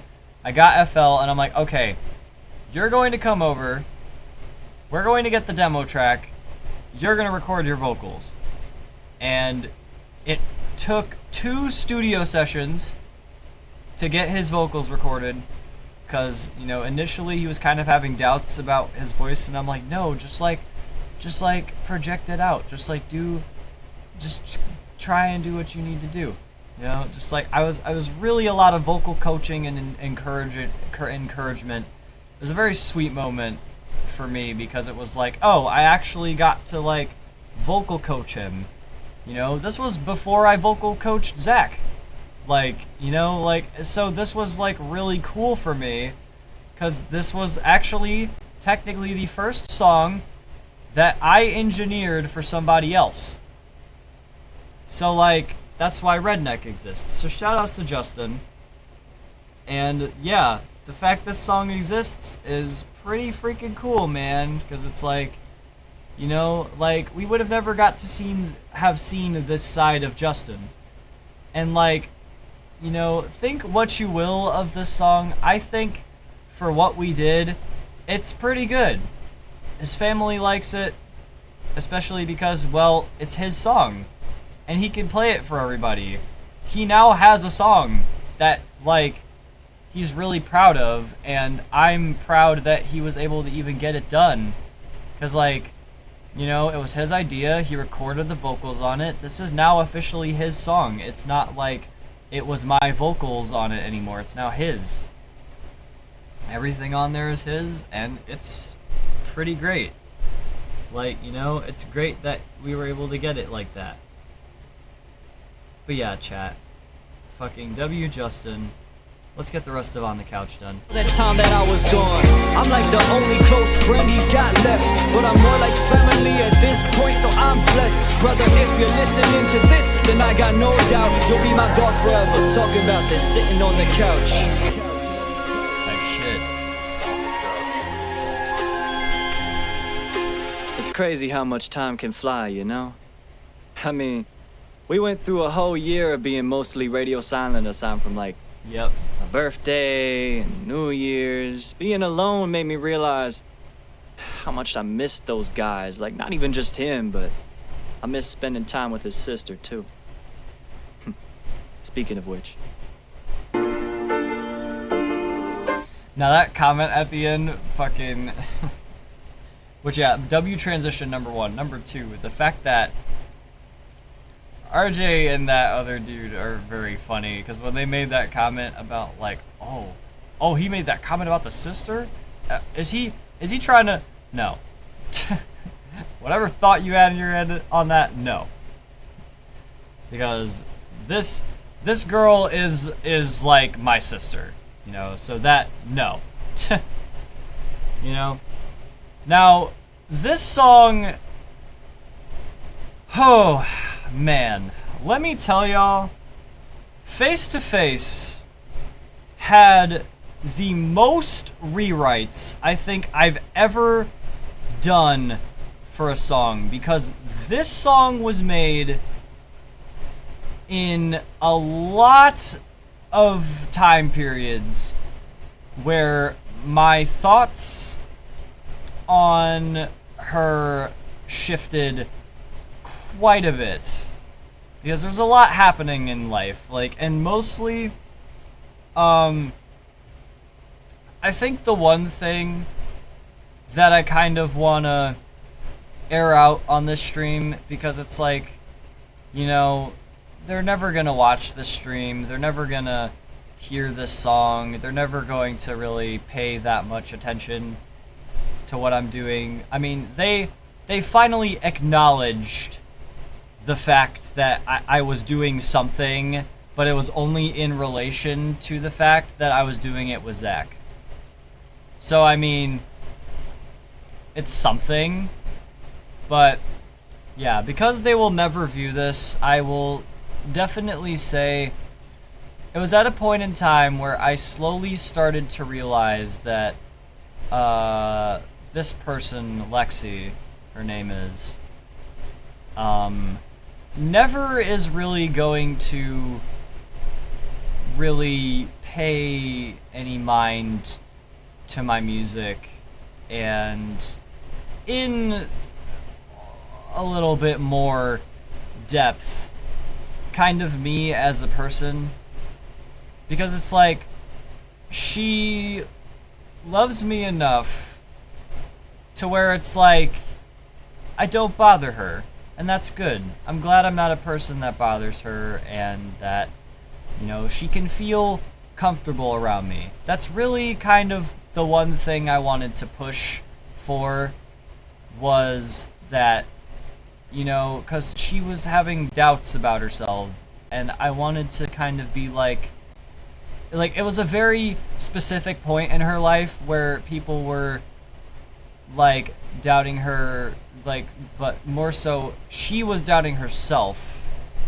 and it didn't help that her now ex is a piece of shit, you know, and really, like, shot down a lot of what confidence she had, because it's like, you know, she was insulted a lot, she was, you know, and it really fucking sucks, you know, like, just going back to that, it's like, even with Justin, like, people insulting, like, the people I care about with no base whatsoever, and just to be an asshole, and, like, shoot down anything of theirs that they have, like, just so they can't feel like they're more than enough, you know, like, that's so fucking stupid. And it's the fact that people made her feel that way, that it's like, you know, like, I don't fuck with that shit at all. And that's how you get punched in the face and seriously hurt.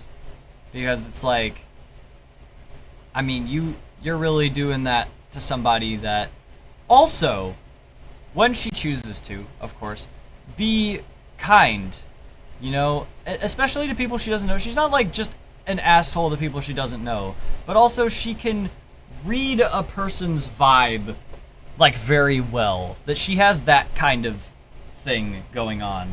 Like, she can read how a person is, and it's like, she has her own thing where it's like, you know, she has to have that defense mechanism to the world, because it's like the world is a scary place, and, you know, is very unkind to people like her, and that's why it's like, you know, I kind of was like, there was a point in time where I wanted to show how much I cared, you know, to give her that, like, boost, to be like, dude, there are people that care about you in the world, and if it's not anyone you're looking at right now, then, like, I'm right here, you know, like, you know, you saved my life and made me feel seen and cared about, and it's like, now I wanted to return the favor, because she didn't feel the same way about herself.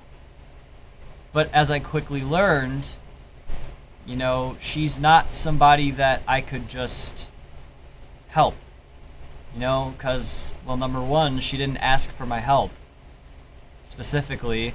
Not like I asked anyone for help when I was going through shit, but that's kind of how I went about it, you know? And then, it was really a matter of like, you know, I started to quickly realize, like, I care a lot about her,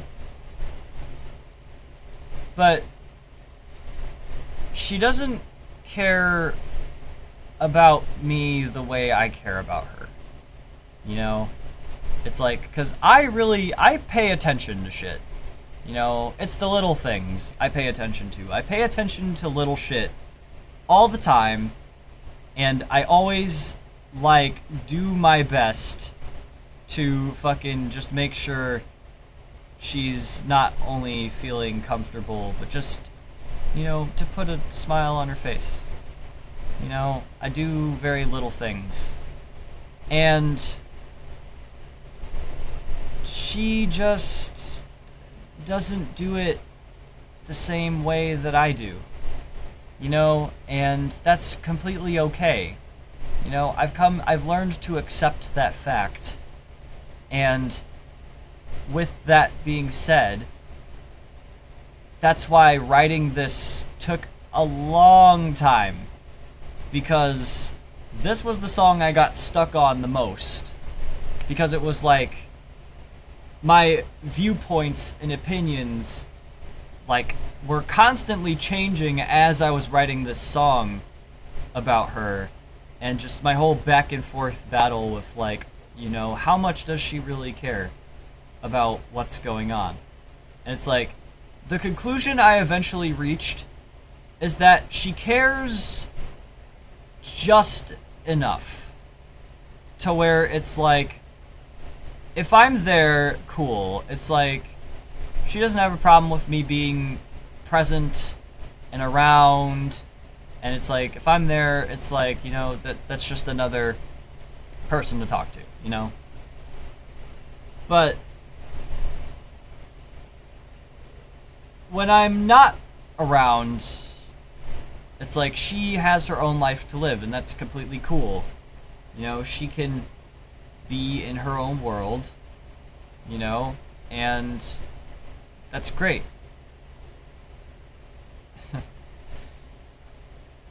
But, you know, it's just the fact we were so close. And it's the fact we are still very close. We're very close.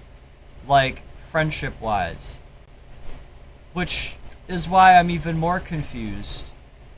Why it almost feels as though, like, in her kind of perspective, that's not really the case. You know? It's like, I'm kind of just there as a person, like, that she knows. You know, that, like, she calls her brother. You know? Like, she'll acknowledge that. Of course she will, but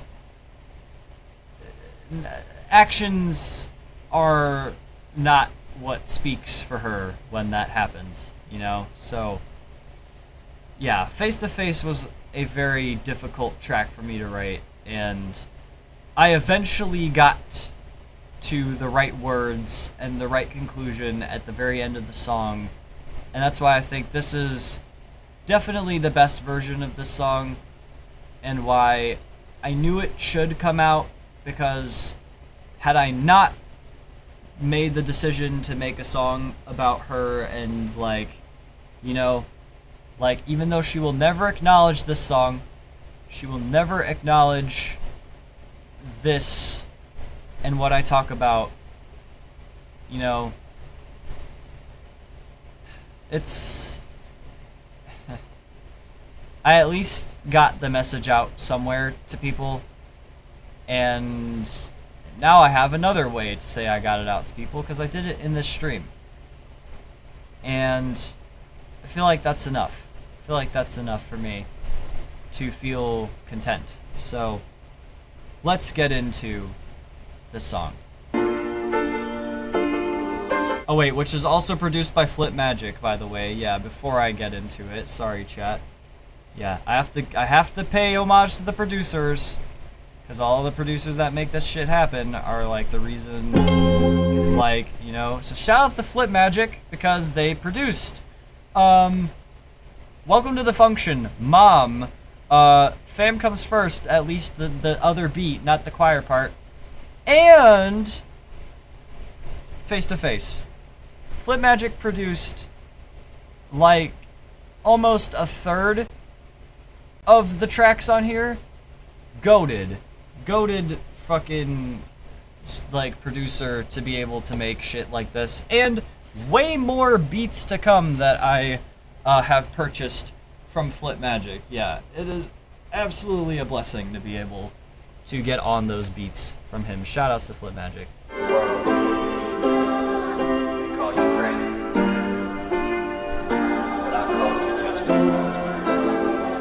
This next section goes out to somebody that even now means the world to me. Today's the day I let her know. Listen close. Yep, and that's the last time I said listen close in any song of mine, I believe. If not, then probably something from ITV, but I'm not too sure. But yeah, so I started off by saying, the world may call you crazy, but I called you justified. And remember, I said called you justified.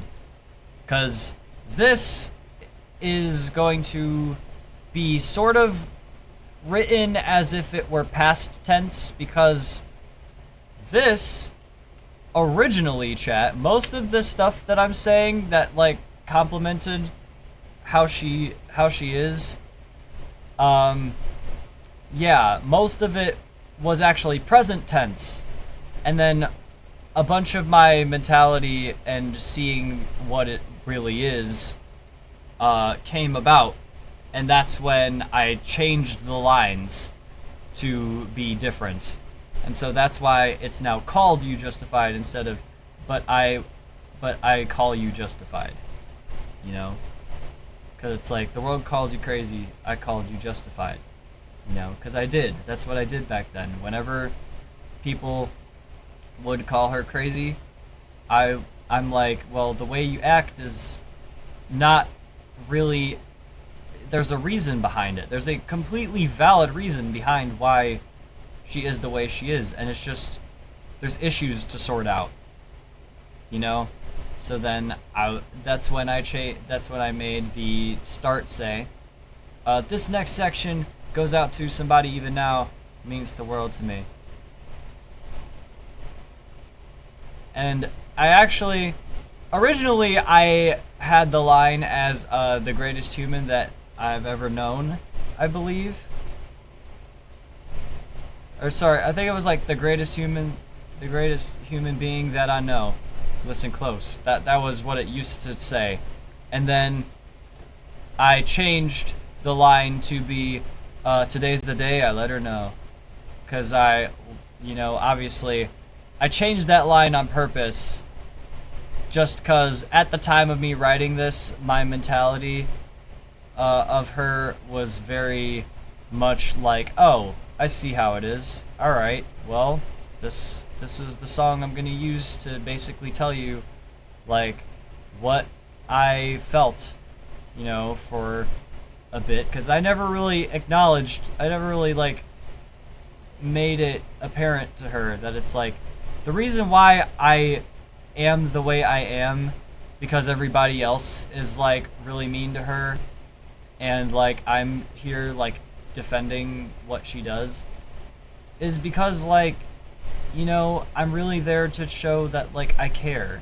You know, I'm like, you know, people shouldn't have to treat her like shit, and the way she acts is specifically because people treated her like shit and called her very mean names that really affected her mentally, to the point where, you know, it's like, it's a miracle she's alive too, because it's like, there's a lot of moments where she, like, isn't, and she kind of still has that problem where she says out loud how much she doesn't want to be alive, and that's why if ever I'm there, I always want to make sure that that's corrected, because it's like, also, well, she has a new dude now, you know, but that's for a different, that's we'll get to that when we play the song. But yeah, just know, like, the next lines you're gonna hear, they're past tense for a reason.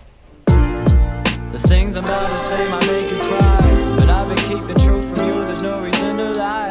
I promise that it's nothing crazy, I just never found a good time to tell you this until now. You lit up every bad day of mine with you on my mind. I smiled every time we were together, living our lives, and it's crazy. Words can't describe how pretty you look. The flower blooming, looking at your beauty might leave it shook. You know, that is actually gonna call into a future Cinna thing. But yeah, for the real people that are here, they can bookmark that. But yeah, that line I came up with, a flower bloomin', looking at your beauty might leave it shook.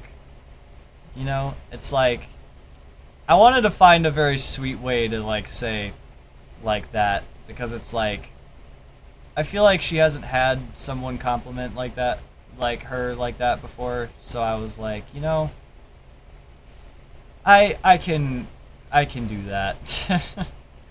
Like, I'm very much poetic with it whenever I like find a way to you know, give anyone a compliment, because it's like, you know, I'm not just like a bot and I don't fucking like just say shit normally. I have to always overcomplicate it, but then when I overcomplicate it, it's worth it, because it's the little details in what I do that make me me. So let's keep going. You look, a flower blooming, looking at your beauty might leave it shook. I must admit, there's some guilt that I felt for not being there for you enough. We're all lucky that you're staying strong, you're standing tough. Life hasn't been forgiving to you. Yeah, I know it's rough, that's why I never let you fall. My hand's been out to pull you up. Yeah, so again, all of that was present tense. So it was like, I must admit, there's some guilt that I feel for not being there for you enough. We're all lucky that you're staying strong, you're standing tough. Life hasn't been forgiven to you. Yeah, I know it's rough. That's why I'd never let you fall. My hand is out to pull you up. It used to all be present tense, but then when I made like those realizations about how she is, you know, I was like, oh, okay, I see it for what it is, and what you are willing to support from me and what you are not. So I will just also kind of do my own thing by changing the lines in the song to make it so it's like, oh, that was the case, but you know, now it's different now. Was always good having you in my arms, cause that's the sign to show I keep you safe from harm, even if the world is cold. Stormy weather could never beat the warmth for wearing my coat. Let your tears fall, let all of it show. Yeah. I would also like to point out, this whole ordeal right here is unmelodined. I believe this didn't have any melodyne, if I am not mistaken. I wanted it to specifically not be melodyne because, okay, the thing is, when I did, I don't even think there is a song on here where I used melodyne. At least I don't think.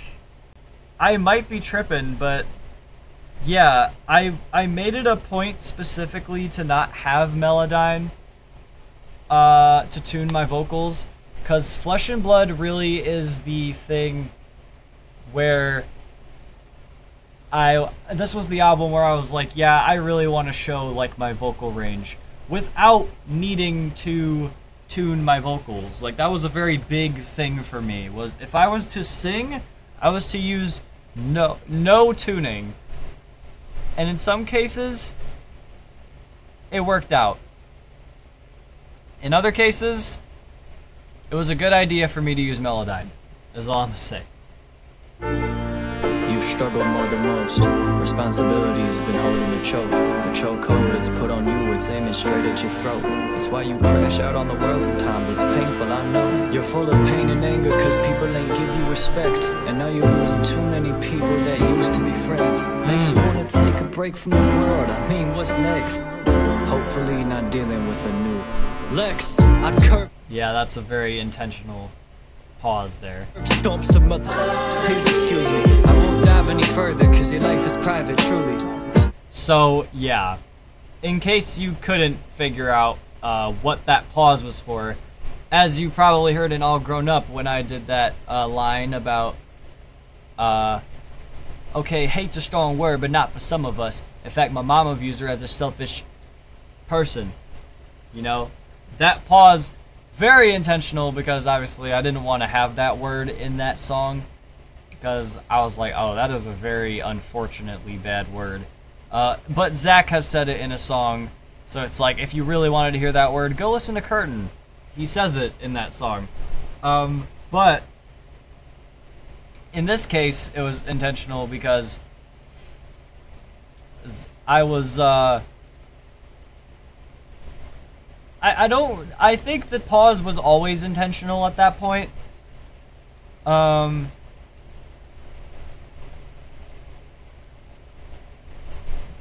Or yeah, it was intentional, but that was not. Goodness gracious, I'm so tired that my fucking words can't even come out. When that pause happened, I originally wasn't going to name drop her in the song. I was originally going to just make it anonymous until the very end, but then obviously shit kind of happened, and I was just like, you know what, because the original line was hopefully not dealing with a new chick, and then it's like it would go to the I curb stomp some mother, please excuse me, I won't dab any further because your life is private, truly. Like that was always going to be a thing, but then I changed the line to have her name, because I'm like, well, on the off chance she heard the song, you know, it would not, you know. So I made the executive decision to change the line, especially because of the execution of the ad-lib, because I'm like, yeah, the ad-lib's not fitting what I'm trying to say. And also, it was really a way to rhyme the word X without saying X, because the line is hopefully not dealing with a new X. But I censored it, obviously, because I wanted to have the impact of that more, because I do that in songs where, you know, if there's a line you are expecting me to say, it's absolutely not that line. I divert the expectation. And so I'm like, okay. So it obviously rhymes, so I'm like, so I'm like, yeah, whatever. We're gonna let it ride out, you know? Things that stay between you and me, that's something special. The time we spent together, I still see it sentimental. Windows down, systems up, riding around, careless, less than Slim Shady, sleep token, young gravy. Where did all the time go? Crazy artists to pull from, by the way. Really, Slim Shady, Young Gravy, and Sleep Token. Yeah, so those artists, she, out of all three of them, I don't know if she loves Eminem or Sleep Token more. It might be Sleep Token, but then again, she also really loves Eminem. She loves a lot of the popular songs off of it. She is the type of person to not really have deep cuts of like certain artists, like, and if it were deep cuts, like, it has to be a very specific artist that I'm not thinking of, because it's like, you know, like, she's a big fan of Eminem and really loves all of the hits that he has, but it's like, Eminem has a fuck ton of hits. Like, it is ridiculous, because it's like, dude, I could name you like 10 of them, because it's like, there's Lose Yourself, there's Without Me, there's The Real Slim Shady, there's Godzilla, there's Mockingbird, there's the fuck is the other one? Probably Superman. There's other ones that I'm thinking of. Oh. Ass Like That. That one is really funny. I don't even think that's one of his most popular. What else? Oh, fucking, what is it called? What the fuck is it called? What the fuck is it called? What is that Eminem song? Well, there's Venom. I would count Venom as well. Oh my god, what am I thinking of? Till I Collapse. And then, there's one more. Oh my god, what is the one? It's not Houdini. Shit. What is the other Eminem song that I didn't fucking name? Oh god, it's off of, oh my god, what the fuck is it called? Oh, I can't think of the fucking name. It was like that rock Eminem song. I don't remember. What the fuck is it called? Is it off of Relapse? Not Relapse. Is it? I do not fucking remember.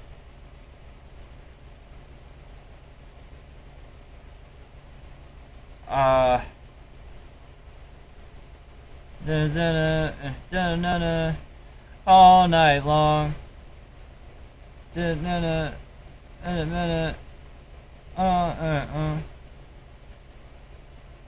Dude, I don't remember what the hell that song is called. Oh my god, that's going to fucking fuck with me. There's 10 of them, I just can't fucking remember what it is. Is there another song that she knows from Eminem? Because I'm not counting Houdini. Houdini's not one of them. Jesus Christ, what is that song? Oh my god. Because it's not, oh my god. Shit, it's not even, like, My Name Is, because, like, that is a famous Eminem song, too, but it's not that one. It's not Just Don't Give a Fuck. It's not even from the old project. I mean, she would definitely know Stand, but that's not the one that she listens to. Dude, what the fuck? What is the one I'm thinking of?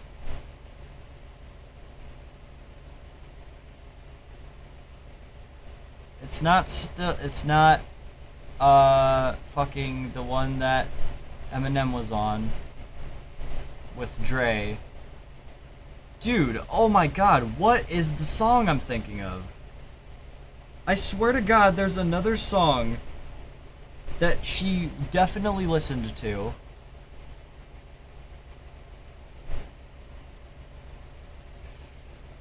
Ah, it's going to fucking kill me. And it's not Rain Man either. Oh my fucking god, what is it called? Do I need to, like, look it up? Hold on. I feel like I have to look it up.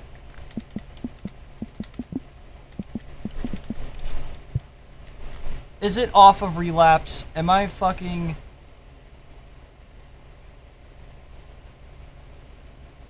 Oh, and it's not Crack a Bottle. I would not know anything about Bagpipes from Baghdad. Dude. Oh my god, and then what? Then there's Recovery. I mean, there is Not Afraid. It's not that. There is Love the Way You Lie. Is it Superman? Is that what the fuck it's called? I do know one thing, though. When they come, they go. I feel like that's the one I'm thinking. Like, not that one, though, because there's another one. It's off of, oh my fuck. It's not Encore either.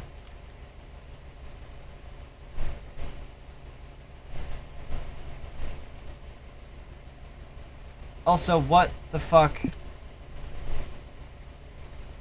What is his fucking next album after that? It's the one that has White America on it. It's the one that everybody fucking hates. Revival. There we fucking go. Jesus. That was so hard to figure out. And I don't even think the goddamn song is even on here. No, it's not. What fucking song am I thinking of?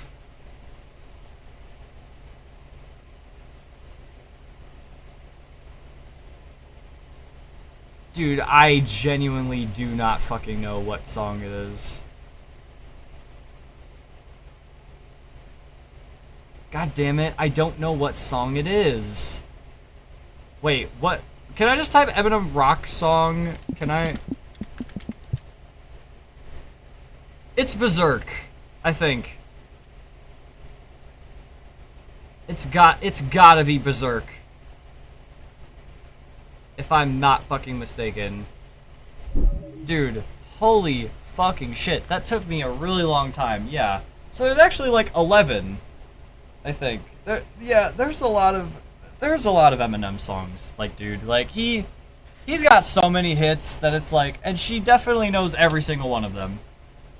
Like, other than like Ass Like That. That one's like, I feel like that's a TikTok one. Like, that people were playing, because otherwise, how the fuck would she know that fucking song off of that fucking... That's not even the most popular song on Encore. Or, well, yeah, there's Smack That, and oh my god, fuck, yeah, no, it's the one with Nate Dogg. Oh my god, what is it called? Oh, shit. God damn it. What is it called? God, it's 2 to the 1 to the 1 to the 3, I like it. What the fuck is that song? That he's on that the foe, that is in control. Oh, Shake That! God, thank you. Shake That. Fuck, I finally fucking figured it out. That took so long. Dude, oh my god. Thinking of that song, like, it's the fact that I had to go on that journey to figure out what fucking Eminem song that was. For the next, like, 10 minutes, that's how you know I'm dedicated to this fucking breakdown, bro. Maybe it stopped when I was with you, watching that crime show, and now it's my favorite too. Oh, that crime show, by the way, chat, the one I'm talking about specifically, banger fucking show, NCIS, specifically the one where, yeah, Harmon?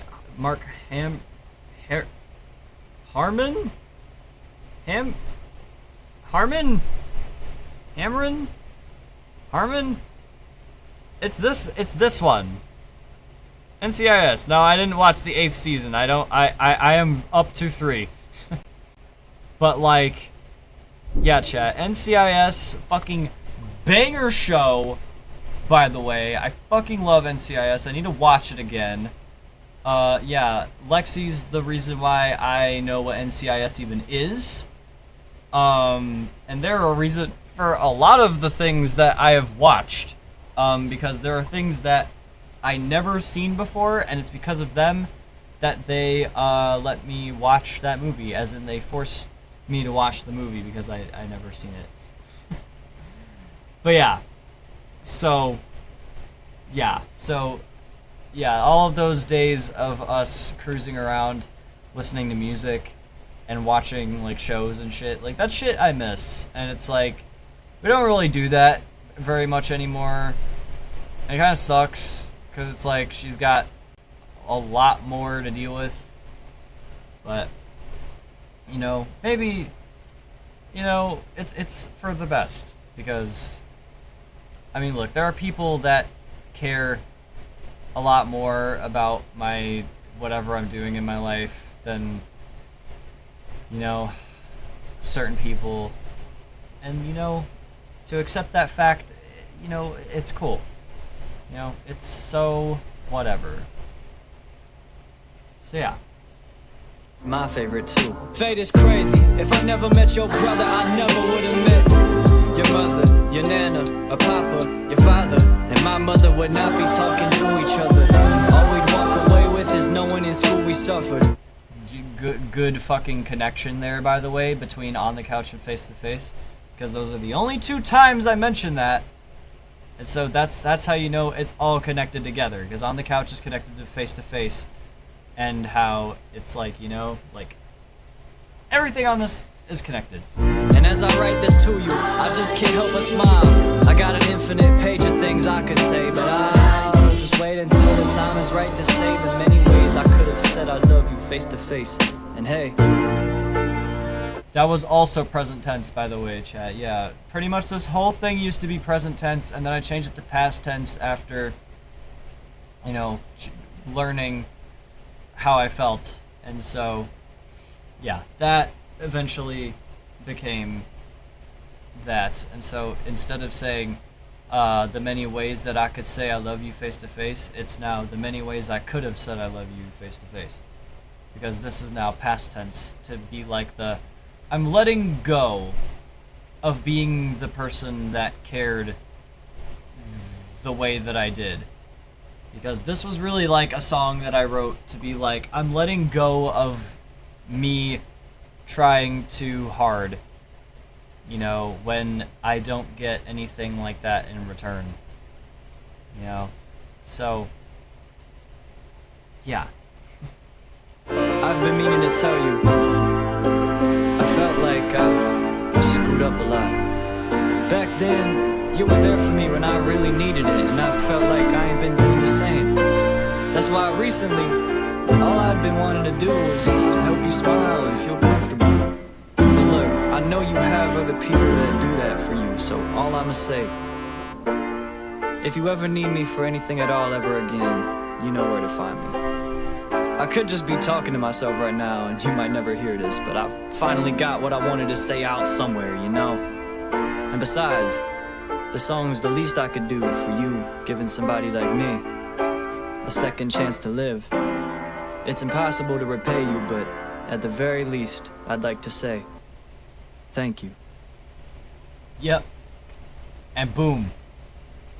And look, I was definitely right, because it's like, you're probably never going to hear this. I'm just talking to myself right now, but like, I finally got it out somewhere in this album.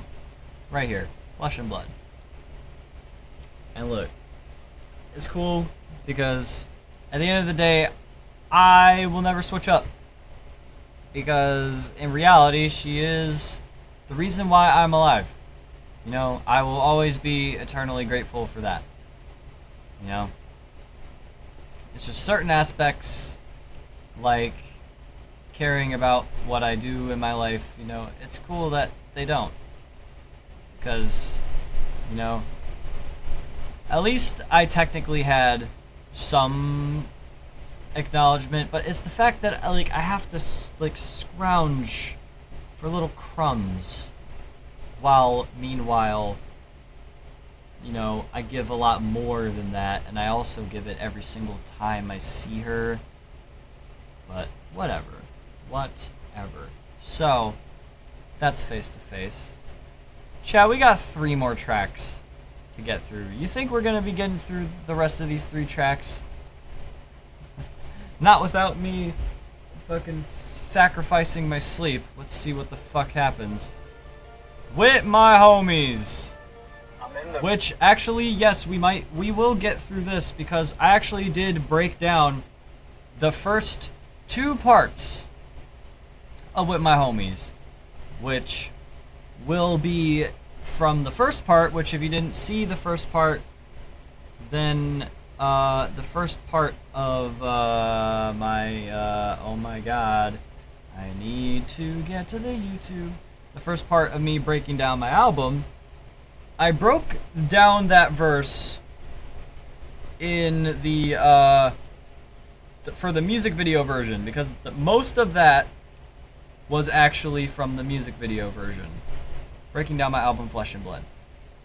So I won't be doing too much talking through this, but I will actually explain this first part, because I actually failed to acknowledge this intro. in the car with fucking Andrew Rive. Hello. And what's your name? What's your name, Blood? Sorry. Yo, that's crazy. I'm the plug. He's the plug.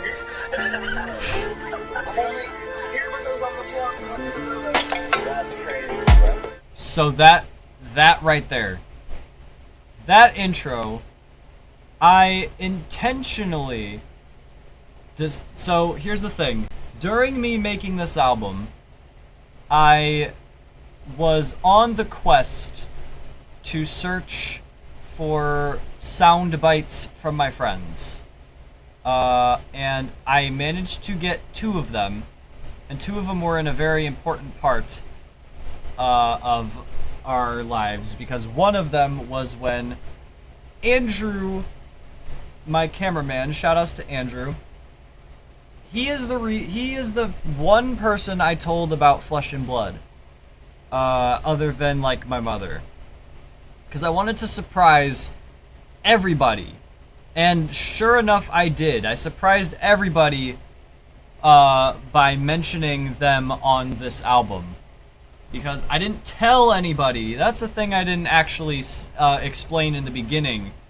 I did not tell a lot of people that I was making this album, because I wanted this to come as like a surprise thing for them, so that way once it came out they're like, wait a minute, you made a whole thing for us? What? You like a rap album for us? Because then the surprise meant that much more when it came out, because it's like, oh wow, he really actually like he's really doing this, and he made all of these songs, and this was really like kind of my way to prove to everybody in my family that may have or may not have had some doubts in their minds, like, oh, like, you know, I actually want to air this out too on this stream, since it is late, I had a brief conversation with Justin's father today, or sorry, it's not, yesterday night, on the 4th of July, where he said, and I quote, you know, I may not agree with what you're doing, but I want to say I'm really proud of you and how far you've come, because, you know, personally, I think you're wasting your talents on this stuff. I think you're, you know, like, the way you're going about it, it's like you know, you could have done something else with your talents, but you're using it to rap, you know, and it's really funny because this album is specifically made for people like him. It's made to really prove why I'm doing this. I know people have said, oh, I'm really good at piano, oh, I'm really good at these other instruments, oh, I'm really good.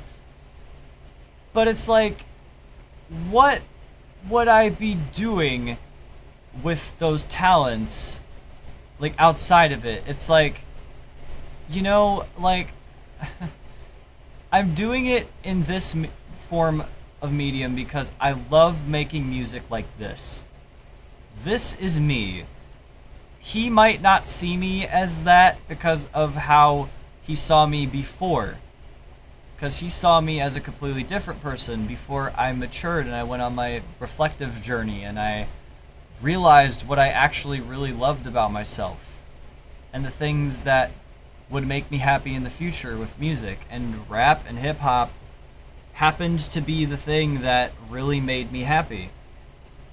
It gave me a medium to really express my feelings. It gave me a medium to connect with a lot of people.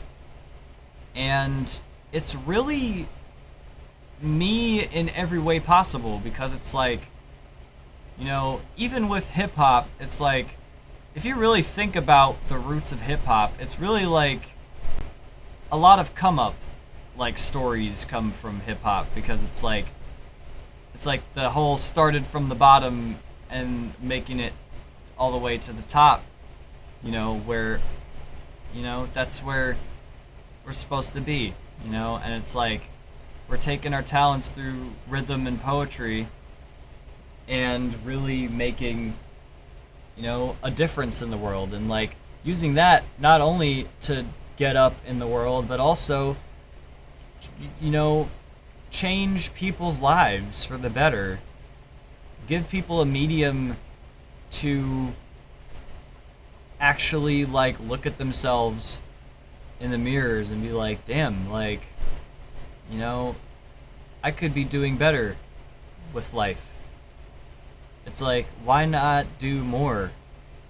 You know?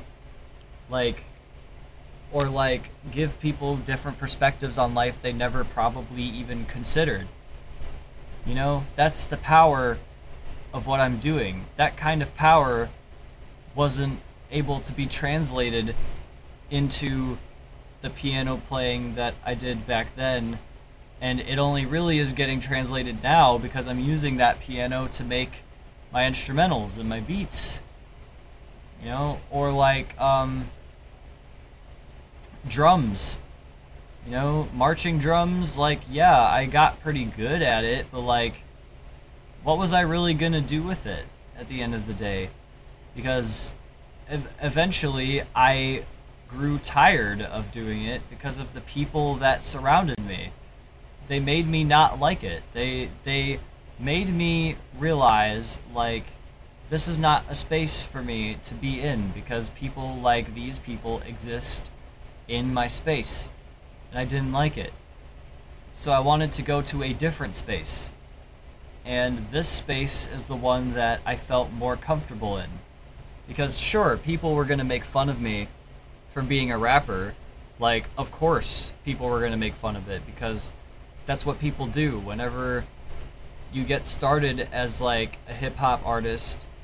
It's like people, that's the first step, is to not let that talk make you give up, and actually putting in the work to make something impactful.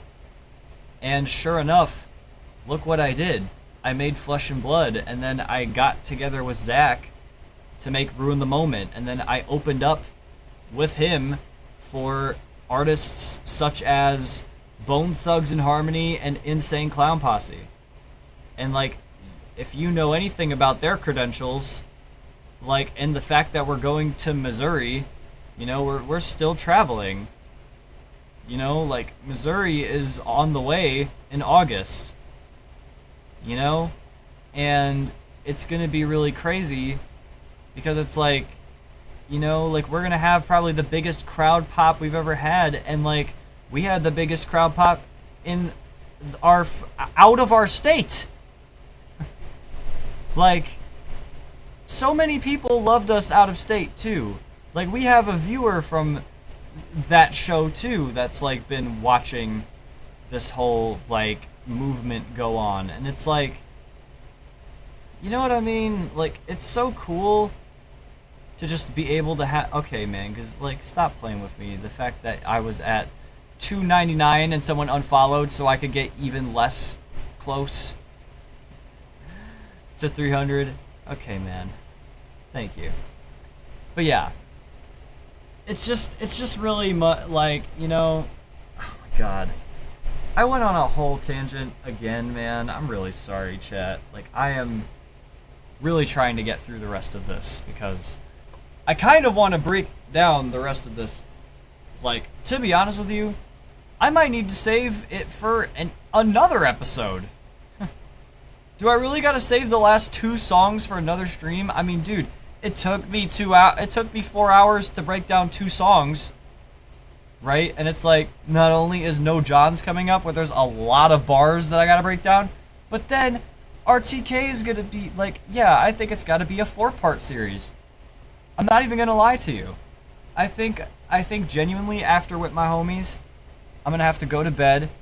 And then I'm gonna be reconvening with Zach tomorrow too, and then I'm gonna start streaming, get more content out, get all of this stuff. Like, so much is happening.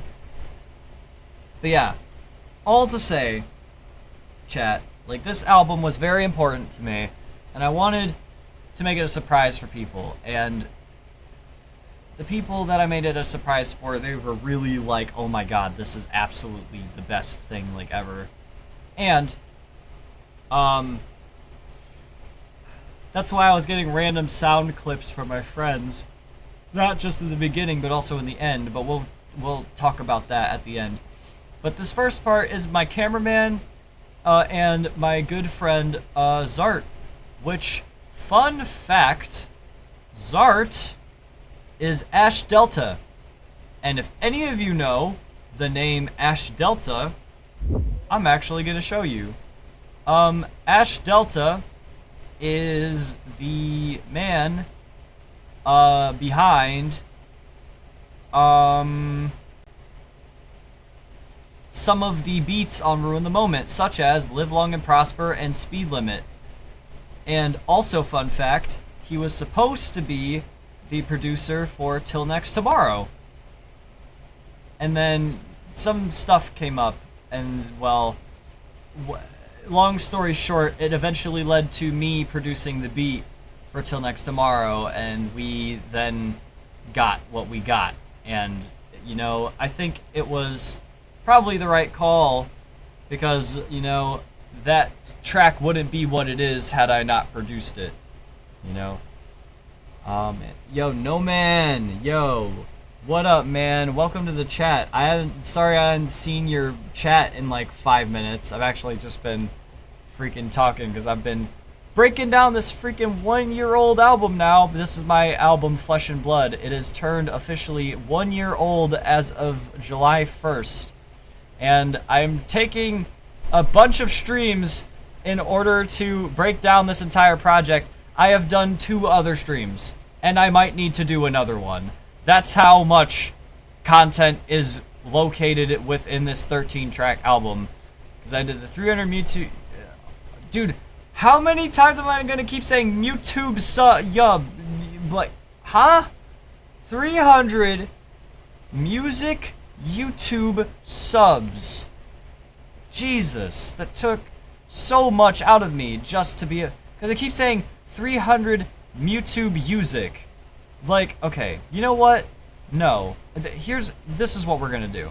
This is what we're going to do. I'm not even on the right channel. You know what? Hold on. Because I keep saying it. I need to just go on here, go to the live. This is what I'm gonna do. Alright? Because this I swear I'm going to just keep saying it wrong the entire time. Boom. I changed the title. Now refresh the page. I'm really gonna prove a point. 300 YouTube music subs. There.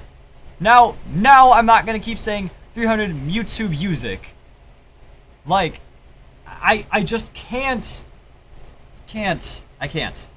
So, yeah. I did 2 other streams breaking down my album, and if you see by the length, yeah. There was a lot. And also, I've been streaming for 5 hours now. And I'm probably going to be getting off very soon after this song, because, yeah, this is a 5-minute track. Although, I broke down most of this in my other YouTube videos, so that at least saves me some time. But yeah.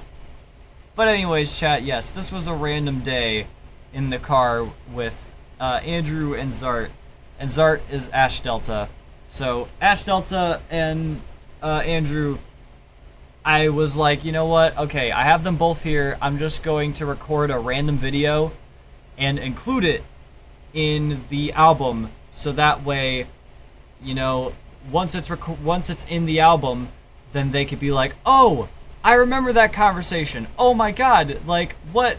I didn't know you were making that, like, be put in the album. And it was a genuinely awesome surprise to show them, because they were like, oh my god, that's us. he included us in the album. They really appreciated it. But yeah, chat, let's just listen to this banger of a song, because yeah, y'all already know the first half of it, and if you don't, then I suggest you watch the Breaking Down My Album Flesh and Blood video. Not this one. This one is explaining the promo. The promo took 9 hours to explain. The actual track list has been taking 6 hours, and this one is actually going to take even longer. So let's see. Home is valuable like money, and you know I like plenty, but a couple quarters worth more than 100 pennies. Oh yeah, I'm with my homies. Home is valuable like money, and you know I like plenty, but a couple quarters worth more than 100 pennies. Oh yeah, I'm with my homies. Okay, a couple nerdy white suburban kids on the block. You see a skirting in an F-150 parking the lot. We stepping out the truck, iconic. Drip check, we got it. Quick check our wallets. Who's paying for Olive Garden? We honestly living in the Parma state of mind. Nowhere to go except the store and driving around to kill time. Still riding, driving, wilding on the freeway. Thank God that it's not a weekday. Home is valuable like. I do have to pause it because I forgot to mention in that breakdown. Yeah, I said, we honestly living in the Parma state of mind. Yeah, oh God. So we're not gonna play this. But I just want to acknowledge to y'all, this is a real video. If you know the song New York, I think, is it really called New York State of Mind? Well, that's Nas. And that's also Billy Joel. What the hell is, what is New York Jay-Z Alicia Keys? Is it just called, oh, it's called Empire State of Mind. Dude, there's so many different freaking versions. There's New York State of Mind, there's Empire State of Mind. And yeah, this is Parma State of Mind. Parma is the city that I'm from, by the way. 440. I rep the 440 because nobody else does, and that's kind of like my niche a little bit.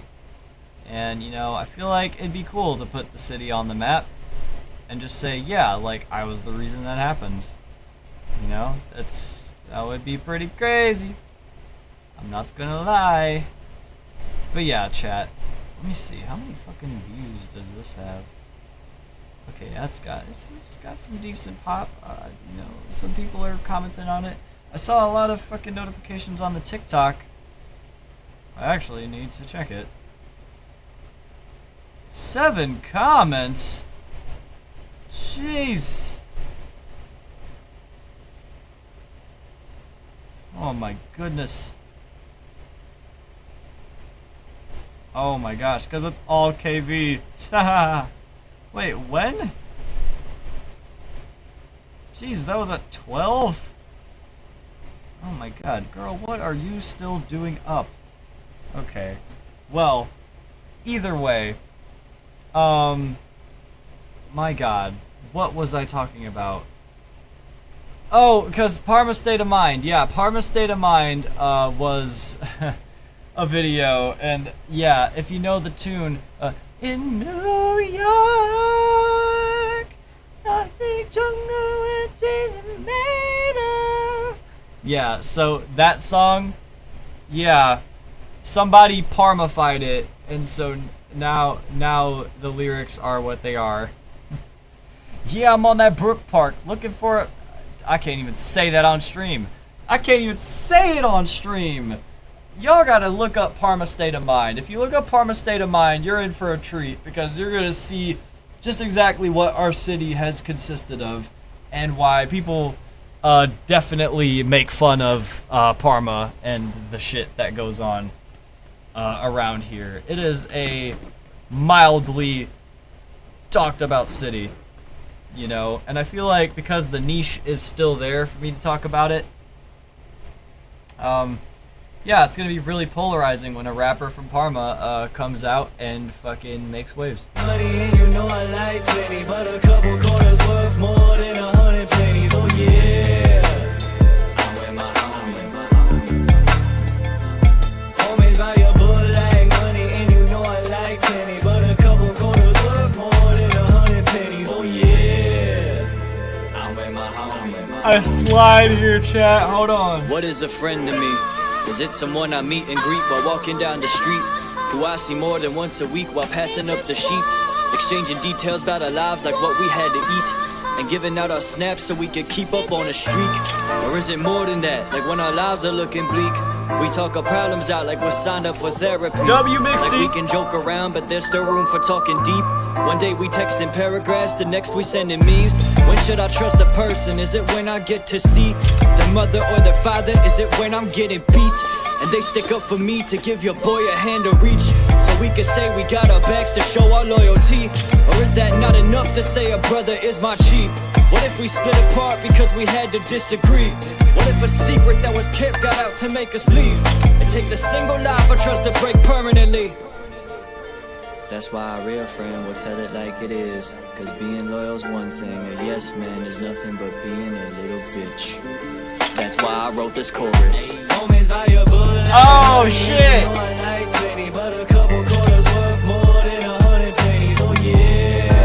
Wow, the line changed. Oh wow, it's crazy. Because if y'all remember from the last breakdown that we did, I called back to this. I said it's going to be really important, the fact that I said that line. This is a... Because at the very end of this song, that line is different. That's why a real friend will tell it like it is. Cause being loyal's one thing, a yes man is nothing but being a little bitch. That's why I'm friends with the realest. Are you with your homie? Yeah, I changed the ending of it just to make the music video shorter, so that way you had more content at the end to look forward to in With My Homies. Ain't that crazy? The dedication to making shit like that. As an independent artist, by the way. Because some people need a team to do that. I don't. I just decide to do it. So, yeah, crazy. So instead of ending it like saying, that's why I'm friends with the realist, the real version is, that's why I wrote this chorus. Homies valuable, and then it goes back to the chorus. So that's pretty fucking fire. I like the way that I like fucking did that, because then for people listening to the song, they're like, oh wait, it's different than the music video. Oh shit, there's more? I love doing that. A yes man is nothing but being a little bitch. That's why I wrote this chorus. Homies valuable like money, and you know I like plenty, but a couple quarters worth more than 100 pennies. Oh yeah, I'm with my homie. Homies valuable like money, and you know I like plenty, but a couple quarters worth more than 100 pennies. Oh yeah, I'm with my homie. You know what time it is, I'm about to drop a couple names, and I ain't tripping this time. This is just to say the reasons why I think it great. The reference. I don't think y'all know that reference. Hold on now, because we gotta go back to 3 years ago, actually, to Tabula Rasa. And if you see right here, there is a song called Trippin'. Now, I'm not gonna fully play this song yet, but that's why I said in the song, you know what time it is, about to drop a couple names, and I ain't tripping this time. This list is just to say the reasons why I think you're great. Cause Trippin' is another song of mine where I shout out a bunch of people. A bunch of people. You might recognize some of these names. Some of these other names I didn't include in here because they're not part of my life anymore, so I didn't feel the need to include them. So, we're actually going to play the part where that happens. And yeah, by the way, this is going to sound very polarizing because Flesh and Blood actually has a really good mix. Trippin' is was made on my phone. If that gives you any idea of what it's gonna sound like. To everything bad in the past, like guys. Shout outs to Heather, she's true. Shout outs to Willie. And 4 years ago, my life truly began. I met somebody who gave me a hand. My homie Kevin, yeah, he gave me a chance. So this was one of the first instances I mentioned Kevin. He will be mentioned in With My Homies, but yeah, that line right there. Without him, I wouldn't be who I am, and that goes to everyone named in advance. Stephen, David, Votto, Joshua, Matt, Andrew, Zarden, Rive, don't forget Zach. Shout outs to William, shout outs to Aiden, shout outs to Rick, and yeah, shout outs to Caden. Shout outs to everyone helping me make it. Shout outs to Heather, she's truly amazing. Shout outs to Mama, she's why I'm alive. Shout outs to Papa, he's why I survived. Shout outs to everyone up on the internet, Chaos, Pyro, Joe, and all the guys. And I love everybody that I ain't named to. Life was lonely, but they came through. So yeah, that was the moment in Trippin' where I mentioned a bunch of everybody that fucking, and obviously I gave no context to who these people were, because this was more so a if you know kind of thing. It's like you know who you are, like kind of thing. So it's like, that's why also, yeah, like my delivery was also not there at the time. Remember, this was 3 years ago. I started my rap career like maybe like Future's cool, but today's great. a little bit more like 4, almost 5 years ago. So like if that gives you any timeline on where I was, I would think I was 2 years into it, because I made shit in 2021. I took a break. I did 2022. That was actually like the longer break of mine. I haven't had a longer break like since then, so it's like, you know what I mean?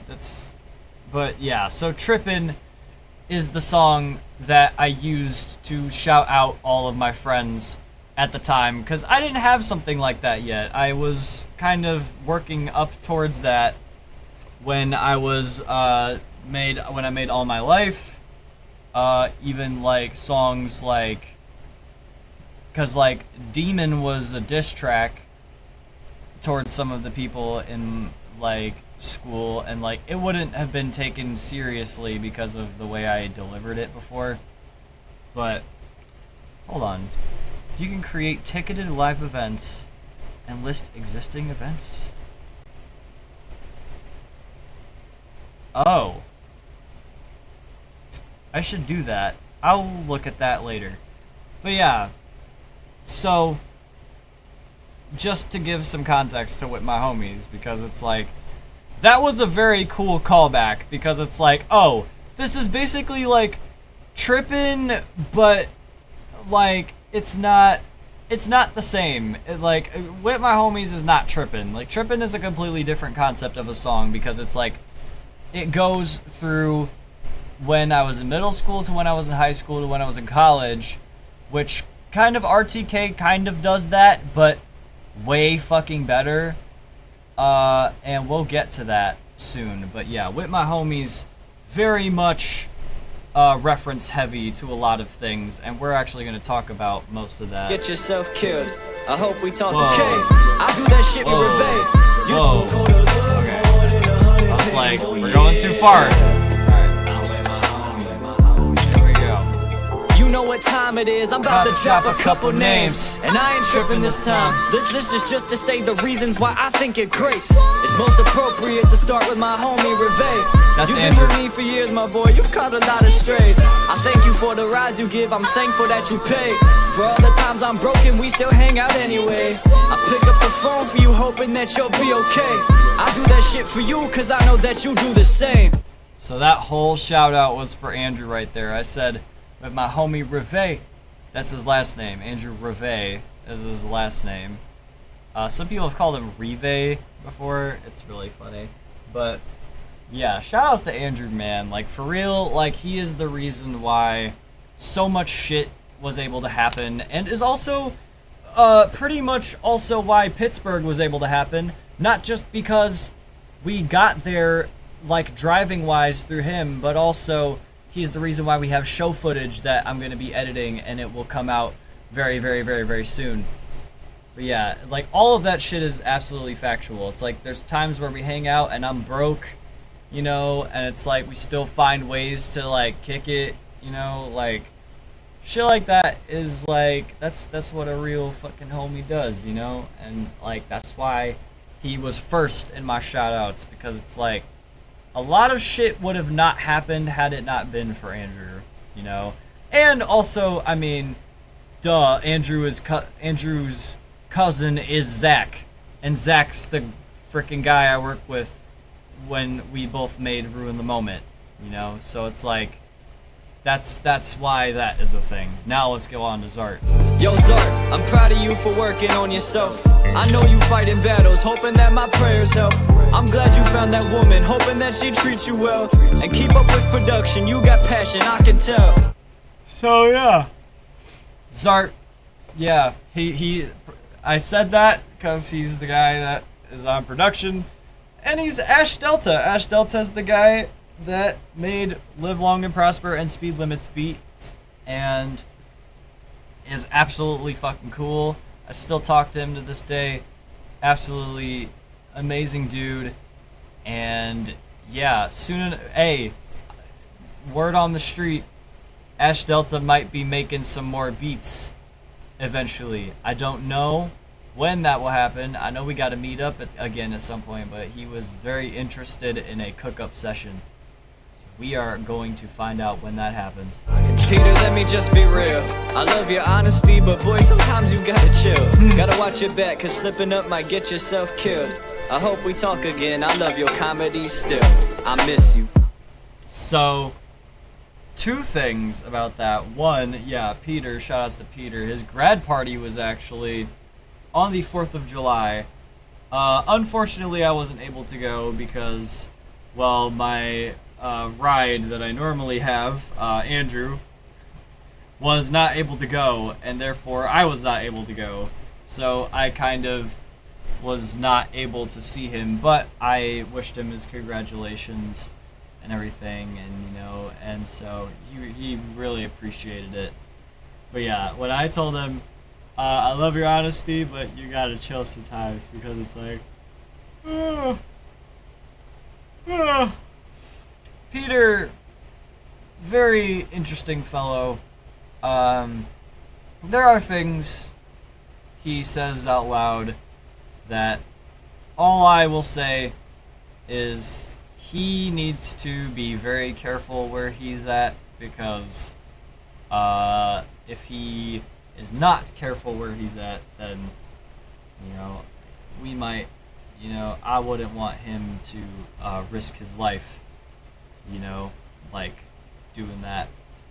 But I will just say, you know, people should face the consequences of their actions, you know, because, like, look, I can't really be the one to say, like, don't do that, because, well, I've tried many times, and nothing's going to change. So really, it's kind of me kind of just saying, well, it's on that person then, because if they really want to do that, then they kind of got to go through that themselves. I'm not even gonna lie, because it's like, they don't look, people that don't want my help, that don't want to improve on that, you know, that I can't help them. But now let's get into this part, which, oh yeah, also, I said two things. The other thing, Till Next Tomorrow, the song I did with Zach, actually samples this song. Yes, chat, for the very first time, I sampled a song of mine and put it in another song of mine with Zach. So I sampled the part where I said I miss you right at that part, and of course I sampled it for Till Next Tomorrow, and I pitched it up. Oh my god, I pitched it up enough to where it sounded distinct, and also did a bunch of effects. I think I because I didn't have the vocal stems on hand, I have it on my laptop. I need to pull all of those and get them onto my computer like as soon as possible before I wipe my laptop. But Yeah, I got the beat AI split out of the vocals so then I could have it isolated and mixed themselves. So yeah, with my homies is actually in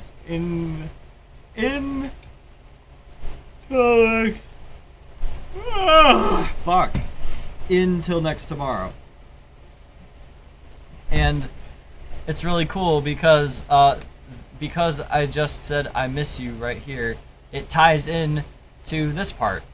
Hey Zach, that album that you made was gas. In fact, the neighbors invited police to listen while I had your shit on blast. Felt like a Halloween show, seeing lights with red and blue to flash. They came real quick cause there was a murderer in the booth to catch us. No, I gotta pause it there. I'm still flowing. I'm gonna go back.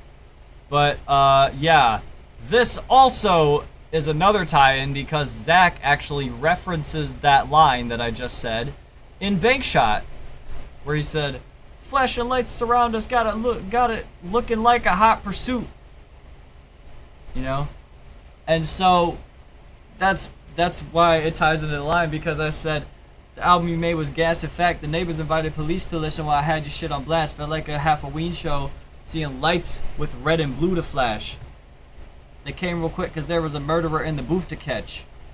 You know, that shit right there is really fucking cool, that like that still transitioned into like that whole fucking shit. Self-killed.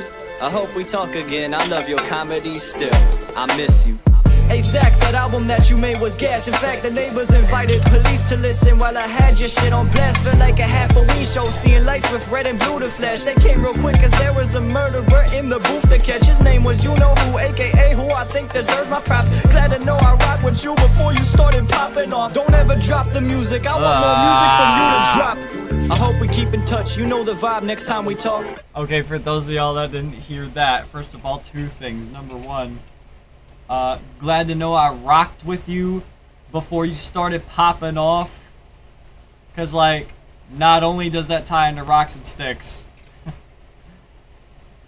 cause it's like, bro, it ties almost into Rocks and Sticks because Rocks and Sticks actually came out after Flesh and Blood, but I knew of its existence before Flesh and Blood came out.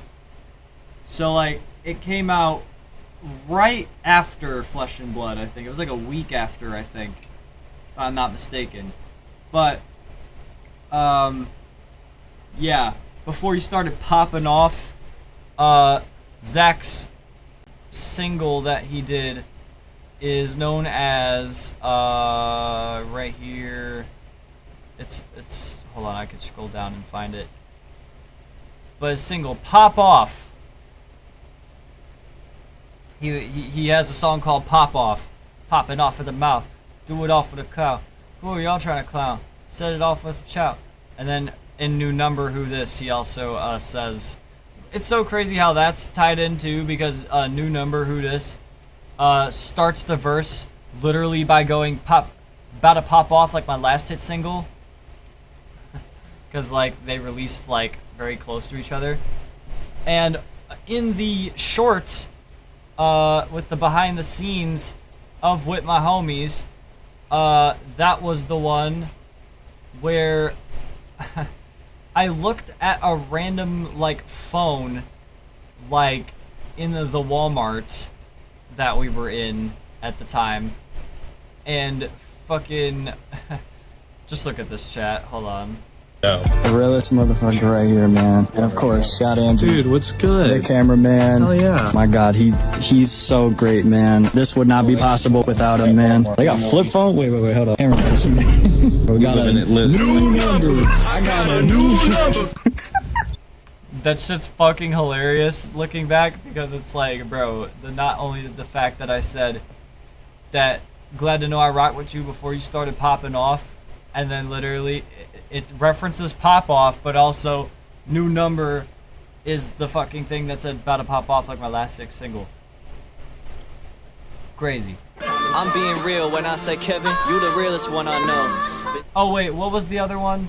The other line I was talking about. Oh my God.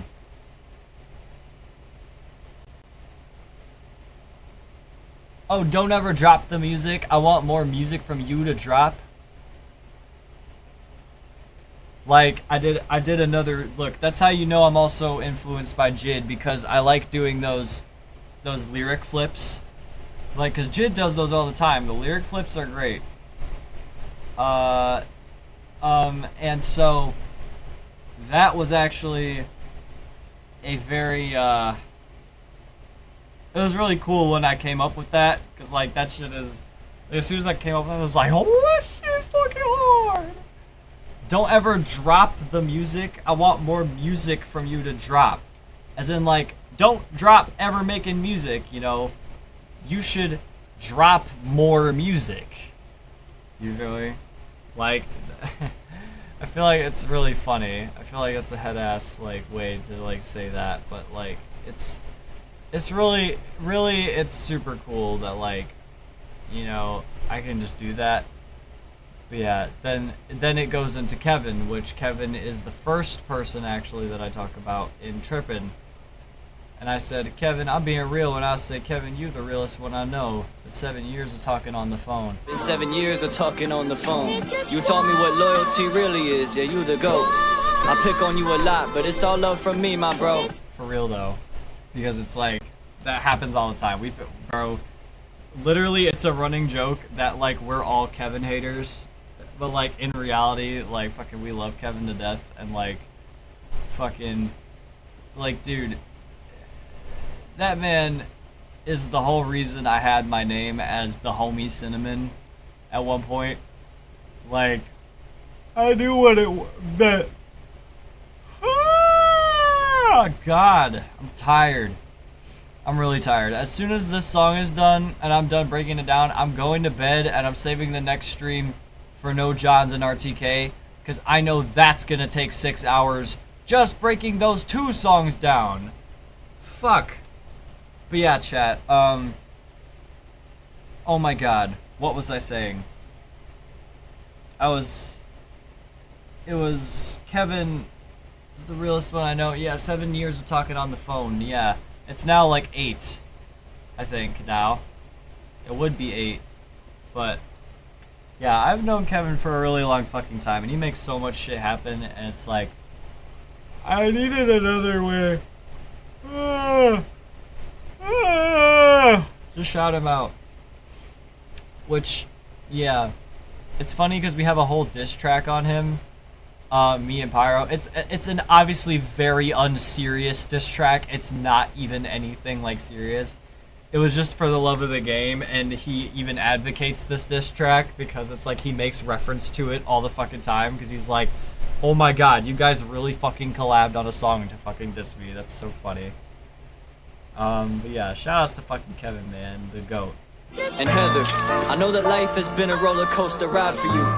You a lucky woman finding James. I know that boy will die for you. I hope y'all live a happy life. I love you both. And Astrid, like mom and dad, I love you. Okay, so context, because also in Trippin' I mentioned Heather. Heather is another really good friend of mine from Washington, actually. So Kevin's actually from California, and Washington's from Heather. Heather's from Washington.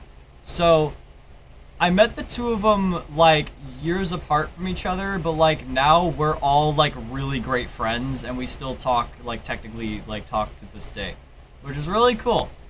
We were actually planning a trip out to Washington this year, but I'm not gonna lie, chat, I don't think I have the funds to make that happen, you know, unfortunately, and I'm gonna have to really kick into gear, getting the merch situated, the song reviews situated, a bunch of shit situated, so that way, like, I can start making some money to hopefully make more shit happen, because my god, I need a way to pay for these shows like that I'm doing with Zach, you know. It's not easy, you know. I really want to make this shit happen, you know, but anyway, what is it?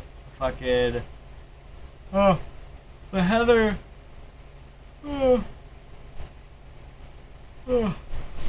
I actually, at a point in time, me and Heather were together for like a year back in like the 2021, I think it was around that time.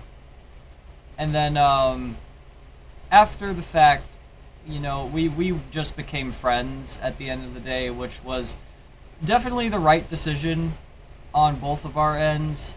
And she eventually found her fiance James, who's a really cool dude and is absolutely like, you know, I'm glad she found someone that was actually like right for her, because like that was really like the hope at the end of the day, was I wanted to make sure she was good and like found somebody that like actually cared about her and like made her happy, and she did find that someone, and that makes me really happy. And they had a kid. Her name's Astrid. She almost is gonna be 2 years old soon enough. It's really crazy because time flies so fucking fast. I didn't think she'd be 2 years old by the time I blinked, you know? So, yeah, that's a really cool shout out that I gave to all three of them, because I'm really happy that, you know, they're living their best life that they can, you know, and, you know, hopefully soon enough I'll be able to see them, because I miss them. I miss them very much. I miss Kevin, I miss Heather, I miss all of them, you know. And then, here we go with this part right here. Give my shout outs to the boys, glad to see y'all still alive. Chaos, Omar, Joe, Nepix, all you guys. Young Go, Nido, blue goats in my eyes. Crazy all the history we made online. Oh. So, the boys. Wow. This. I won't go too in depth on the lore of this, but TLDR, I met Kevin where I met Pyro, and I also met all of the people I listed there on the same exact platform, which is Amino. Amino is the place I met Pyro, Kevin, Chaos, Omar, Joe, Nepix, Youngo, Nido, Blue, like all of those people. I met all of those people on Amino. I met so many people on Amino that and I'm in a server with Chaos to this day, and soon enough we're actually gonna find a way to get him on for a stream segment, because I know I said I wanted to play a Smash Remix with him, and I know Pyro definitely wants to play Smash Remix, so that's gonna be really cool. But yeah, so all of those people I listed right there, OGs, like they have seen like they've seen all of the sides to me, let's just say, personality wise, because yeah, I acted way different back then when I was on Amino, and I learned to grow since then, and Chaos has been keeping up with the shit that's been going on. I'm actually like really happy that he's still like tapped in, like, and looking at what's going on with all of this going on. So like shout outs to Chaos, shout outs to everybody that is over in the boys Discord, by the way, like everybody over there, freaking the OGs in that were a part of my life, and I'm glad I got to meet them, you know, because, you know, I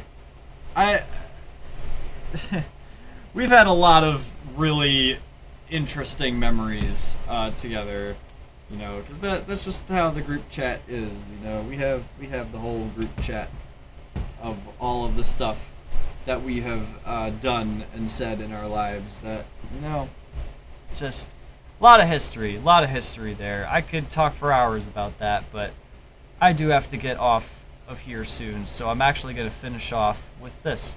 And for the man that started my career, his name is Pyro. That started as a joke until he heard the lines that I wrote. And 4 years later, let's just say I couldn't picture this, having any song I made being played in the car with my homies. Crazy. Yep. Pyro mentioned he was mentioned in Trippin' too, but I actually gave him some proper introduction, because Pyro is the man that really started this whole shit. Now, yes, did it also start because I was doing research on Eminem and the people in the YouTube rap scene? Yes, but I never kick-started me actually writing until I saw that Pyro made a whole diss track on one of the people in our group chat over in the boys part of our community, which is funny because I talk about in Ruin the Moment in Butterfly Effect. I talked about that whole story. So if you wanted to learn more context on that, Ruin the Moment, man. Ruin the Moment. But yeah, that was a very cool shout out to give because, like, bro, like, all of these shout outs in this third verse really tie this whole song together, I feel like. Because it's like, this was what Trippin' was supposed to do, was to really pay and acknowledge, like, pay homage to everybody in my life that, like, did that. They gave me, like, you know, the confidence to say that I'm C1NNA, you know? And so, now we're going to talk about this very last part of the song that some people were very confused with, but you're now going to get the proper context. Let's just say I couldn't picture this, having any song I made being played in the car with my homies. Are you with your homies?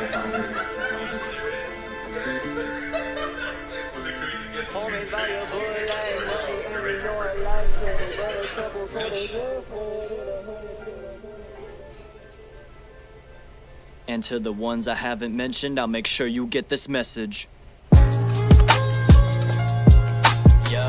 God, that fucking transition is still cool to this day. It's even better on Spotify and YouTube, but, like, bro, that transition just hits every time. But yeah, so, yeah, that audio at the end, that was Kevin and Heather.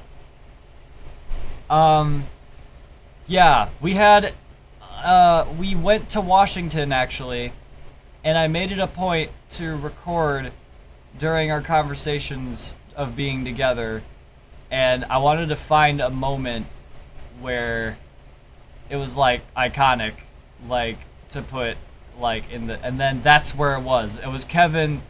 I don't remember the specific context, but, like, he was making a joke and then, like, Heather was saying shit, and then he was like, listen, man, you're making me break character here. And we found that, like, really fucking funny. And he was like, when the crazy gets too crazy, you're making me break character. And that's why you can hear Heather fucking giggling in the background, because she was like, oh my fucking god, like, Kevin, you're so fucking head ass. And I'm over there, like, with my voice, like, being like, Kevin, you're so fucking head ass. And when he said, when the crazy gets too crazy, that's where you can hear me in the background being like, real shit, you know? And then of course at the very end I say, to the ones I haven't mentioned, I'll make sure you get this message. And then it goes to No Johns, which is the next installment of it, because that's when the rest of my homies are mentioned. And I'm actually going to save this song for the last part. Because yes, chat, we're going to literally make this a 4-parter. I'm going to break down the rest of the fucking album in another stream. And you're probably going to think, because look, this is what we have left. We have No Johns and RTK, and you're probably thinking, why would it take you a whole stream to explain 2 songs? Well, No Johns not only has the most out-of-context bars in the entirety of this album, because if you don't know any of these references, like, there's so many references in this that, like, I have to take a whole fucking 2 hours just to explain this song, because there's so many lines that people are not going to understand unless you're a Super Smash Bros. Player, and specifically a Smash Ultimate player, because some people say, oh yeah, I play Smash Bros, but they don't know the new Smash Bros. They just have at one point played Smash Bros. And then RTK is a 7-minute 48-second track. So, yeah, this is where I think I'm gonna call it, because otherwise I would be up till 10 in the morning, and I kind of need sleep. So, chat, we're actually going to initiate the obligatory Cinna outro. But, chat, it has been a W fucking breakdown. We did a lot of fucking talking today. We talked a bunch about some nostalgic shit through All Grown Up, because that turned into a 2-hour tangent. Oh my god, yeah. All Grown Up taking 2 hours to fucking talk about because I went on a tangent of how much nostalgia I've had. Very on brand for me, but that's how it is, man. That's how it is when I'm breaking down the albums, man. So look,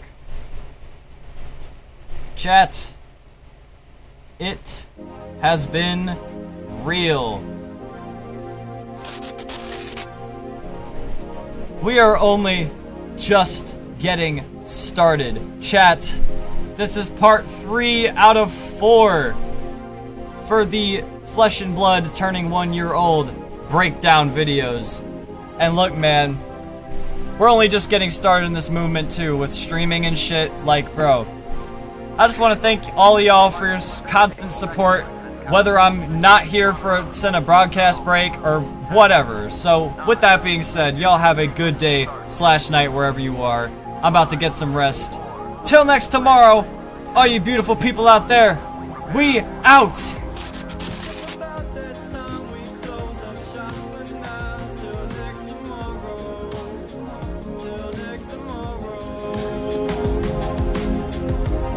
I'm not in a rush, but take the scenic route till next tomorrow. Till next tomorrow. Need a break to spend some time with those we love. Till next tomorrow. Till next tomorrow. It's goodbye for now. Don't stress, you'll hear from us. Till next tomorrow.